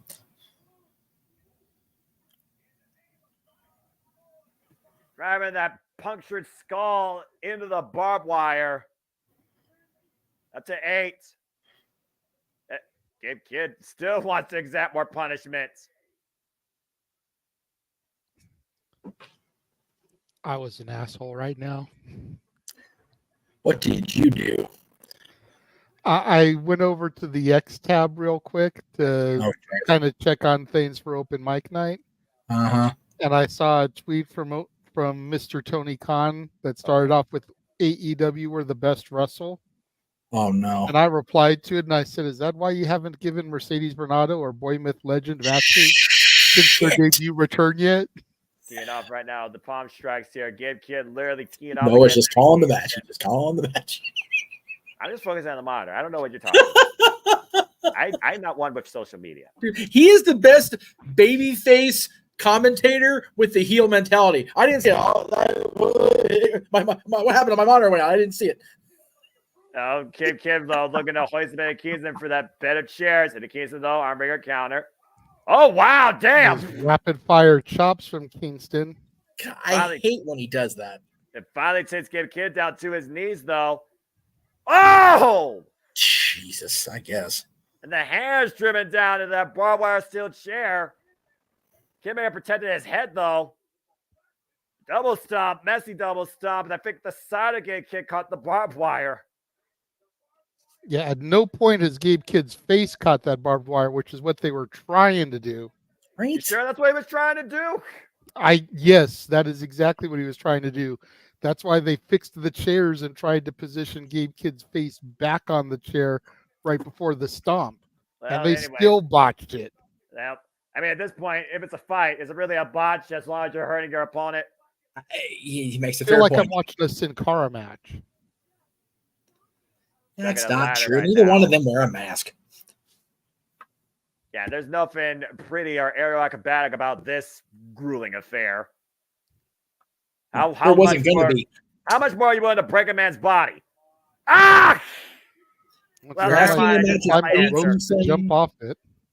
Let's see. You're asking a match, and Eddie Kingston and barbed wire are involved, Noah. I think you answered your own question.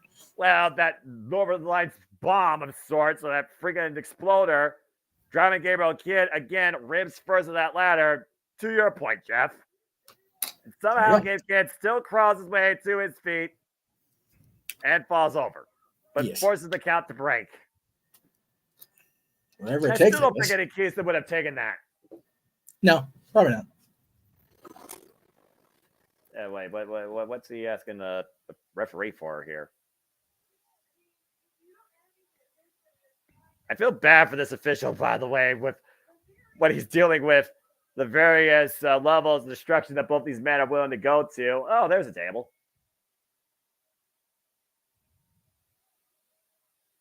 It's table. Same as the other was. They're trying to brace it up against the barricade, the proverbial bridge over troubled water. I don't think you're going to be able to do it here at this venue, not with this setup. But who am I to tell Eddie Kingston no to anything?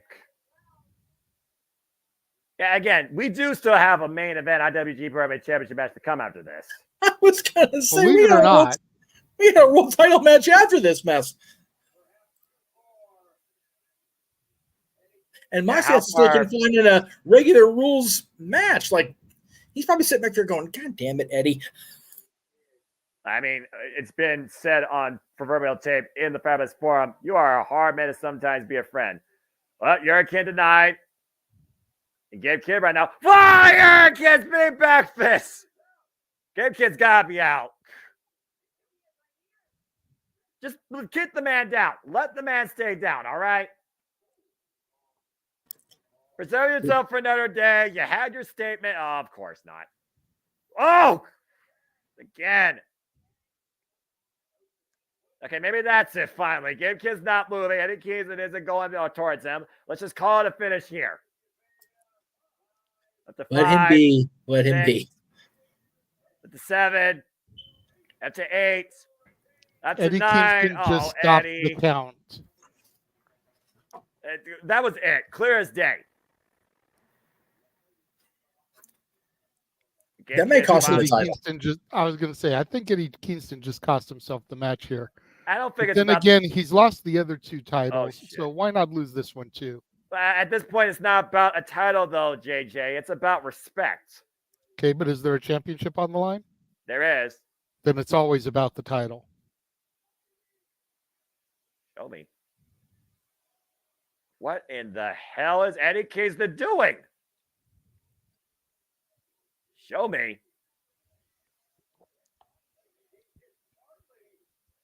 He has just handcuffed Gabe Kidd to him. That means these guys cannot escape each other now. Oh, shit. Well, sweat flying, fists flying, and both men are handcuffed to each other. Show me what you're made of. So says Eddie Kingston. It's really smoky in that arena, and it's May 11th. 420's already passed. Big headbutt. Uh-oh. Oh, no. Oh, no. Oh, no. Oh, no, yes. no, no, no. No, no, no, no, no, no. Not the bat drop. Not the power bomb. Not for that table. Somebody is going through that table, Noah. Yeah. Hopefully it's not the referee. Well, again, but both men handcuffed. I'm pretty sure not one man's going for the table, but 2 men are. And Gabe Kidd choking out Eddie Kingston with those handcuffs. Front face lock now. Change of position. Oh, God. Oh, no. Vertical The suplex through the table. That suplex drove Bowman for the table. Eddie Kingston's legs caught the guardrail.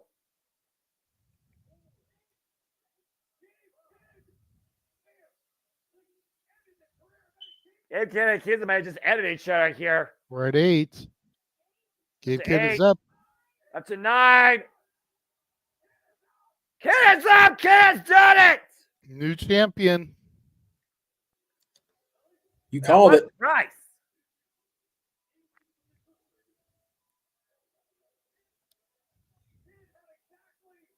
Kid knew exactly where he was, where it mattered the most. And it's ended Eddie Kingston's run as the never openweight champion. Or excuse me, NJPW strong openweight champion. As the referee finally uncuffs Eddie Kingston. And seriously, check on Eddie Kingston's legs. Those legs went straight into that barricade on the way down. Freaking war zone here in the Toyota Arena as Gabe Kidd is finally vanquished Eddie Kingston and is now the new, oh Lord, NJPW strong openweight champion. You see David Finley right now, the leader of the War Dogs. coming out and congratulating Gabe Kidd. May not like the MO, but you gotta admit, Gabe Kidd got it done on his own. And there was no rules, so I mean, honestly, the War Dogs, they wanted to, they could have gotten involved here. They didn't.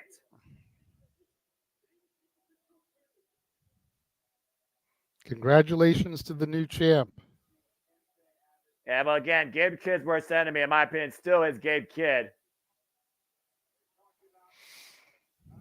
The scary thing is now, Eddie Kingston is a man with nothing left to lose.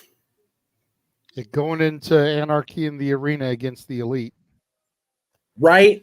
Teaming up with Danielson and FTR. Like that match is only going to get uglier in the lead up. We've got 15 days. And trust me, I've got a lot to say about that match. I'm sure you do. We'll talk more on City Predicting, I'm sure. Of course, City Predicting will return for double features that week with Double and Nothing Kick with the Rain. But that being said, you are talking about a man that nearly tried to burn Chris Jericho alive 2 years ago in that very building. Burn it down. Yeah, Eddie Kingston right now, not even moving. Eddie Kingston might have blown out knees and probably a closed eye. And Ugh. Seth, it's actually absolutely correct. Like we said, Eddie Kingston cost himself that title. That had nothing to do with Gabe Kidd pulling out a victory. Gabe Kidd just happened to be the one that wasn't left lane. Yeah, quite literally. And again, both men went down together. He was just the one to find the way up to his feet when it mattered. It's a classic Rocky II finish, baby. Well, Gabe Kidd now the new NJPW Strong overweight champion. But now Gabe's got Kaito Kiyomiya waiting for him. So the GHC heavyweight champion. Yep.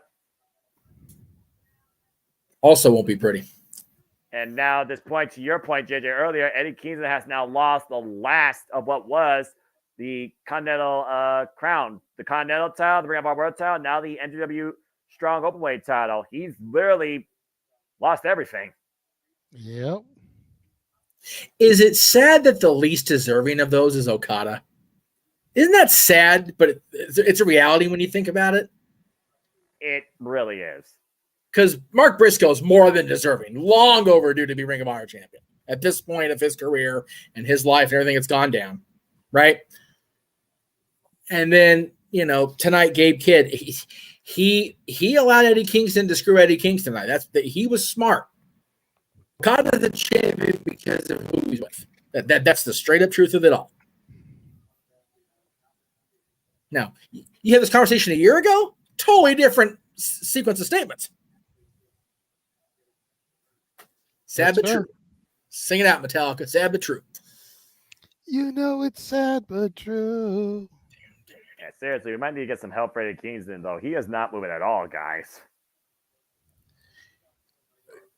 When you're a man with nothing left to lose, why bother trying to rouse yourself back up? Let him carry you out in a whimper of glory.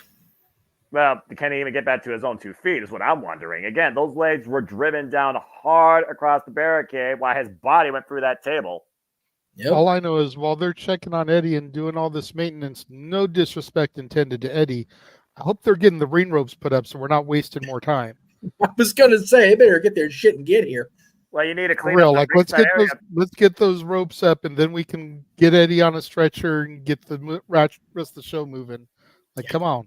Eddie Kingston finally conscious enough to get up to his own 2 feet, thankfully. That is for real a good sign. He's getting up on his own 2 feet. That's always good to see. Well, he hasn't gotten up yet. He's crawling into the rain. No. And of course, and here comes Jack Perry. Oh, fuck. God, here we go. To further the storyline here for Anarchy in the Arena. You know we're going to be seeing footage of this on Dynamite. The chat room did call the Elite would be out there. They're just sending out their freaking little lapdog instead. This is the worst time. Sorry, not lapdog, Ryan Animal. Sending out their scapegoat. Sorry. And here come the Bucks. Motherfucker! God. Nicholas Jackson. The Bucks are in Ontario. Shit. Why you put that out there, foe? I saw it David coming. AEW. Where's Mox? Yeah. Well, Mox has a title defense. He ain't going down there right now. I understand that, but he The could have. fucking His music AEW hitting would Tag probably Team scare them out of Champions. the building. Mox is there, we know. Danielson is not. He's at Collision. He had a tag match with Claudio tonight. And the other two FTR? FTR is not going anywhere except prepping for court and getting ready for the Anarchy in the Dax Arena. had a match on Collision also. He Why fought the fuck Dynamite does Kid's these kid. idiots have a That's mind? true. That's true. So and Collision was nowhere near Ontario. So yeah, dude, Eddie's screwed here. Eddie Unless is Mox outnumbered. comes out. God. What's that? Said unless Mox comes out. But even still, if Mox comes out, they're still down a man because three of the four are there. Come on, unnecessary. No, it's necessary for them. I'm not advocating it, but it is what it is. They can EVP trigger after EVP trigger until Mox decides that enough's enough and deflects from his title match, distracts him. Once again, Mox has to save Eddie Kingston's ass if he does. Well, I will say, and we all know how much I love the Massey brothers, but Matt did just make a valid point. He's like, who picks a fight on Wednesday night and then goes and shows up in the hometown of the Young Bucks? That's Like, true. you decided you wanted to stick your nose in business where it didn't belong, and then you're going to walk into my house? Knowing you outnumbered? So I can't stand those assholes, but it makes a valid point. Valid question. Where the hell's Tanahashi, the boss here? Is Tanahashi scared of these dipshits?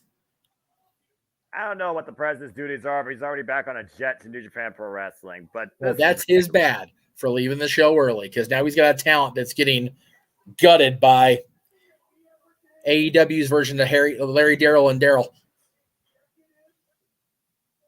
Actually, no, it's Larry Moe and Curly because there are four of them. So Shemp's not far behind. Jack Perry's Shemp. He said the best they ever did was become multimillionaires, pack their shit, grab their families, and move to mansions in the high desert. I hate it when the heel promos are right. Damn it, they're good. Like, I hate it when the heel promos ring true, and it's like, you know what? You're not wrong.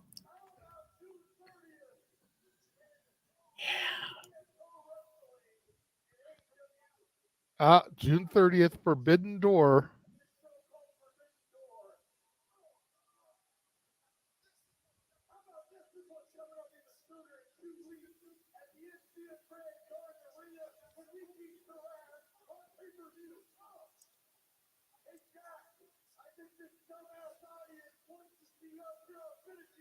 I agree with Noah. Just enjoy pro wrestling. These damn Bucks just make it so hard. Yeah, while they're attacking a man that they're already going for a war, attacking a man while he's down. That's been their MO from the minute they flipped that switch. The elite has been all about that. They're not so elite when it comes to their conduct. Trigger just takes out Eddie Kingston. God.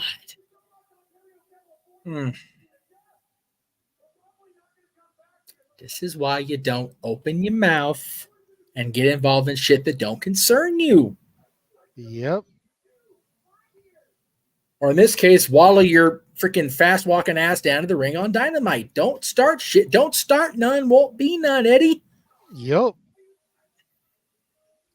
And JJ, again, second time this week, but I have to invoke the Casa phrase.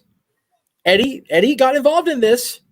He's now laying in the ring all beat up. What happens? That's how people get fucked up. Well, hopefully these guys get fucked up beyond all belief at Double or Nothing and Anarchy in the Arena, where I hope he has gasoline in tow for not one motherfucker, but three. I've never been more glad to not be going to a show. Like, if I was going to Double or Nothing, I might have to have the JMN team drag me out of there before I start swinging on people. Okay, but Jeff, I almost bought a ticket to this show. Oh, trust I me. could have seen this shit live as we see Nick Jackson going at it with a fan, taunting like he's going to give him a super kick. Ah, God. Well, having taken a super kick at ringside by somebody even less decent than the Young Bucks, hey, it happens.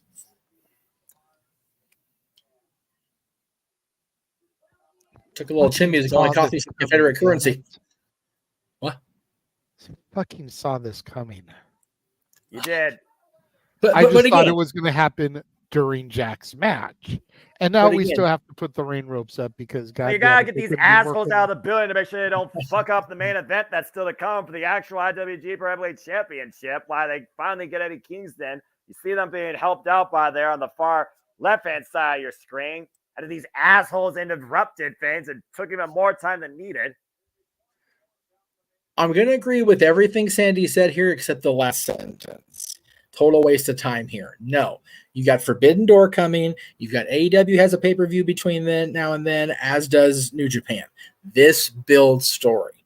I agree. They should have not done this, before having to put the ring back together. That is the wasteful part. Yes.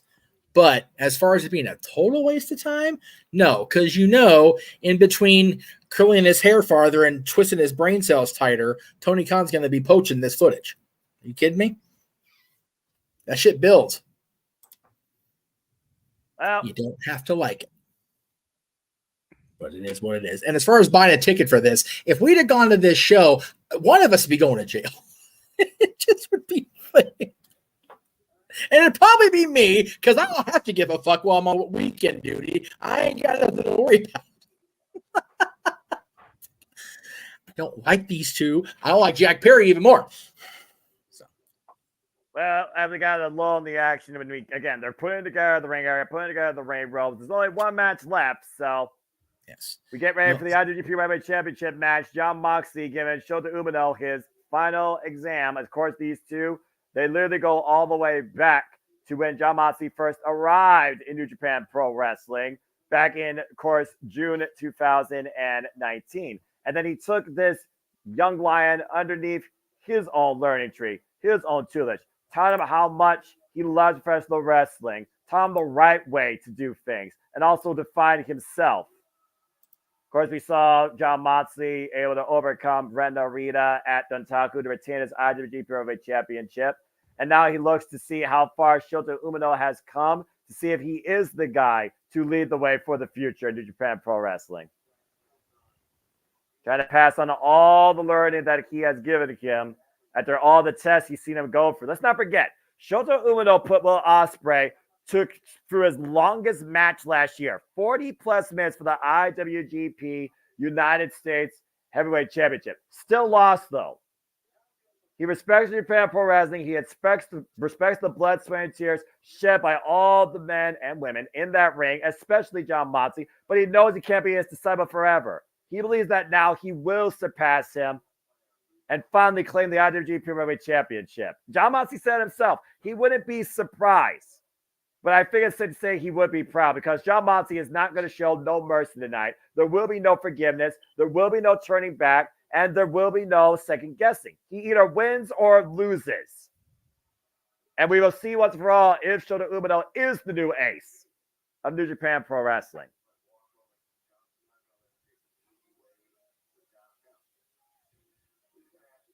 I was wondering when these two are going to finally face each other one-on-one again. From a 3-minute initial contest to what's going to be absolutely a longer testament of growth, strength, and determination for a guy that wants to surpass what Kazuchika Okada did and wrestle him. Jon Moxley, of course, a guy that has held now the WWE, CCW, AEW, GCW, and IWGP World Heavyweight Championships after beating Tetsuya Naito last month, 20-minute bout, Windy City Riot. It has been a very fun, long, fulfilling night here at Resurgence. We're going to see if Shota Umino emerges the new IWGP Heavyweight Champion. The biggest prize in New Japan Pro Wrestling on the line tonight as we get ready for our main event. And again, folks, reminder at home, we will still be having our main event topic of Open Mic Night coming up just as soon as Moxley and Umino stop beating the shit out of each other. Because that's what's going to happen at the end of the day. Clearly. Well, I mean, they have to try and follow what we just saw. Yeah. I'm not the biggest Eddie Kingston fan, but that's going to be hard pressed to do. No, between it is. The blood, the brawl, and the Bucks. Well, that goes to the testament of what Shota Umino needs to demonstrate to Jon Moxley and surpass. JJ mentioned Triple B. MJF's return confirmed. And then we're still going to have freaking Moxley's 25-minute entrance. Especially in New Japan. You can say the same thing about Roughneck Shota Umino Shooter as he makes his way through the audience here in the Toyota Center. Well, JJ, even in a small arena, how was he getting into the ring? 104. Okay. The tickets I was looking at were like section 112. So if he had been walking down the stairs where I would have been sitting, I'd have been even more pissed. Right. No, that's valid. That would have been a valid bitch. I'm about to say.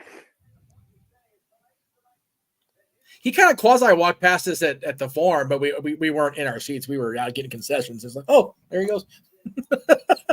It's out of nowhere, right? Pretty much. Kind of like when I saw freaking Leia Meow and Madeja at WCW freaking walking the concourse to go to the meet and greet, and they're just casually walking past me. Dressed like Madeja and Leia Meow were dressed back then. That probably wasn't an easy distraction to avoid. Like, hello. Yeah, it's probably accurate if you're being honest. And I had such tunnel vision at the time. All I thought was, oh, two hot chicks walking past.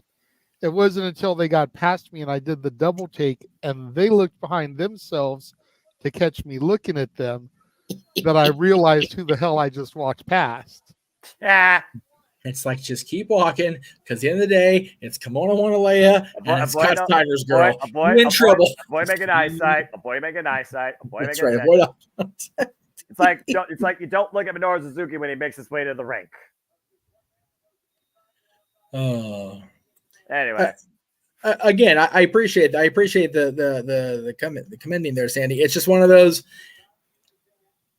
It's hard for Jay and I, because like we could have been there, could have been a thing, and we know that arena and the Forum both how difficult it is to get in and out of a place, whether you're in the crowd area or not. So what the Bucks pulled off tonight was pretty solid. So if you're able to sneak into that place, you gotta have good access, because there's not a whole lot of options in the Toyota arena. And for all you know, based on their drive, they literally rolled up in a freaking Uber Escalade freaking 5 minutes ago. They very well could have, considering they still live close. Well, as we move on from there, and Eddie Keys, I'm sure, is going to be prepared to light a buck on fire, or two, or three, and sacrifice a scapegoat. We'll see if Shota Umino is prepared to finally lead New Japan Pro Wrestling and surpass his senpai, Jon Moxley. It really depends who has the ownership and the insurance coverage on the MGM, because they're about to get got up in there. So. And I cannot wait to call that. Oh, it'll be fun. Damn right. Like I said, I'm glad I'm going to be either here or up at JMN Studios High Desert section, depending on how the Disneyland day goes Friday before. Probably producing King and Queen of the Ring from Victorville. Oh, there you go. Depends how I feel Saturday night going into Sunday. As we await the entrance of our IWGP World Heavyweight Champion. Well, shit, if he's just coming in now, we're going to have another 20 minutes before we can start the damn match. I don't know about that, because when it comes to Jon Moxley, he's a guy that doesn't waste time. He's a guy that is no nonsense. And you saw what happened against him and Tetsuya Naito, all right? Oh yeah. That's valid. Blackpool Combat Club, as real as it gets, forged in combat. This guy coming off a stint in AAA, by the way, prior to facing Tetsuya Naito for that title.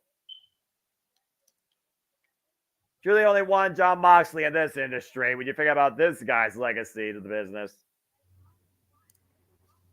As Moxley finally accomplished what was a 5-year journey, waiting to be set up at the right possible opportunity, winning, of course, the IWGP Pro Heavyweight Championship. It's crazy when you think about it. He left WWE 5 years ago. One of his first times out at AEW, he wins their world title. And now 5 years into AEW's existence, he's also won the IWGP Championship. He's the only member of the Shield to win world titles in 3 separate companies. Now the 9th IWGP Pro Heavyweight Champion, to your point. Of course, previously held by the likes of Jay White, Shinya Takagi, Kazuchika Okada, and the longest reigning champion, Sonata. It is very much a sports arena. Concessions are closed at Toyota. So everybody's in their seats or they're in the can, one or the other. Well, again, out there in California, that doesn't surprise me. Well, no, for most sporting events, they close like at the beginning of the third period or the fourth quarter or whatever if they're doing sports. But since this is the main event, they're making sure they have time to clean up and posse out before the fans hit the concourses again. As we see Jon Moxley, 19-year ring veteran. Whoa, and Shota with the quick assault in the early going. It's been a lot of that tonight. Well, I mean, again, this is what Jon Moxley would expect out of Shota, but he wouldn't expect anything less. He wants to see this. Again, this is his final exam. These two have been bound to each other. He literally gave this young boy his jacket since 2019. We're in the dead. Jon Moxley driven into the barricade, side first. Didn't even get his jacket off. And look at Shota Umino, the gesturing at ringside. Right now, keeping loose, keeping composed, keeping focused on the task at hand. Shota Umino, again, the son of Red Shoes Umino, 7 years wrestling experience. You hear the official right now literally calling the match. I'm not sure the bell rung yet, by the way. Stomach shot, back of the head, back of the neck. Again, to be in the shadow of somebody you deem a hero, how long are you willing to stay in there before you're ready to step into your own light?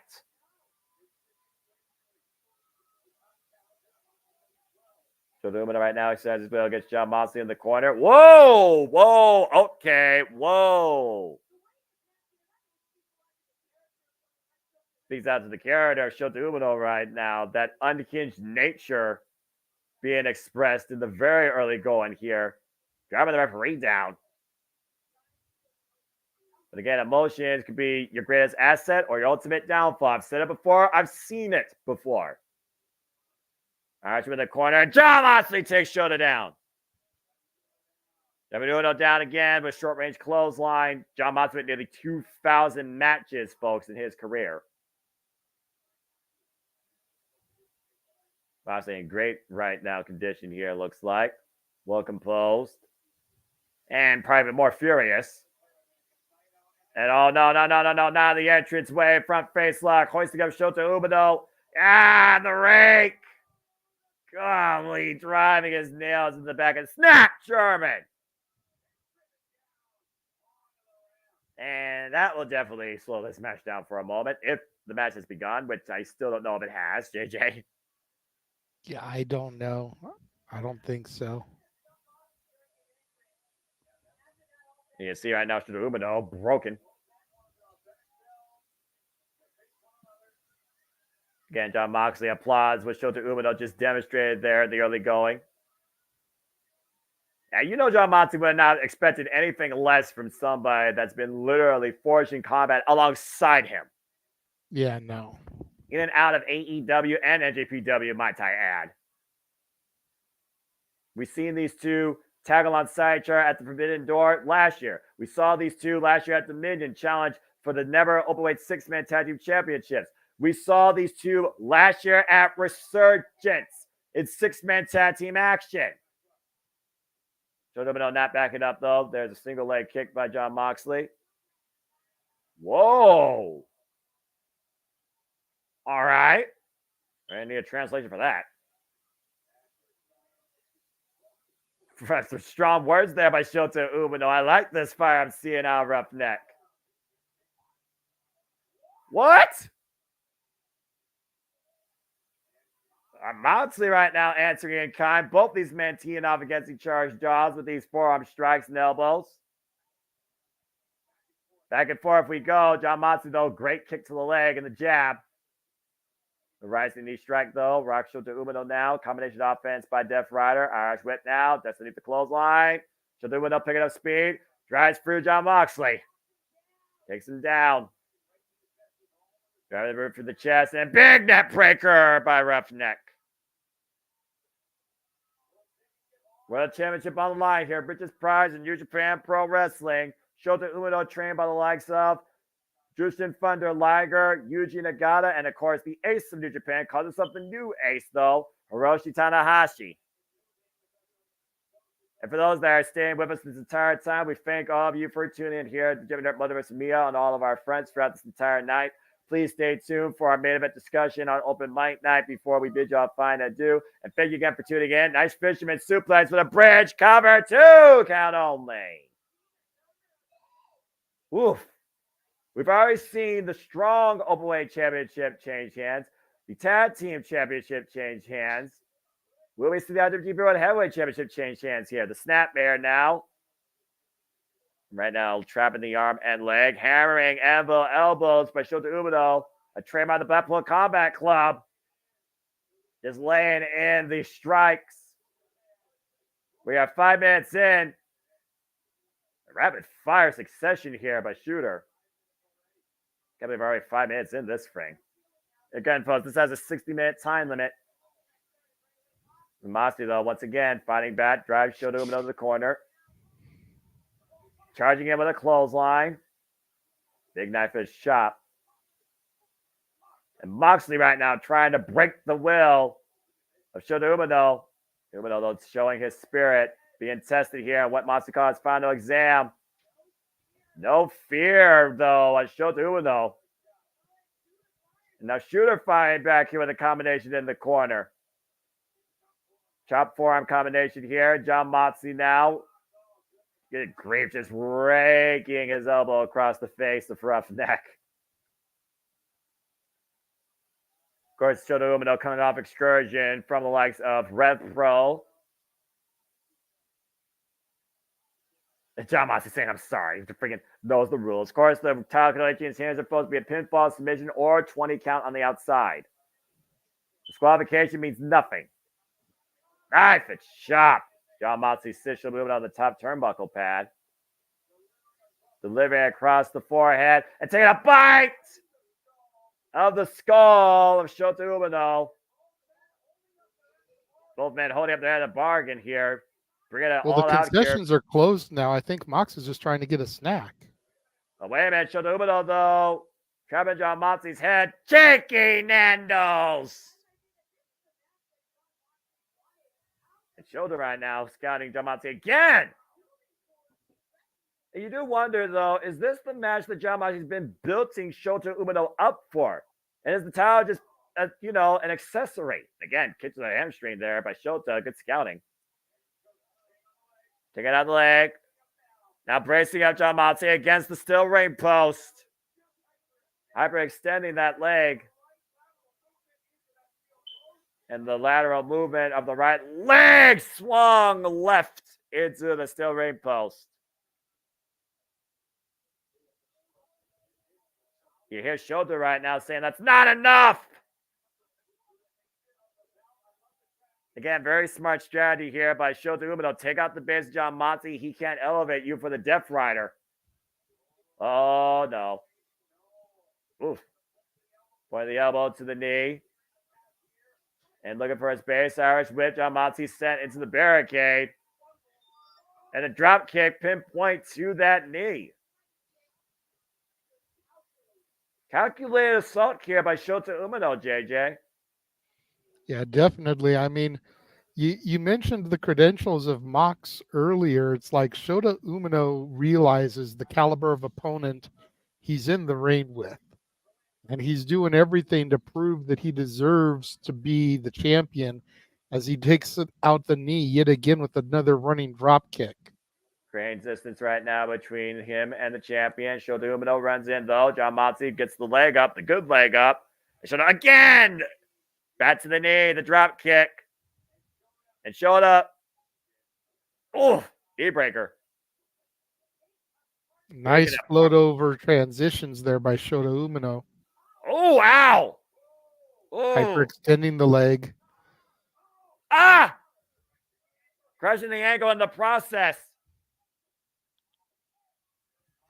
Modified Toho of sorts right now. Moxley in a world of trouble. Yeah, your leg's not supposed to the bend. rope there. Your leg's not supposed to bend like that, nor your ankle the opposite way. You see Shota holding on for the rest 5 count. Again, this is his mentor, JJ. This is his friend. And he is showing no remorse here, no mercy. Just like John Moxley said that he was not going to show against Shota Umino. Shota took those words to heart. Freaking mercenary here. And his first called commander right now in Mortal Kombat. And right now, trapping the leg across the second and bottom rope. And the ankle lock, modified ankle lock again. And that leg just being completely continue to be exploited by Shota Umino here. John Moxley trapped. John Moxley able to escape though. Sidewind. Sends the move up and over. John Moxley falls in though. Drives Shota to the barricade. We are 10 minutes in this 60-minute IWGP World Heavyweight Championship contest. And let's pray we don't go another 50. Can we get this done in 5, maybe 10? Hey, you realize you're talking. You know, if we're going AEW times, they got 3 minutes. Here's the thing, JJ. Hi, Jeff. And, this is an and yes, I heard myself say 3 minutes. Go ahead, Noah. I was going to say, on you. No, you're fine, because I was also going to say this is not AEW pay-per-view. This is a New Japan Pro Wrestling pay-per-view. Shit. And they tend to go longer sometimes than any pay-per-view you know on the West Front. Like I said, these motherfuckers out here trying to be pro wrestling gorilla tonight. Wrap this shit up. Yeah, you're about to say. And I'm not trying to clown like it's been a bad show. It's been a fantastic show. Yeah. But we still got a topic to go. We got to try to get the crew back in. Yeah. Let's go home, y'all. Well, you might need to do rain check for happy hour tomorrow or freaking next weekend, because tomorrow, again, happy Mother's Day to all the mothers out here on the East Coast. God bless all of you. It's Mother's Day tomorrow as well. Yeah, which is why we can't do a happy hour tomorrow. Yeah. Plus, you know, I still got to go to work. Yeah, I'm about to say, prayers for passions. You know, and with it being Mother's Day, I'm probably going to get a shit ton of deliveries like I've had these last 2 days. Got Moxley right now hooking up Shota Umino. X-Plex. God, just dropped him. 1, 2, 3, let's go. Cover. Two count only. Imagine that being the freaking finish. Dropped him on his head and neck. Shota Umino driven to the outside. John Moxley here. And again, to those that are actually watching us, thank you to everybody. Appreciate all of you as we do this again for all the shows, all the PLEs, all the pay-per-views, all the specials, all the professional wrestling across WWE, NXT, Ring of Honor, EW, TNA, and sometimes New Japan Pro Wrestling. And a hammerlock throws Shota Umino's shoulder first in the steel ring post. And if you're enjoying what you hear, please stay tuned with us in the hashtag We're Going to Die Schedule 2024. Stay tuned for all the shows hosted by all your friends in Multiverse of Media, including the shenanigans that are open mic night. And if you want to dictate the conversation, join the dictate, super chat, symbols that, please like, subscribe, comment, though, and tell a friend. And again, we appreciate all of your viewership always. You make it all possible. For it's not about us, it's about you and professional wrestling in this case, damn it. And I'm fake Shota saying damn it after his shoulder was just driven to that ring post again. John Moxley right now, once again, taking control of this match. You see Shota Umino down on the entranceway, trying to get feeling back in that arm. This is more of a pace that John Moxley is used to being with, giving his opponent a chance to come back inside the ring. We know Shota Umino will not stay down as the 20 counts being applied here as he rolls back inside, still grasping that left arm, though. And Moxley right now, hyperextending that shoulder, pressing his elbow against the left-hand side of Shota Umino. PK kick. Direct kick to the spine after an elbow driven into the chest. Front and back assault by the IWGP Heavyweight Champion. There's a cover, lateral press, gets a 2 count. Brutal assault here. Front and back right now. All that damage done to the leg earlier, pretty much non-factor here. And look at the way Jon Moxley right now is extending the fingers. A little joint manipulation on the left hand. The wrist. Again. Made to hear the finger snap. Picking apart right now. He is Pareja. Again, all perfectly legal within the rules. Joint manipulation, body dissection. Break down your opponent. The thing, though, again, everything Jon Moxley is doing is only trying to further encourage, inspire, and grow Shota Umino. That's been the MO of Jon Moxley with Roughneck since their first collision in June 2019 at Dominion. You hear Shota Umino right now trying to fire up, and Jon Moxley's asking for it. Oh, man, that elbow, though.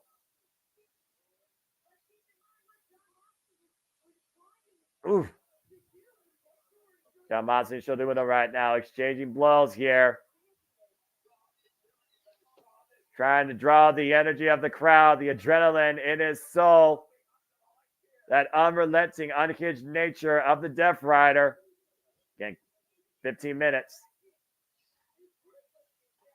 Hammerlock right now. The double wrist lock by Jon Moxley. Trapping the left arm. Now the roll through, taking him down the mat.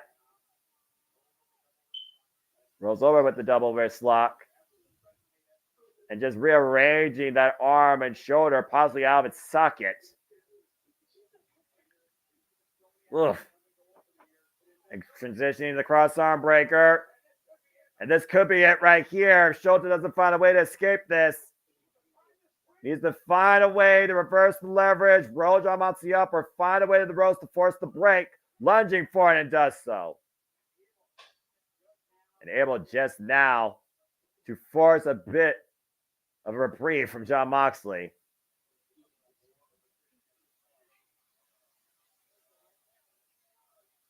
Oof. Again, very calculated approach after the early furious go in by Shota Umino here. Much more of a technical bout than a physical one. Knife-edge chop as Shota's purging the top turnbuckle. And going again, double wrist lock. Kimura applied. Of course, going to hold that for a 5 count, though, by up there. And again, the way your arm and elbow, not supposed to bend that way. Mox has it on, front face slot transition now for superplex. On the lion mark itself, the middle of the ring, Jon Moxley, though, smelling blood on the wire, looking to hook up Shota Umino for, making him think about it. Pile driver, stuffed him. Hook the leg, 2, no.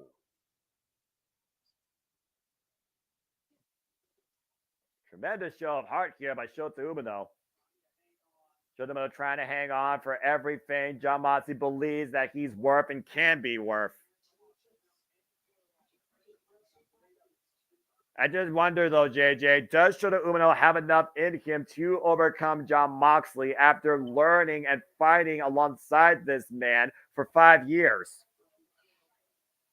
Valid point. Very calculated approach again by Jon Moxley. We talked about Jon Moxley before, a man that most people think, he's just a guy that bleeds in 5 minutes. Technically sound, physically capable, aggressive as the day is long. Already has mission statements out there for AEW to step up or keep up, including his own friends, might I add. Let's not forget what he said as part of his New Year resolution on Collision. And we got Taylor coming out from underneath the ring. Referee showing a lot of leniency here. As again, this is for the IWGP World Heavyweight Championship.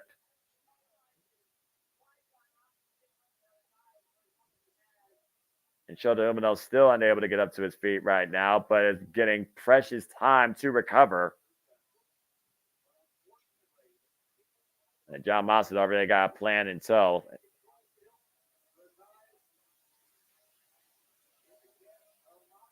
That's a big table, too. Y'all got wide tables out in California. We see already so much damage done with tables here after Eddie Kingston was unable to get up for a better duration post-match after being driven through by Gabe Kidd, who, of course, is now the new NJPW Strong Openweight Champion.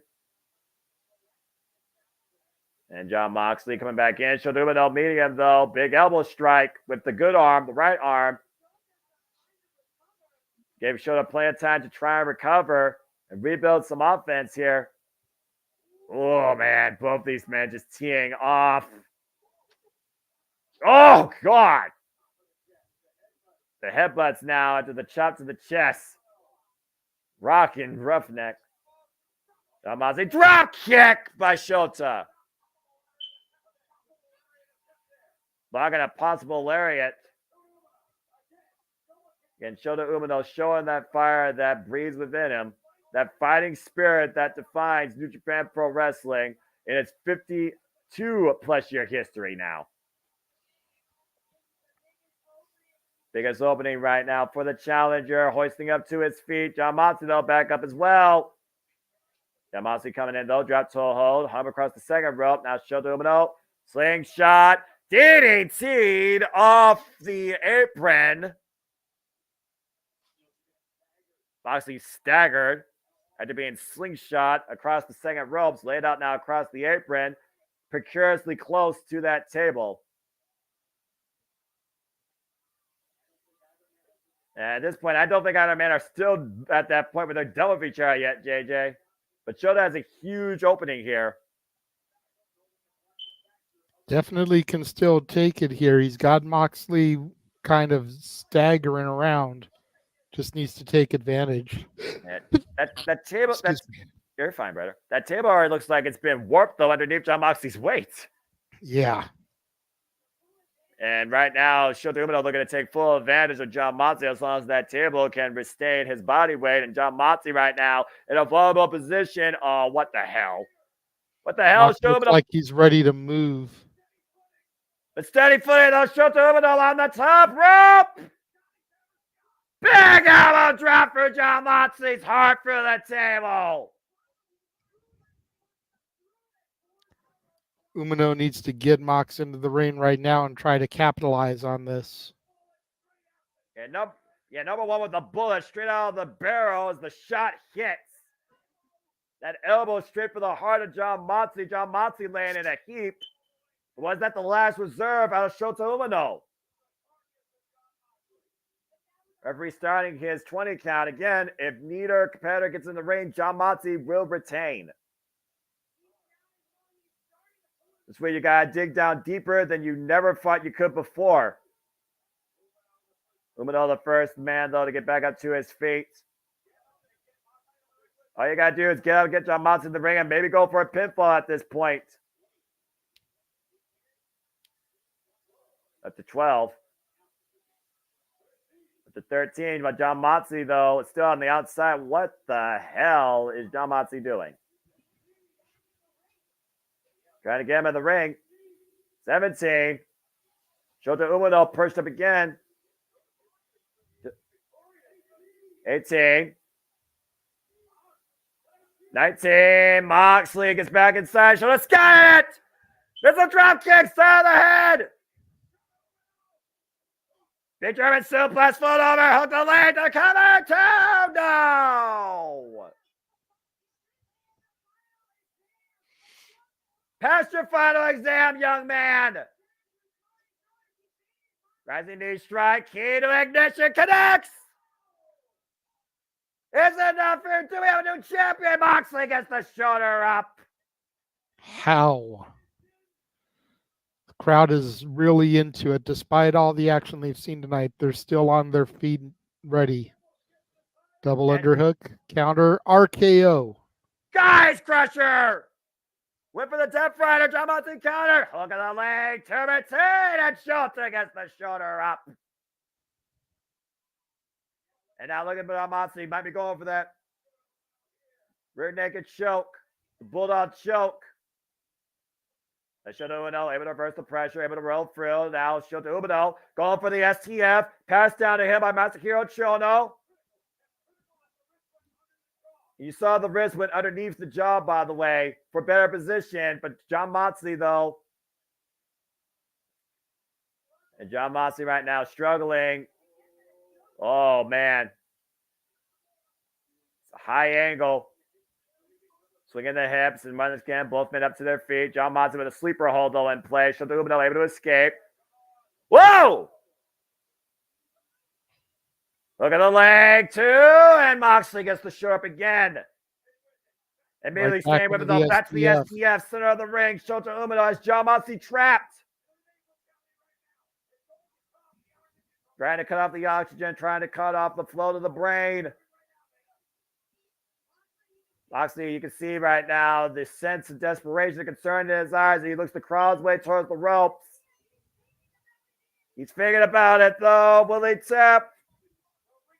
To raise the ropes, to force the break, to submit, so Shota Umino can take. Well, wait a minute. Shota Umino, though, changing position, bringing it back towards center. Aware that Jon Moxley was going to reach the ropes. Traps the arm. Now trying to trap the right arm. Uh-oh. Oh, wait a minute. The arms are trapped. Jon Moxley is literally defenseless right now against Shota Umino with these clubbing shots in the back of the head and neck. Right out of the playbook of Jon Moxley and Will Ospreay for that matter.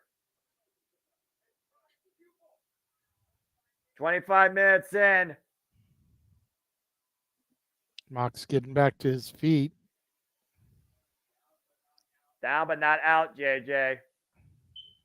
He's just swinging for the fences, though. Jon Moxley doesn't even know where he's at right now.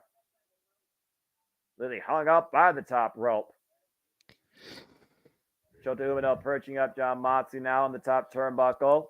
It's a hell of a final test and demonstration by Roughneck, I will say.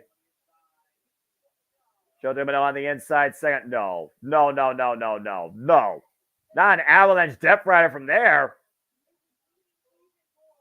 And Jon Moxley able to scout it, though. And again, back to that left arm that he's been working with this entire match. But Shota, though, very smart, going back to the knee. Jon Moxley changing position, though. Double underhook. Can he lock the wrist, though? Shota unable. And Shota right now with the ring to Jon Moxley's back, continually breaking the epidermis away from Jon Moxley's back. Just clawing away. Good Lord. Jon Moxley right now on the receiving end of all the lessons as punishment. And Shota Umino hugging up Jon Moxley from the top rope. Oh! Avalanche butterfly suplex kick out. Shota, you got to stay on it, man. You got to stay on it. This is your moment. This is your chance. Might be looking to sink the blade. Blade, Jon Moxley. Uh-oh. Death Rider! Whoa! God damn. A snap Death Rider and a rebound Blaze Blade into the face of Jon Moxley. Both champion and challenger down right now in the middle of the ring. For the first time in this match, JJ, we're at a standstill.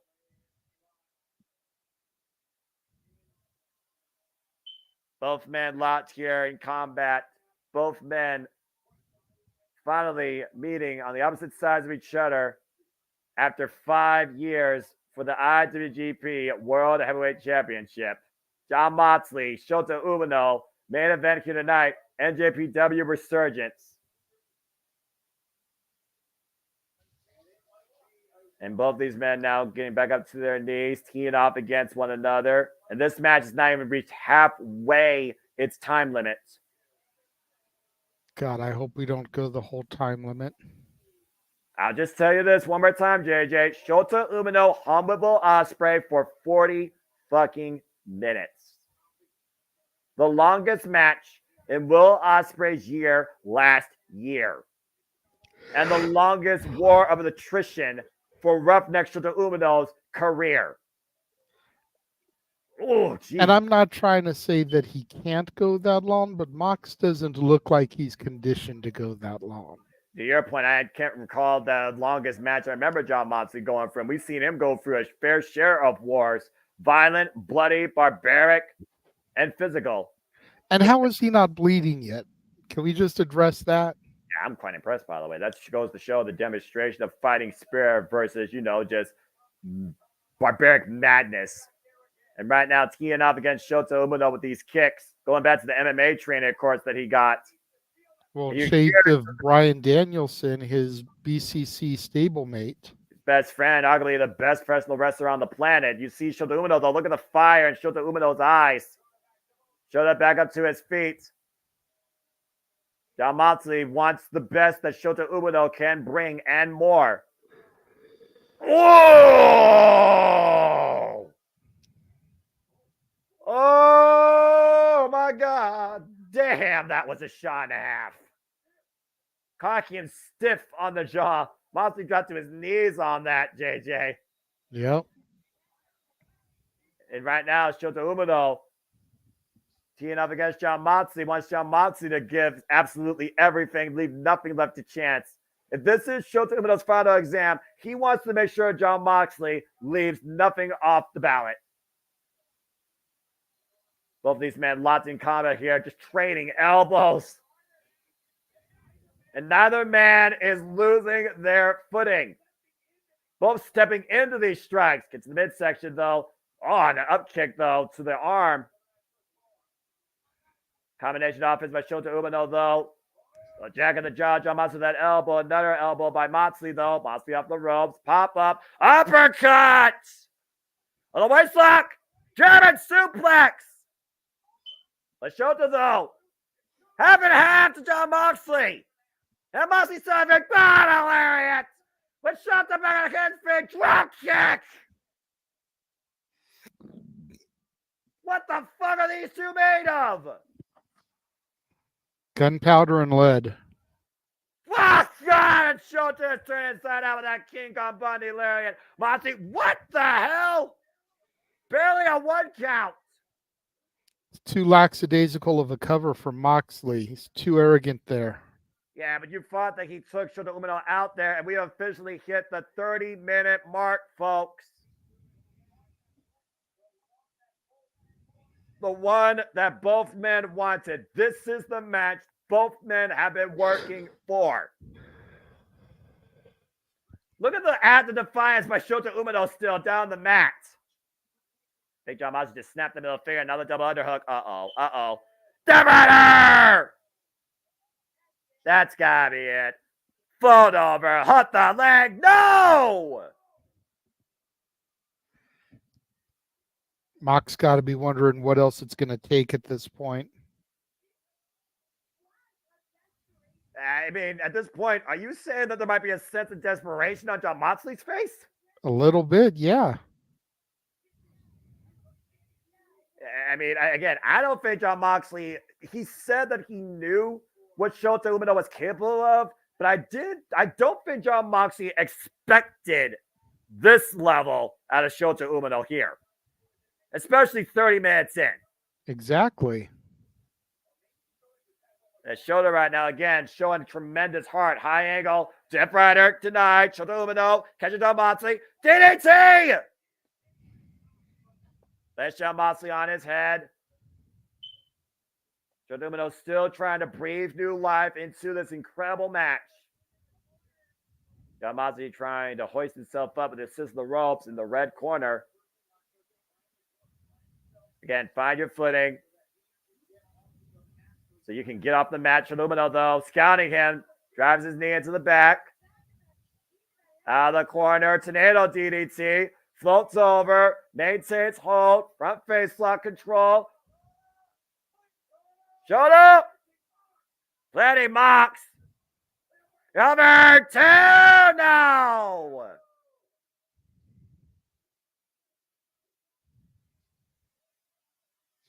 And Shota Umino knows that that's not enough either. John Moxley asking for more. John Moxley asking for Shota Umino to give the last bullet needed. Mox asked for it. He got it. Plays blade. Double underhook. Death Rider. Shoot the half. Cover the cover. 1, Till we got a new champion. No! Jon Moxley should have been out for the damn 3 count. The swing of the hips and the modification to the Death Rider, swinging him out and dropping him on his head. Shota Umino once again in the corner. Jon Moxley unaware though. Look at the seat the blade. Blade, back of the head! And he got all of it! Jon Moxley's got to be out cold at this point. Double underhook. One last time with Jon Moxley. Arm wringer brings Shota Umino down hard on the mat by that left arm. And a curb stomp drives Roughneck's head in the lion mark. Jon Moxley, though, hooking up Shota Umino. Death Rider! Oh, Jesus Christ. He spiked him on his head. Shoot the half. Hook the leg. Jon Moxley fucking retains.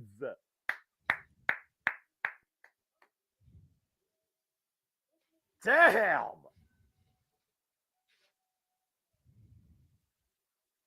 For a final exam, he may not have passed completely with a perfect score, but I still think he passed with a very good grade, JJ.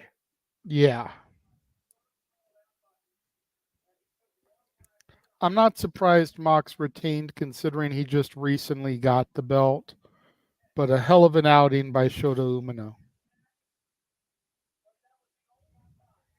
And you saw Jon Moxley, the way that he let Shota Umino get that last shot in, that Blaze Blade, looking for the Death Rider following that, and Jon Moxley still found a way. Jon Moxley has put down his prize pupil, and this final exam has finally come to a conclusion with Jon Moxley hitting Shota Umino. If Jon Moxley's willing to do that to somebody he calls something close as a friend, if not a brother, what the fuck you think this man's going to do against somebody that could be an enemy, truly that stands across from him, with no sense of sympathy or remorse? Jon Moxley, of course, concludes tonight's festivities here at Resurgence, emerging still IWGP World Heavyweight Champion. If it's a very game, Roughneck Shota Umino. Of course, we saw a whole lot tonight. We saw Alex Windsor contend for the NJPW Strong Women's Championship. Stephanie Valkyra still the champion. ELP and Nicolao regained the NJPW Strong Openweight Tag Team Championships. West Coast Running Crew put Philly Tom Lawler in the back mirror and beat the team of Dirty Work. Zack Sabre Jr. beat Hiroshi Tanahashi. Yota Tsuji and Tetsuya Naito beat Bullet Club's David Finley and Kenta. Jeff Cobb was able to outlast American Psycho Lance Archer, but now has Tomohiro Ishii waiting to challenge him for the WWE World Television Championship. Shiro Takagi was able to out-wrestle and outspeed Uyo Uemura, where the face of Fury Hanare is waiting to make his return to challenge for the NJPW Never Openweight Championship. And, of course, we saw Gabe Kidd put down Eddie Kingston the hard way through a table to win the NJPW Strong Openweight Championship. And we just saw in the fight of his life, Shota Umino take his final exam against Jon Moxley. Jon Moxley still IWGP World Heavyweight Champion. And you see right now Jon Moxley with the nod of approval and respect. Jon Moxley is the guy in New Japan. Shota Umino is the future, though. There is no denying that. Great show of sportsmanship here. Incredible level of competition.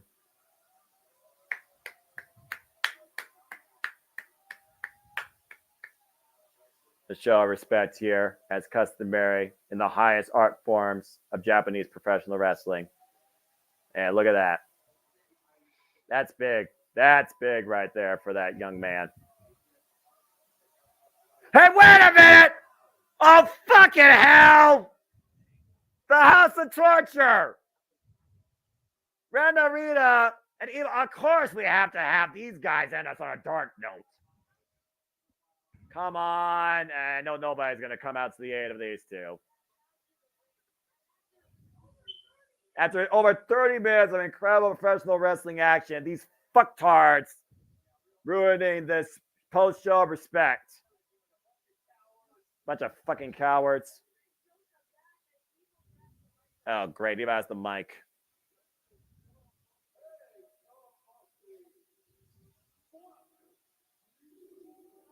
All right. Well, that's real. That's real professional.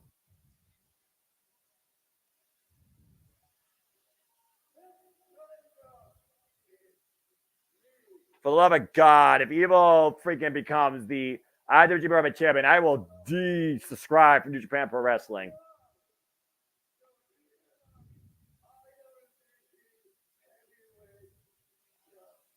A real champion? Gee, where have I heard that before?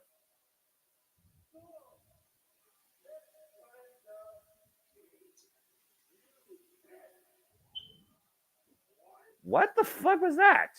Oh, no. Don't you even. No. Oh, my gosh. That championship being degraded in that black spray paint.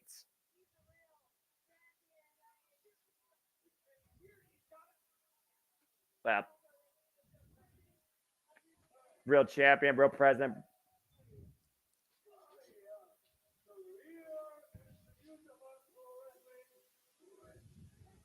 Yeah, this is when the company's going to go out of business.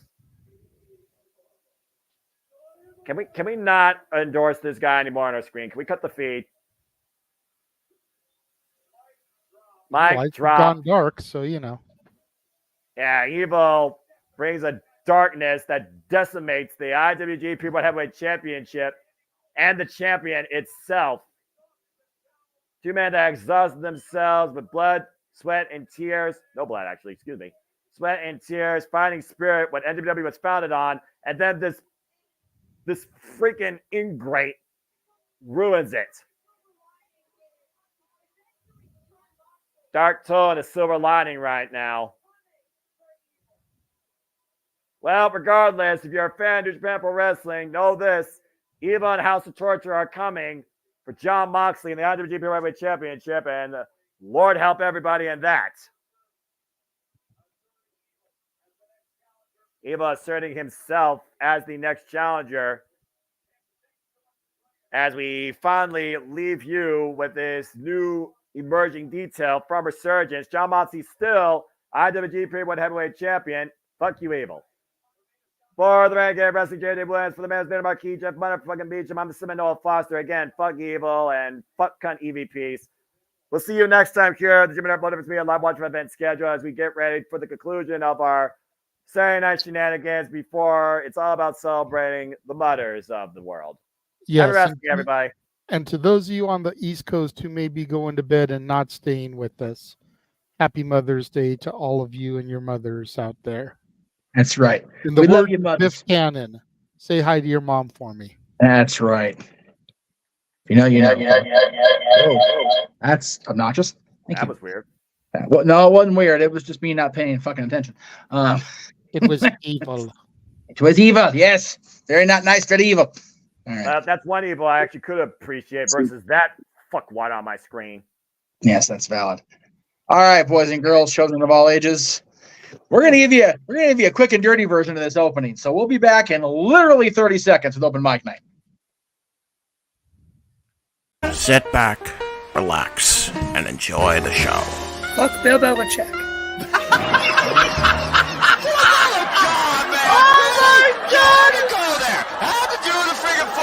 Thing. We ended on wrestling, and then you bring in that shit. That just how the fan goes off the damn rails. Brilliant, brilliant.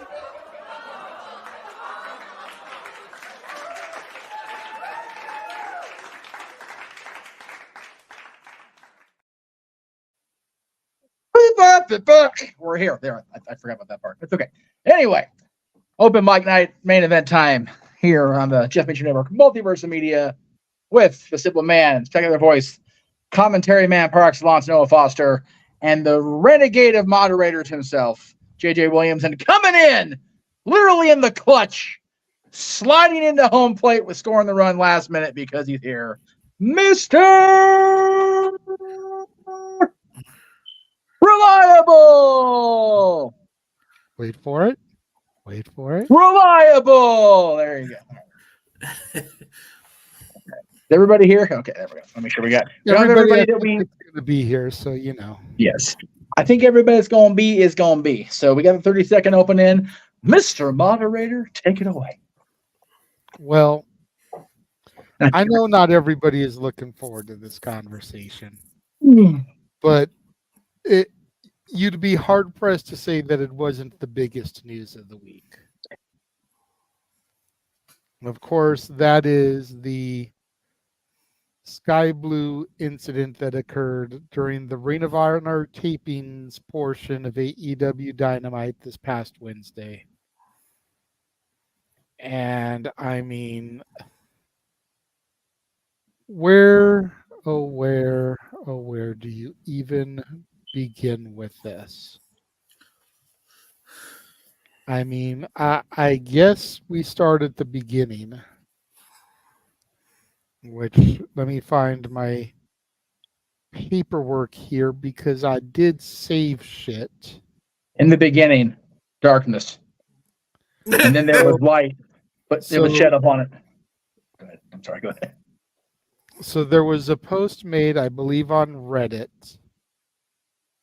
And this is where it all started. And it says, watched an awful thing happen involving Sky Blue tonight at the Ring of Honor taping. And the poster goes on to say, a man in the front row continued to make vulgar comments about Sky, commenting on her body, calling her baby girl, the whole shebang, the whole match. Wouldn't stop when people around him told him to shut the fuck up. He just got louder. Aubrey Edwards finishes reffing the match and screams for him to be kicked out to security. Both AEW security and arena security were involved. More people were called when he put up a fight. He had a child with him. Sky left the ring quickly and was very upset. Really awful thing to observe in 2024. So that's the beginning of it all. Then some jabroni goes to Twix and decides that he wants to have an opinion. And to say that it's not the right type of opinion to have in this situation would be, I think, the understatement of the year. This guy, I'm not even going to justify by reading his name. But he goes on Twitter and says some fatherly advice for Sky Blue and all female wrestlers. Stop showing so much ass. Try to look more like a fighter than a stripper. The fishnets are fucking corny. You're making these nerds feel comfortable. The IG thirst traps, the OFs, and anything like that is enabling them to think you're a piece of meat. You fucking snowflakes think this is bad. Ask black wrestlers what they had to deal with back in the days. And I'm not making any excuses, just pointing out the obvious so you can go fuck yourselves. Feminism was about y'all having a fair shot at doing what men did with no discrimination, not about showing more ass.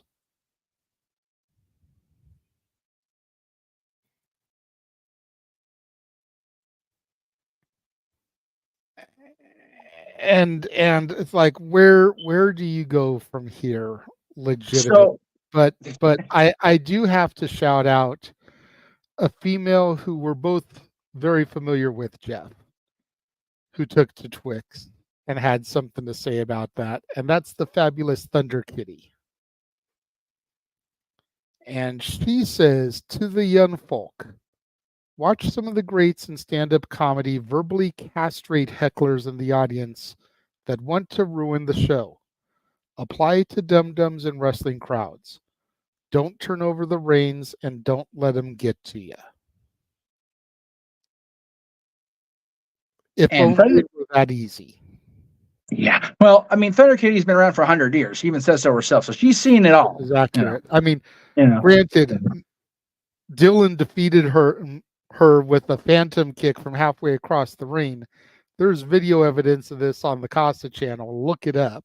Well, I mean, yes, but think about the women's wrestling in Thunder Kitty's quote unquote era. That freaking Phantom Kick would have knocked a bitch out. So there is that.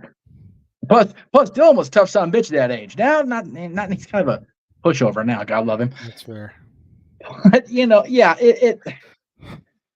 it's just so.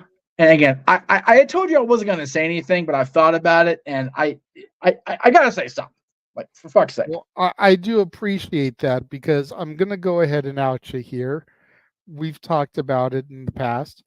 I told Jeff flat out that if he sat here and didn't say anything as this conversation was happening, it could be perceived as he agrees with the guy doing what he did.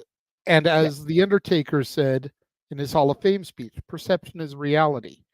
Right. You don't want to be perceived as being in agreement with what this guy does. Exactly. So I appreciate the fact that you've thought about it and you have something to say. Well, I was going to go with the perception and just simply state that it doesn't, it wasn't okay when it was done back. I feel very much like a Disney cast member right now. It wasn't okay then, it's not okay now. But here is where my biggest issue is with the freaking Twix reply. Some fatherly advice. Okay, first of all, you ain't my daddy. Second of all, despite your probable intent, you ain't these girls' daddy. Okay? Also, what's one of the first things I say in the long opening? Showed his ass and shit the bed. You showed your ass. It's not about the girls showing their ass in their outfits there, jockstrap. This is you showing your ass and your ignorance and your outright stupidity. Oh, and I'm just trying to make Paris to go fuck yourself. Well, since you're already leading with go fuck yourself, I will feel free to go fuck myself in reply, because you're an asshole. Not everybody in professional wrestling is going to have the legitimate credentials of a Ronda Rousey or a Shayna Baszler, or have the long-term training and the ability to have the audience fall in love with them over a long period of time, like a Trish Stratus, like a Lita, like I'll even say now a Dr. Britt Baker, who, most of this room condemned Britt when she was first involved because she was, high up in the Tony Khan butt kissing food chain, if you believe the rumor innuendo. And since she's been gone, the majority of us are now missing her, because damn, the women's roster kind of is what it is. So for everybody that's complaining about, these girls are, dressing like they are because of, what they can contribute, I got news for you. Every single one of these women goes out there and wears what they want to wear and performs how they want to perform. And if they weren't capable of pulling off something that would feel credible to the audience, they wouldn't be out there, because they wouldn't want to bring themselves out there. Okay? I don't know Sky. I've never met Sky. Okay? I have met Rachel Ellering, worked with Aubrey Edwards, and good for Aubrey Edwards. That guy's lucky she didn't kick that guy's ass. Okay? Because Aubrey was legitimately, justifiably pissed the fuck off. And as somebody that has pestered Aubrey to no death over a simple picture because my camera was such a piece of shit on a cruise, you don't want to push Aubrey Edwards too far to that point. Because once you poke that button enough, she's going to claw you like a fucking bear. Just the way it is. And that's with anybody. So good on Aubrey and good on Rachel for going to Twix and taking this cum stain to task. Good on Sky for simply thanking for the support. I will say there are a few people that took it maybe a little bit too far. Again, I'm not going to out them, because there were a lot on both sides. There really were. I've always lived by the philosophy, state your name, state your business, or at least I try to, because that's the way my dad raised me and taught me.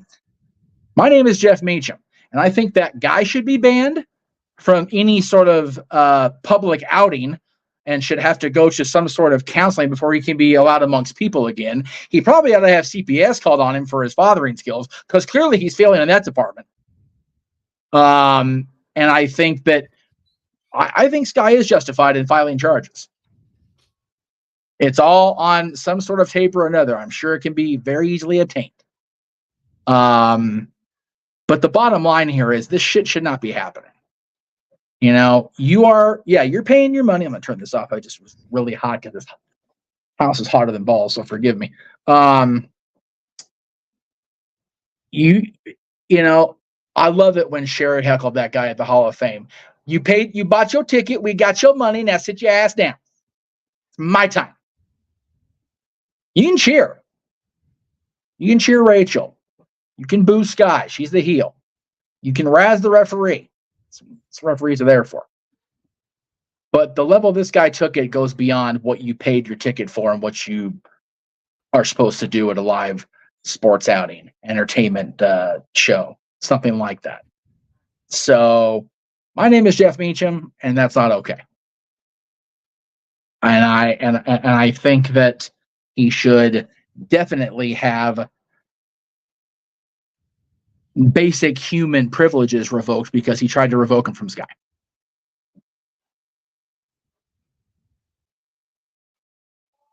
All right, follow that.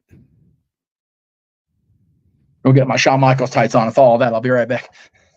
That's how I feel. And I'm accountable. My name's here. So, I don't like, number one, that this kind of conversation seems to be keep happening, regardless of what company we're talking about. And I really don't like that every piece of business on open mic night this week, good, bad, or indifferent, revolved around the frickin' toxicity circle that is AEW. It's fucking infuriating because I really want this brand to do better. The talent there deserves it. We saw. I'm trying not to spoil, so let me rewind just a second. There was somebody on a piece of footage on, I think it was Rampage tonight, that I've been looking forward to seeing on AEW. And I have other friends that work for this company, and the fact that it's just with no visible indication that the nose is going to pull up here, it's frustrating to watch, and it pisses me off to no end. And before I go mute again, because I do need to go use the Twitty, I will say, whoever added the Twix feeds back to this stream, thank you for that, because I forgot to do that. You're welcome.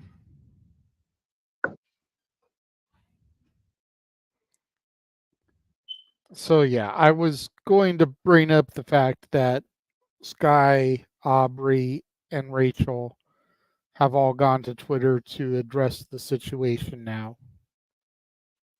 Jeff kind of said it before I could get to it. At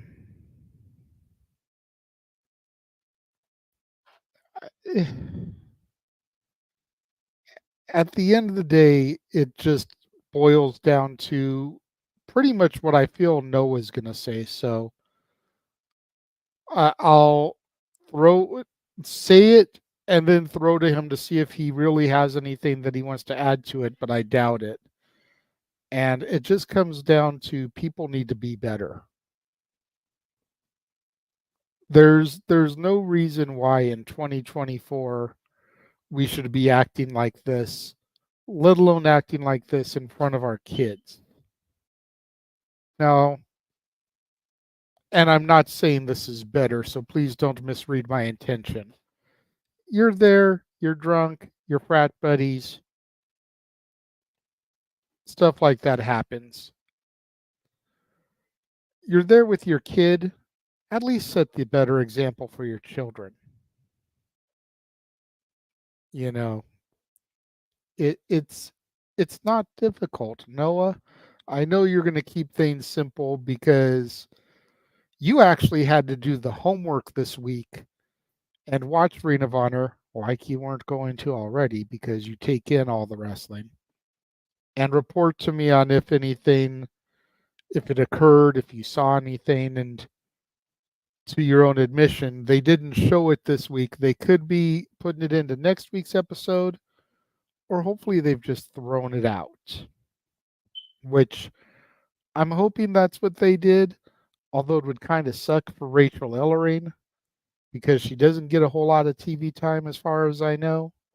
And to be in a match with Sky Blue, which I'm sure was a banger, to have that match get lost to the ether, gotta suck. Noah, go ahead and bring your 2 cents in on this.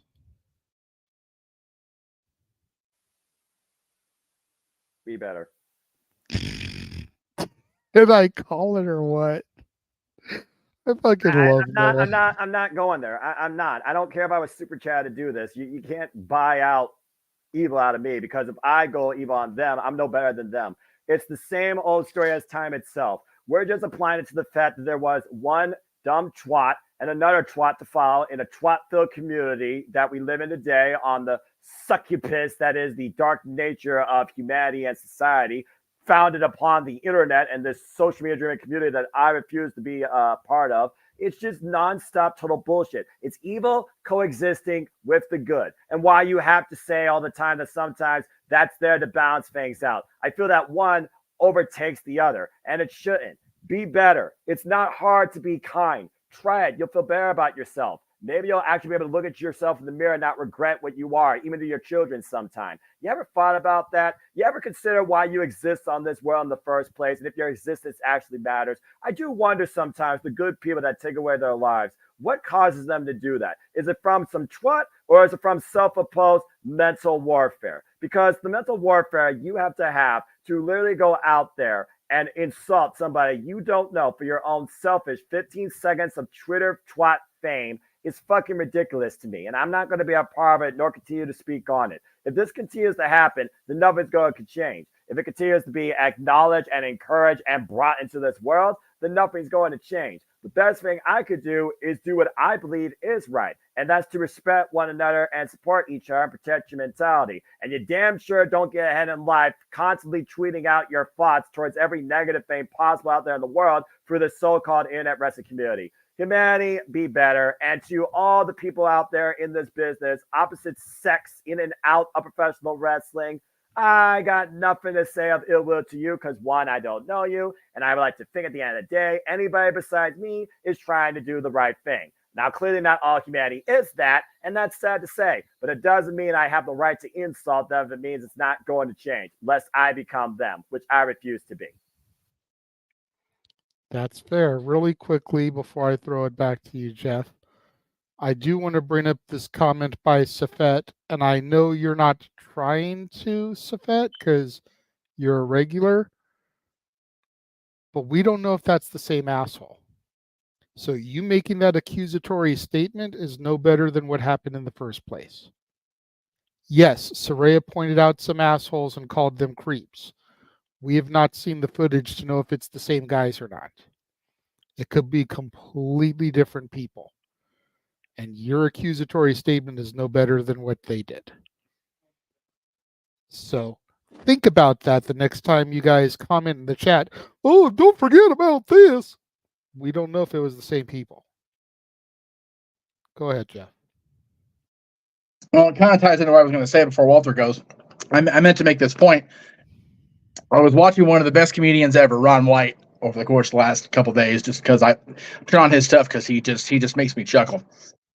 And I was watching the one stand-up he did in 2008, 2008, whatever it was, talking about his friend that, the world would be a lot better if there were less gay people. You know what? The next time you have a thought, let it go.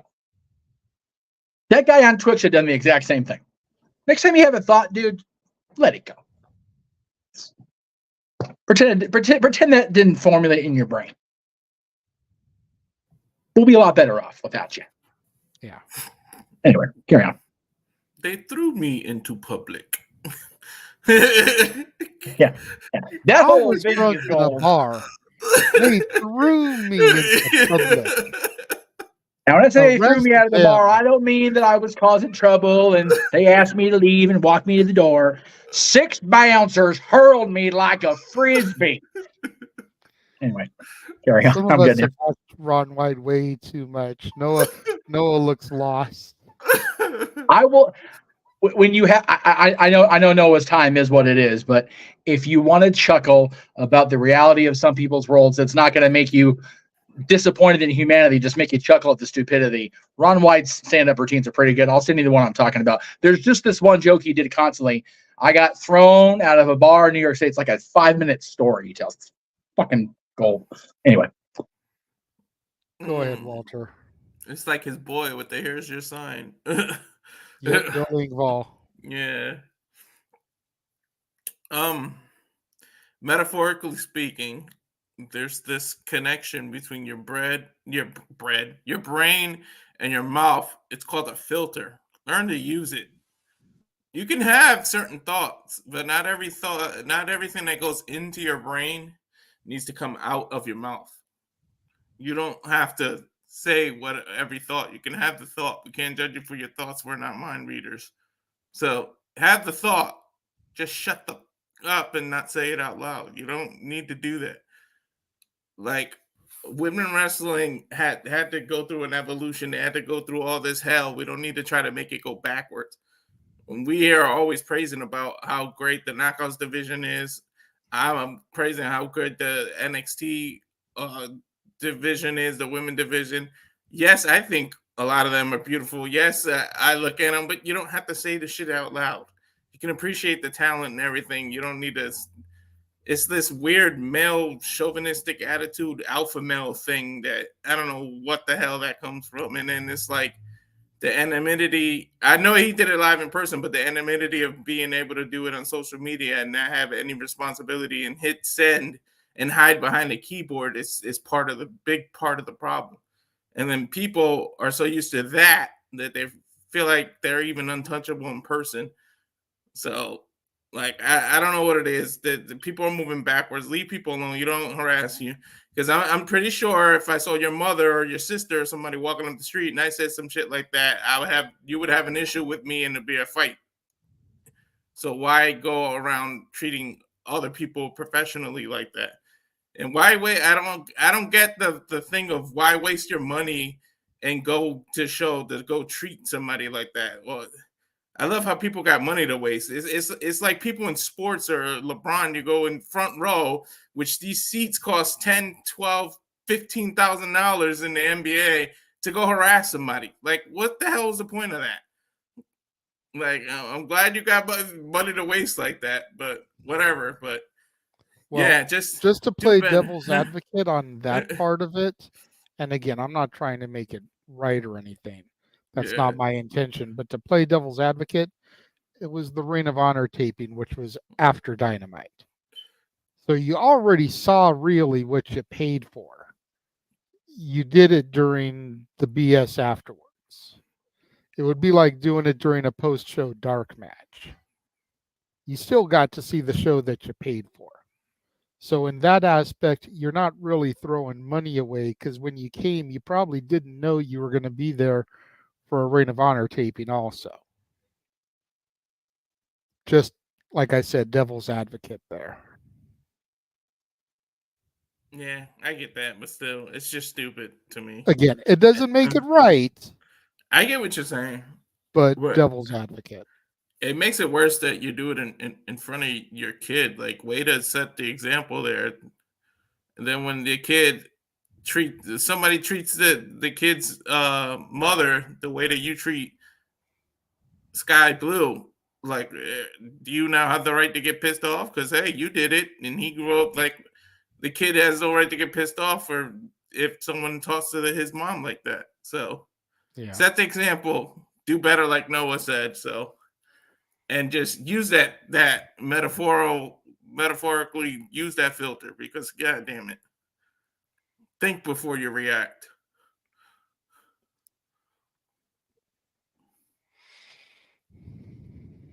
That's really all there is as far as the main event. Like, I feel like we've all made our point here. I mean, we could definitely go on and say some other things where we may end up contradicting ourselves and putting our foot in our mouth.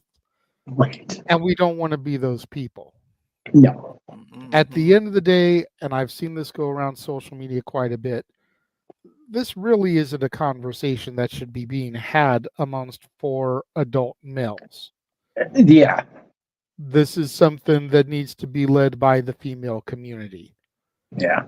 But we are, for lack of a better term, a wrestling talk show. Yeah. And this is arguably the biggest news story of the week. How do you ignore that?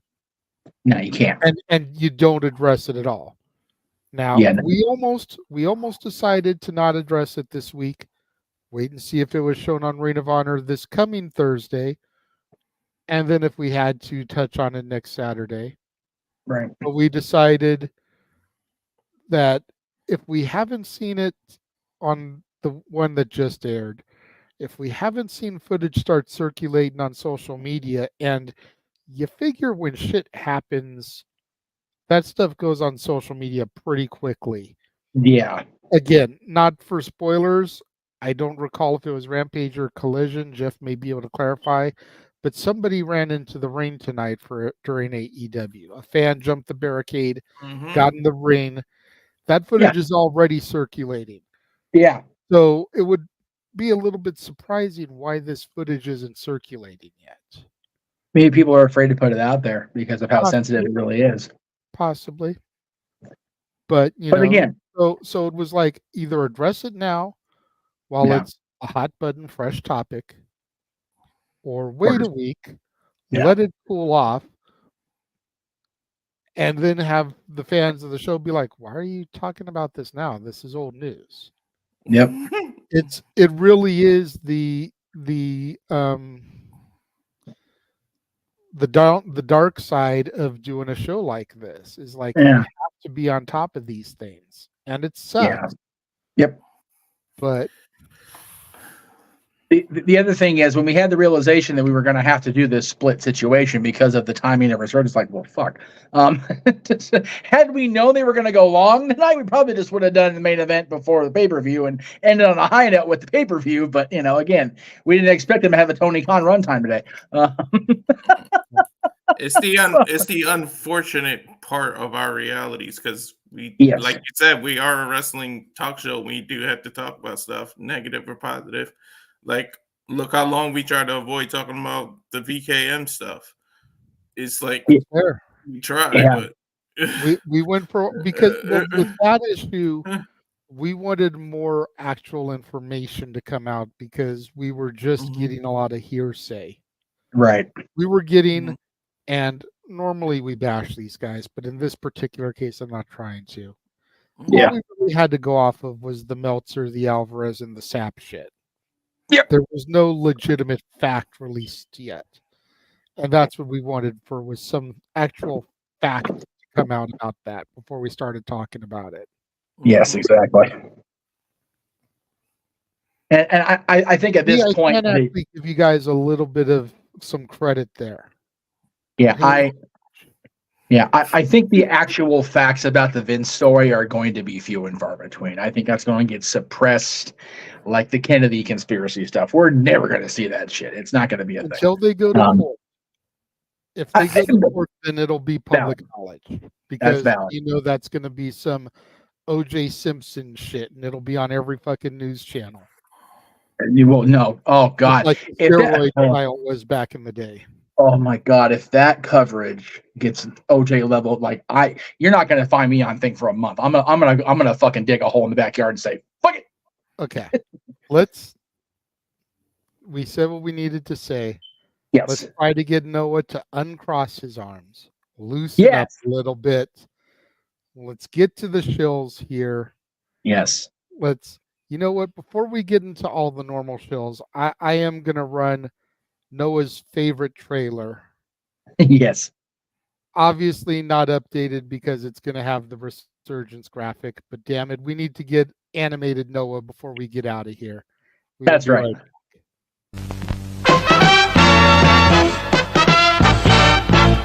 And now, preview time. So let's take a look at what's coming your way.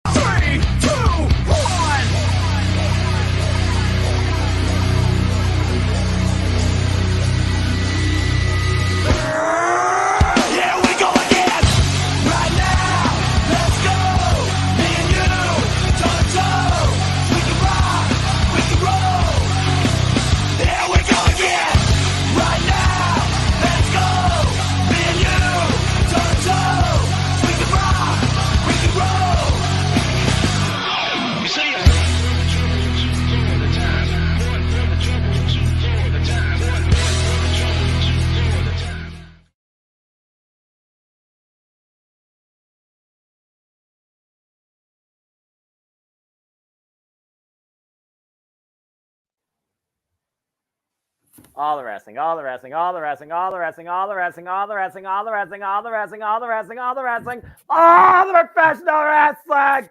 Damn it. And we booked a year out now. There's our Noah.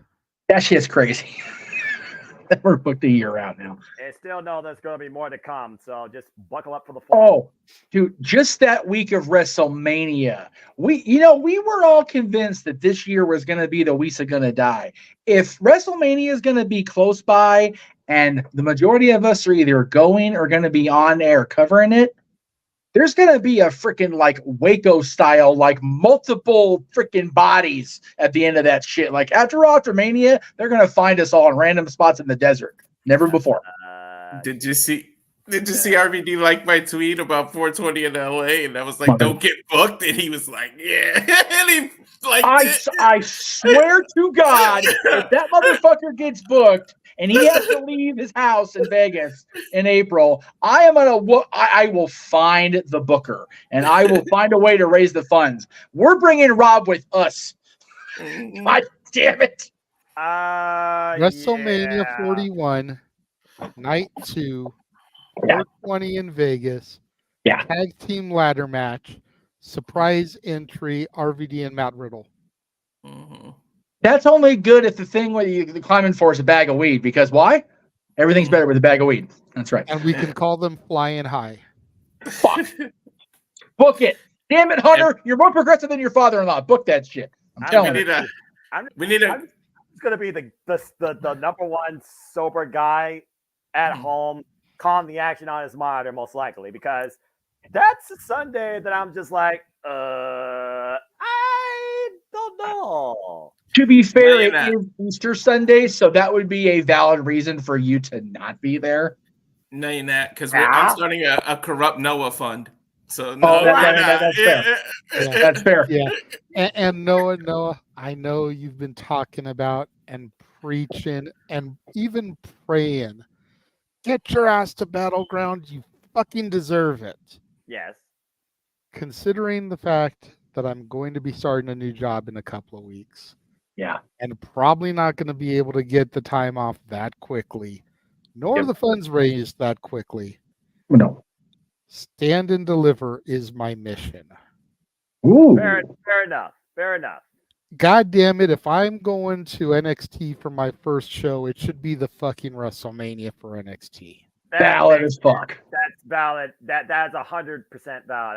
I get that. And as great as it would be to go to the UFC Apex and see them crown the first ever women's North American champion. Yeah. I feel like Stand and Deliver is the bigger goal. And it's not financially realistic to get those funds raised in less than a month. That's just not going to happen. Not for Vegas. Nope. Well, getting to Vegas and even having a ticket for Vegas is not the issue at that point. It's strictly the timing. Yeah. Right. Because Really. you got to figure it's June 9th. Yeah. I go into my orientation on the 18th. Yeah, there's no friggin' way. There's no way. Maybe get a paycheck between then. Yeah. And Noah's priority over passion phrase is just a ringing. It's like I mean what I say. I practice what I hope to incorporate. No, I know you do. And others. Yeah. But I'm telling you, brother, if there's any way to make it happen, as much as I love this man, as much as I've grown to love this man as a brother, as much as I love the people in this house, yes, there's only one man I could imagine going to Stand and Deliver with, and that's you. Yeah. We got to make that happen somehow, brother. Even if you jump on a flight and fly back out as soon as Stand and Deliver is over, so you're back in Ohio for Easter Sunday. Yeah. We got to figure out a way for you to be out there for SmackDown Hall of Fame and Stand and Deliver, bro. Yeah. 18th and 19th, we got to have you in town. Even if it's just for those 2 days. Like, seriously. Because then you'd be like, deuces, I'm getting the fuck out of here before the real shit starts. Right? Yeah. Being in Vegas in a weekend is bad enough. Wrestling fans in town, twice as bad. You stay there on 420, we won't be able to get your ass out of there. I'm starting to corrupt Noah. I'm gonna treat you like they did Big Bang. He'll be so high on a contact he won't remember what time his flight is. I will tell you this, and I'm saying this in front of 43 people watching and whoever watches on demand. If Rob Van Dam does not get booked by anybody else, and he is in town and is somehow able to attend any of our shenanigans, I will smoke out with Rob. Whether I have to vape it or whatever, I will smoke with Rob that weekend. I will do it. There you go. On the air. I'll do it on the air. Okay. I'm somehow getting RVD some of my product. So I was going to say, one bring time your on shit camera with you, say, dude. Yeah, like, bring your shit with you. I would love it. I can't use his shit because his shit got run out because his fucking business partners were a bunch of shitty pricks. But if I can have your shit and smoke it with Rob or use it with Rob, dude, that's that's not one of those. If lightning hits the building, I'm good. So, but yeah, you figure WrestleMania will be on those 2 days. We'll have Stand Deliver that Saturday morning. We'll probably have the Slammies again because that was such a beautiful clusterfuck to watch unfold. They got to do it again. As long as they don't fuck around and do some shit like having Dominic Mysterio on the stage while he's in a video package accepting the award with the rest of Judgment Day, I think we'll be good. Because please, give us R-Truth and his little square of carpet in the audience again. God damn it, that was gold. If they do it on 420, they're even going to notice, Jay? That's fair. I'm just saying. They cover in the same show and nobody would tell the difference because everything's going to be so fucked up. So you've got those four. You've got Hall of Fame and SmackDown. Very likely Supercard of Honor is going to be in town. So all the Ring of Honor people will be there. Yes. And very likely Bloodsport. So all those crazy motherfuckers are going to be there. If TNA is smart, they'll be there for a live Impact. TNA better do something on Wednesday and air it on Thursday. TNA live at the Palms for Impact. That's been their home anyway in Vegas. No, I agree with that. And I really feel like since they're going to do WrestleMania in the stadium, I really feel NXT should push to get the T-Mobile. I know they got to negotiate with the Knights, and that's always an adventure, but don't force those NXT kids to be in the MGM Grand. The MGM Grand's great, but let those kids have T-Mobile Arena. Fucking hell. Yeah. Or Thomas and Mack, if that's still a thing. I mean, then they're wrestling in the same place where the pipe bomb was dropped. Well, no, and Thomas and Mack has a great wrestling history, WWE primarily, but great stuff there. Period. But and MGM, of course, has Halloween Havocs. But I really feel like both of those places aren't exactly attendee accommodating like they used to be. T-Mobile Arena. Have you actually been to the T-Mobile Arena yet? Of course, I saw Paul McCartney there. Well, I didn't know. Fuck me. Sorry. If I did, I didn't remember. How about that? I try to block out all the concerts you've been to without me, asshole. Do it in Caesar's Garden at Caesar's Palace, where WrestleMania 9 was. I've never been, but one of my dreams is to go see the UFC at T-Mobile. Yes.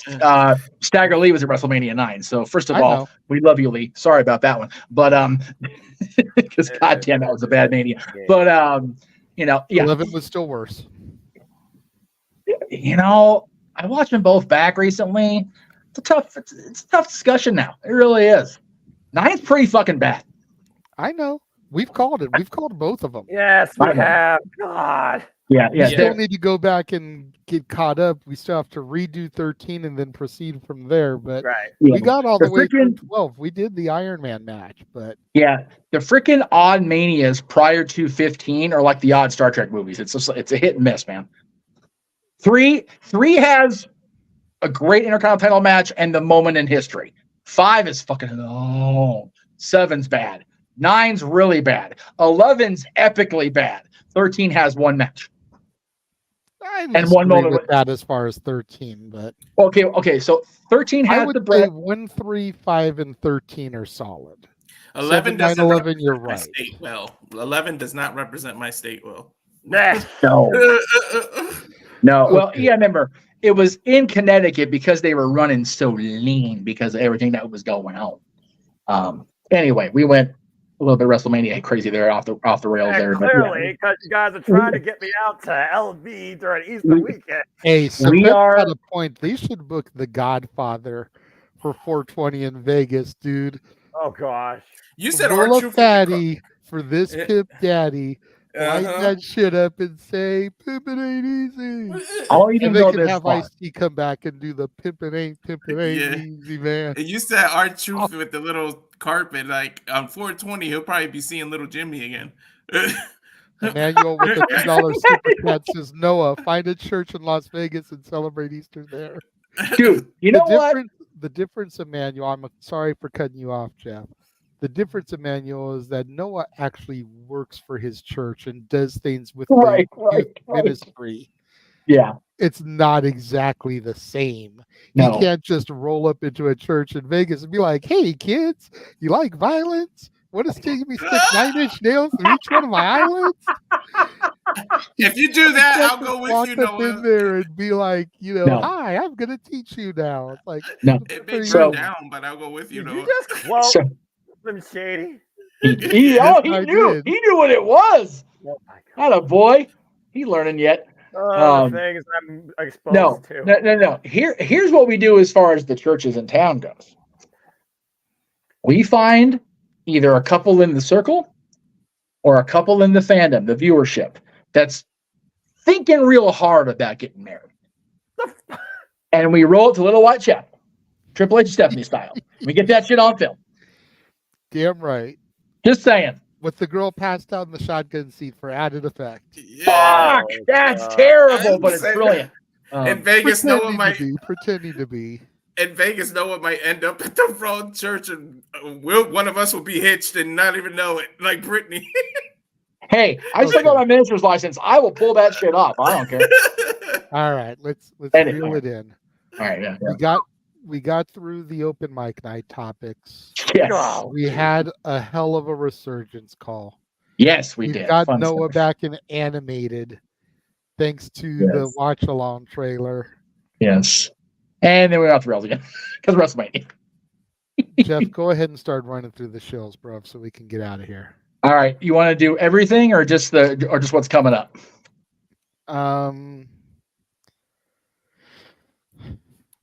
I mean, at this point, everybody knows where to find us, man. Hop on that Multiverse of Media there you train. go. At least show that one. Where Yeah. you can subscribe to us. Yes. I am going to go on record right now as saying that there will definitely still be no shows this week. Okay. You know, I did just kind of mention that I got the job. So I need to try to get out there doing the Uber Eats thing. Yes. And make as much money as I can going into orientation. I Yes. got to work clothes. I've got to get a food Yeah. handler's card. I've got to have all this stuff right. together Ooh. before I go in for orientation on Saturday. Yeah. And granted, it's a half hour, 45 minutes that I'm on the air. But if But I still. can get an earlier jump on the day, that's a half hour, 45 minutes, maybe even an extra hour that I could be making money instead of sitting here, no disrespect to the viewers, doing a show and not getting super chats. That's fair. If I was getting super chats on every show, it would be different. There you go. Especially since once we hit the $500 goal, this man has to enlist and chase you. Yes. And if Thea Hill becomes women's champion, he has to get a Chase You t-shirt. I have a feeling that she's And going to what win the better title by the time place it's to wear it than Stand and Deliver in Las Vegas, right next to me.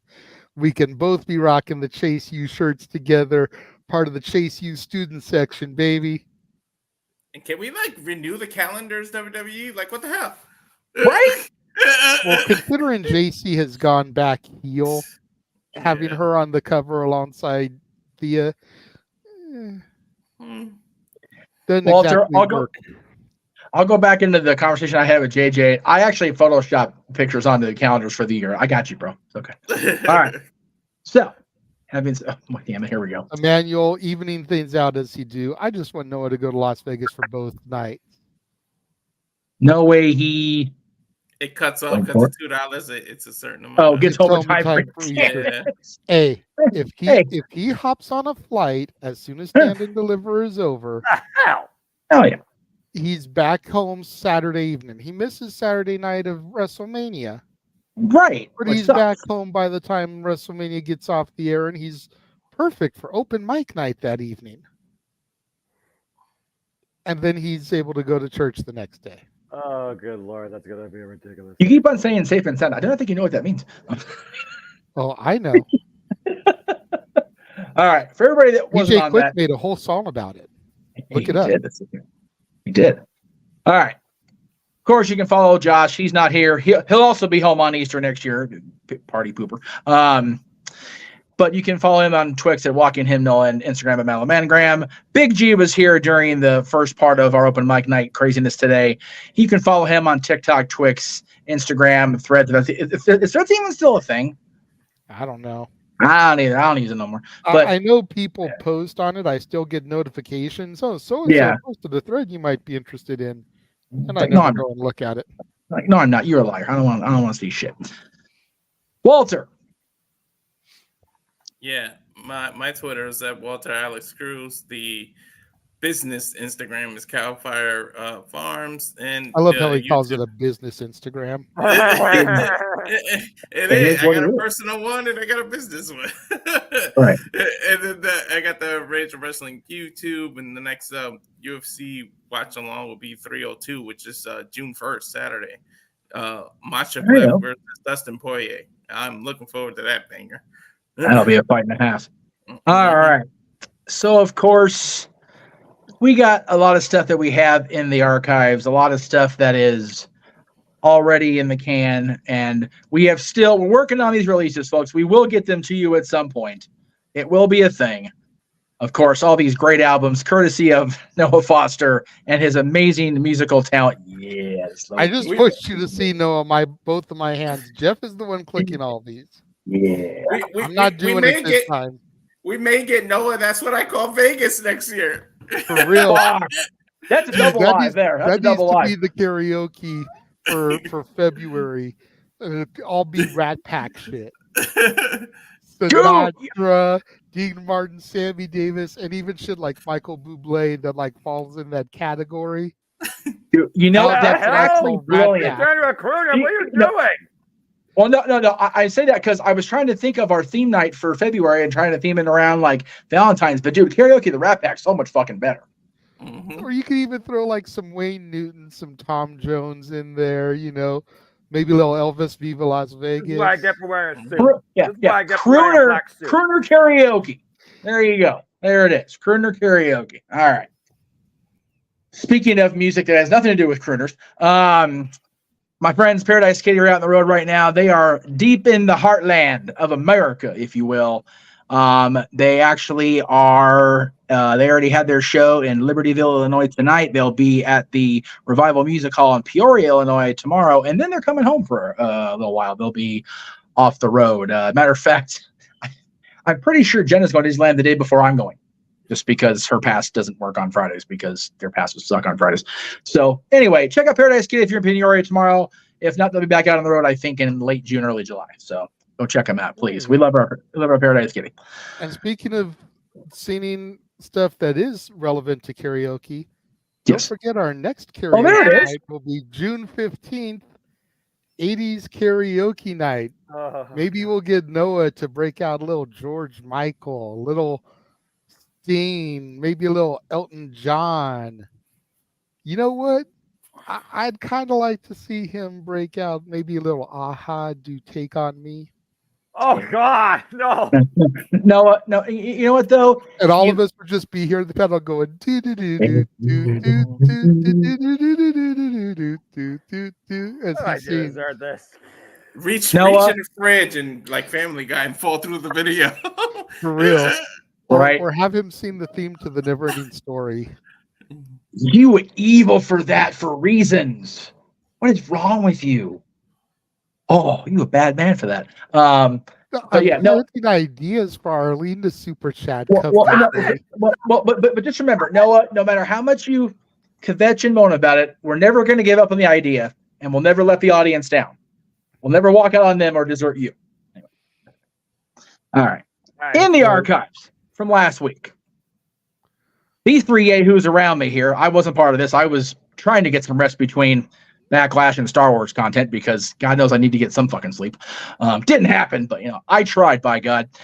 These three gentlemen discussed who they thought would be the next holders of each of the championships you see on the screen. So check it out. It's in the archives across the multiverse of media. After this, and after Backlash, of course, we went into our dad's retro double feature where we ranked the live action films of Star Wars and the top 10 characters in the galaxy far, far away. So please go check that out. JJ and I had a lot of fun doing both those shows. It was back when my technology was better. You actually have backgrounds more than just this ridiculous green shit. So please go check it out. It was fun. We enjoyed doing it. Then, of course, we had our ridiculously fun Star Wars trivia in the style of Jeopardy last Saturday night, beginning at 8 o'clock Pacific. So please go check it out if you haven't seen it yet. It was fun. We had three really solid contestants, quite possibly the biggest what the fuck finish in game show history. Like what actually happened has to be seen to be believed if you haven't seen it. My God. And then just yesterday, along with the two of us, the original Dad on Wrestling, Jerry Williams, Pop himself, joined us for the top 10 songs from the Beach Boys. As today, because it's not, well, actually, it's up to 12. Okay, so yesterday was the 60th anniversary of I Get Around going number one. I can't believe that the Beach Boys, let alone our parents, let alone us, are that old. But yeah, 60 years of Beach Boys number ones as of the 11th. So we had a great 2-hour show with Jerry. It was a lot of fun. So please go check that out. Yeah, and on that show, Pop said that he might pop in for the first hour of Beach Party karaoke and be on the panel. Oh, Lord. So y'all might actually get to super chat and hear my dad sing some Beach Boys, Jan and Dean, some of that type of stuff. And that's his shit. That's his jam. So next to the Beatles, well, fair, but we're singing about beach songs from a guy that grew up at the beach in Southern California. Yeah. So SoCal surfer. Yeah, that shit writes its damn self. All right, it's now time for the new content, new business, if you will, Gomez Adams. Tomorrow or today, later today now, since after midnight for everybody. No DQ and AV will feature me joining Aaron Rift. God help us all. We're going to predict who's going to be in the King and Queen of the Ring finals, as well as all the other bullshit that's going on in the wrestling world, because didn't talk about it enough here, clearly. Put the image back up. What happened? Put the image back up. Okay. Jeff looks like, yay, I'm doing a show with my buddy. Aaron looks like, what the hell is he doing here? Yeah. If I were to replace the background, we are literally against one of the freaking parking poles inside the Mickey and Friends structure. I believe it. And he's made that dumbass face because he just, there were better ones we took later in the day, but the sun glare was a mucker feather. I'm like, I gotta get one of us together recently because God, the other ones are older than shit. So anyway, you did mention you're not doing your show this week for valid reasons. So we will move on to Meech's Musings, which is back on its normal Monday time slot, 7 o'clock Eastern, 4 Pacific. However, next Monday, on the 20th, we'll be talking about milestones, moments, mysteries, and magic on Meech's Musings. And some of you know what that means, and some of you aren't JJ, so that's okay. So we'll talk more about it on the 20th. Yeah, Tuesday. Let me just reiterate: my show isn't going anywhere. No. I just need to wait and see what happens with work and schedules and figure out how I can balance the two. Absolutely, the balance to the Force. Yes. Dabble on the dark side where they have better cookies. Dabble on the light side. Dude, they got some bomb-ass cookies at Galaxy's Edge. So just saying, folks. And the canteen is your friend on that subject too. If you haven't been out there yet, get your ass out there. And Tuesdays, of course. To a Disney park, go to your local grocery store and find the True Moo Blue Milk. Oh no, not available no more. Oh, they literally had it out for that time period because of what it was. I figured. Yeah, but vanilla milk, blue food coloring. Thank me later. Anyway, that's literally what the fuck it is, folks. You make your own shit. Tuesday night, of course, is Statboy Sports Bar, 7 o'clock Eastern, 4 Pacific. Stanley Cup playoffs are heating up. The NBA playoffs are still going apparently. Major League Baseball is getting into May, so it actually means something. Everything else is still going strong. So check it out, Mikey, and whoever he welcomes into the bar on Tuesday nights. The Greg Cherry Show, same time slot on Wednesday, 7 o'clock Eastern, 4 Pacific. It's going to be just another round of shenanigans akin to this show, but just a less concentrated dose of what the fuck. Hopefully. Then we get into next week. So again, I mentioned Meech's Musings on Monday, of course. Sad Boy Sports Bar Tuesday, Greg Cherry Show Wednesday. Thursday, May 23rd. Pending availability of parties involved, because JJ's scheduling just got real on us here. So we're going to find out how we're going to pull this off, but we will. Time Tibbid. Yeah, like I told Jeff in private. Yeah. This was my brainchild. I really want to be involved in it. Yeah. But if life is such as to where I can't because of a work schedule, we'll get Noah involved.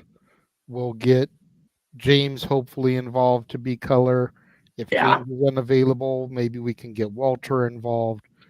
But come hell or high water, this is going to happen, because it is the 25th anniversary to the date of the Owen Hart tragedy.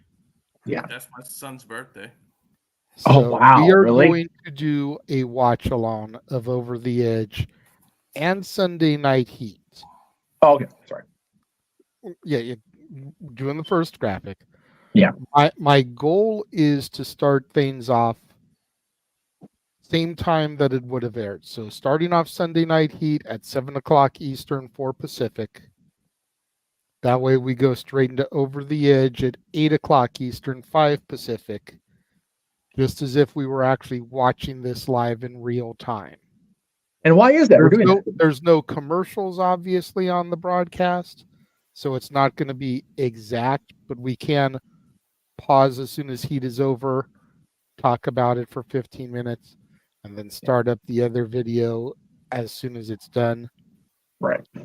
But yeah, I want this to be as authentic of an experience as humanly possible, because it was, in fact, a tragedy. There's no other way to describe it. Right. And it's 25 years, like I said, to the date. Yeah. Also, keep in mind, JJ's not going to be running the Peacock versions of Heat and the pay-per-view. I found these. I found Heat on YouTube. Everything else that's going to be presented, I found on Daily Motion. Right. In pieces. Yeah, sure. You know, part 1 of, part 2 of, part 3 of. Edited it all into one file. Yep. And saved it. Yep. So. Yeah. So a lot of you have not seen this version. I've never seen the whole show the whole way through, because I didn't go on silvervision.co.uk and buy the bootleg that managed to get through the screening process, or I didn't go out to Frankensons or whatever and buy it on DVD that was out there sitting later. I have never seen this show the whole way through, so I'm morbidly curious, I guess is the best way to put it. Yeah. But there is and that. I'm gonna give you this little spoiler for those of y'all that may not be in the know. And Jeff, we talked about it a little bit, so I know you know. Yes, sir. I want you guys to think about this.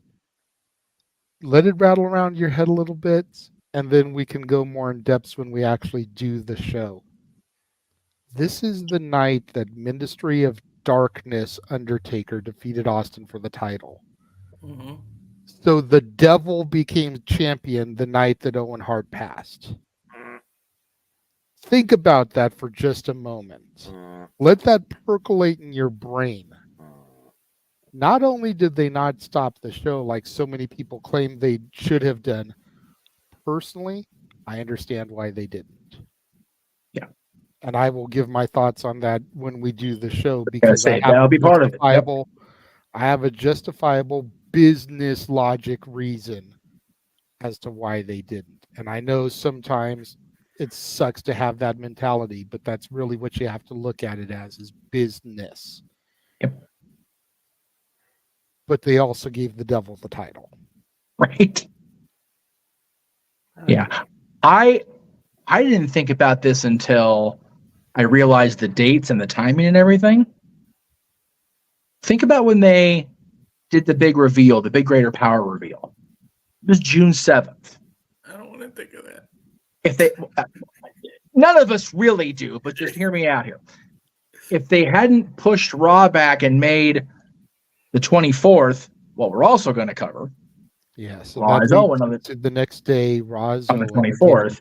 Had that not been the case and it had just been a regular episode, that means the whole scene with Austin getting to see that it was Vince would have been on the 24th instead of the 31st.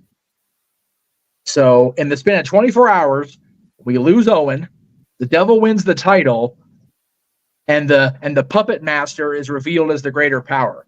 That's a fucked up couple of days. Yeah. And you figure when they tape Raw the next day, which would have been the 25th, they would have had the greater power reveal on that day. So 3 days, it just would have been a very different sort of interesting. Yeah. But anyway, Raw is on. So the next day, Friday, 25 years to the day, we're going to do Raw is Owen. Watch that back. The testimonials and the thoughts from the talent. Really the first tribute show they ever did. Yeah, so in this vein, yeah, definitely. Because they didn't really do one for Brian Pillman. No. No, not exactly. You know, and really that's the biggest passing that I know of as far as like active on the roster at time of passing. Yeah. Prior to Owen. Yes. So there wasn't like Raw is Pillman. Yeah. But Raw is Owen set the bar for what would come with Raw is Eddie. Yeah. You know, SmackDown is Eddie, because by then they had filled out to 2 shows a week. Yeah. Raw is Benoit, which ended up being what it was, just showing highlights of matches with some stuff interspliced in. It wasn't even a true tribute show. No. In the vein of Owen and Eddie. Yeah. And that was not on Peacock at all. So yeah. But it's like a best of or something. At the end of the day, it's a very touchy situation, much like our main event tonight was. Yeah. Nope, that's true. But I felt, with it being the 25th anniversary, that this was something that we needed to do. And we will. And Noah agreed with me as our lead commentator par excellence. We're going to do it. Yeah. You know, I want to talk to James about the logistics, but for some of our regulars here, I would love to give you guys the opportunity to super chat for access to the Discord so that you can be watching this along with us, as we call it. Yeah. Hopefully I'll have some kind of information come next weekend. Yeah. When we do open mic night. But I need to talk to James about, you know, the logistics of it and like how many people we can have up in there without it bogging down. Yeah. What me and Noah are trying to do. All right. That way we can, you know, if it has to be limited to, let's say, 10 bodies, then we can maybe squeeze like 5 of y'all in there, because you figure there's 4 of us on screen right now plus James. Yeah. And even if he's not there per se, it's his Discord, his feed is running through it, so he's in there even if he's not watching. Right. We'll figure it out. So, but we do want to give you guys that opportunity as our loyal fans. You know, people like Safet, people like Emmanuel, people like King Mike, people like Daniel. Yeah. We want to give you guys that opportunity should you choose to want it. Sure. Yeah, it is not compulsory attendance, I promise. No.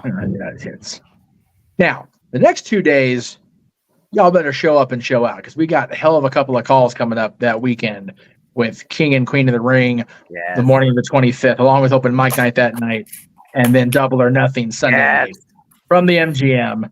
So, seriously, WD, let AEW have the MGM. You guys do T-Mobile. Like, that's fine. I'm hoping with my newfound schedules and everything, I'm hoping I'll be available for King Queen of the Ring. Right. I may have to work during open mic night because it's the restaurant industry. When are they busiest? Friday, Saturday, Sunday night. Yeah. Especially where you going. Yeah, that's a night thing. So, my attendance on open mic nights may become less and less, which means either Jeff will be stepping back into the chair or Noah could even start taking over as host. We see when he does our anniversary show every year, he's got a great voice to lead the charge. So, yes, probably be one of these two running the show on a weekly basis if I'm not available. So,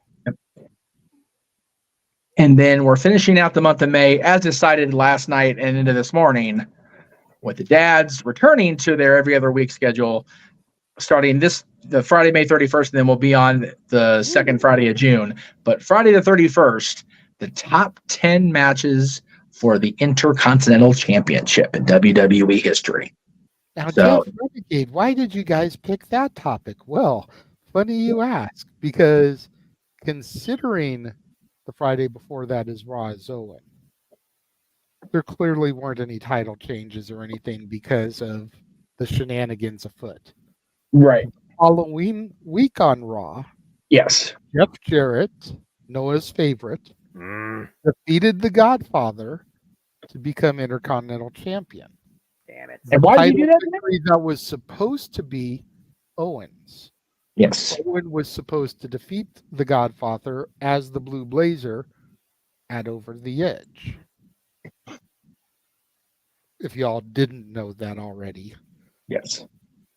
So Jeff Jarrett got the title in honor of his fallen tag team partner and best friend. And I still say they should have ran with Jarrett as a babyface for the time being. Yep. After that, if they were ever going to do it, that was the time. Right. Turn him heel at SummerSlam. Still do the thing to screw D'Lo, and Jarrett can go back to his heel ways then. Yep. But those couple of months as that sympathetic baby face, and that would just make it even more dastardly when Mark Henry helps him be like, I had y'all all along. Yep. Yeah. Nothing and else needs to change. No Mercy, he loses the belt to China and leaves the company. Yeah. Nothing else really changes with that. Yeah. He could have been baby face, y'all. Could have happened. It could have happened. But yeah, we're going to... In reality... But because of that title change, and because this year is, what'd you say, 45 years? Yeah, it's the 20th anniversary of that title win, but it's 45 for the title. Yeah. So that's why we're doing that theme on that day. So yes, we are staying busy throughout the rest of this month, and June we're not going to let up, folks. So stay tuned with us here across Open Mic Night and the Multiverse of Media, because as a great world champion who apparently can't get a decent pizza without causing a bunch of bullshit once said, we've only just begun. Woo! And step into my world.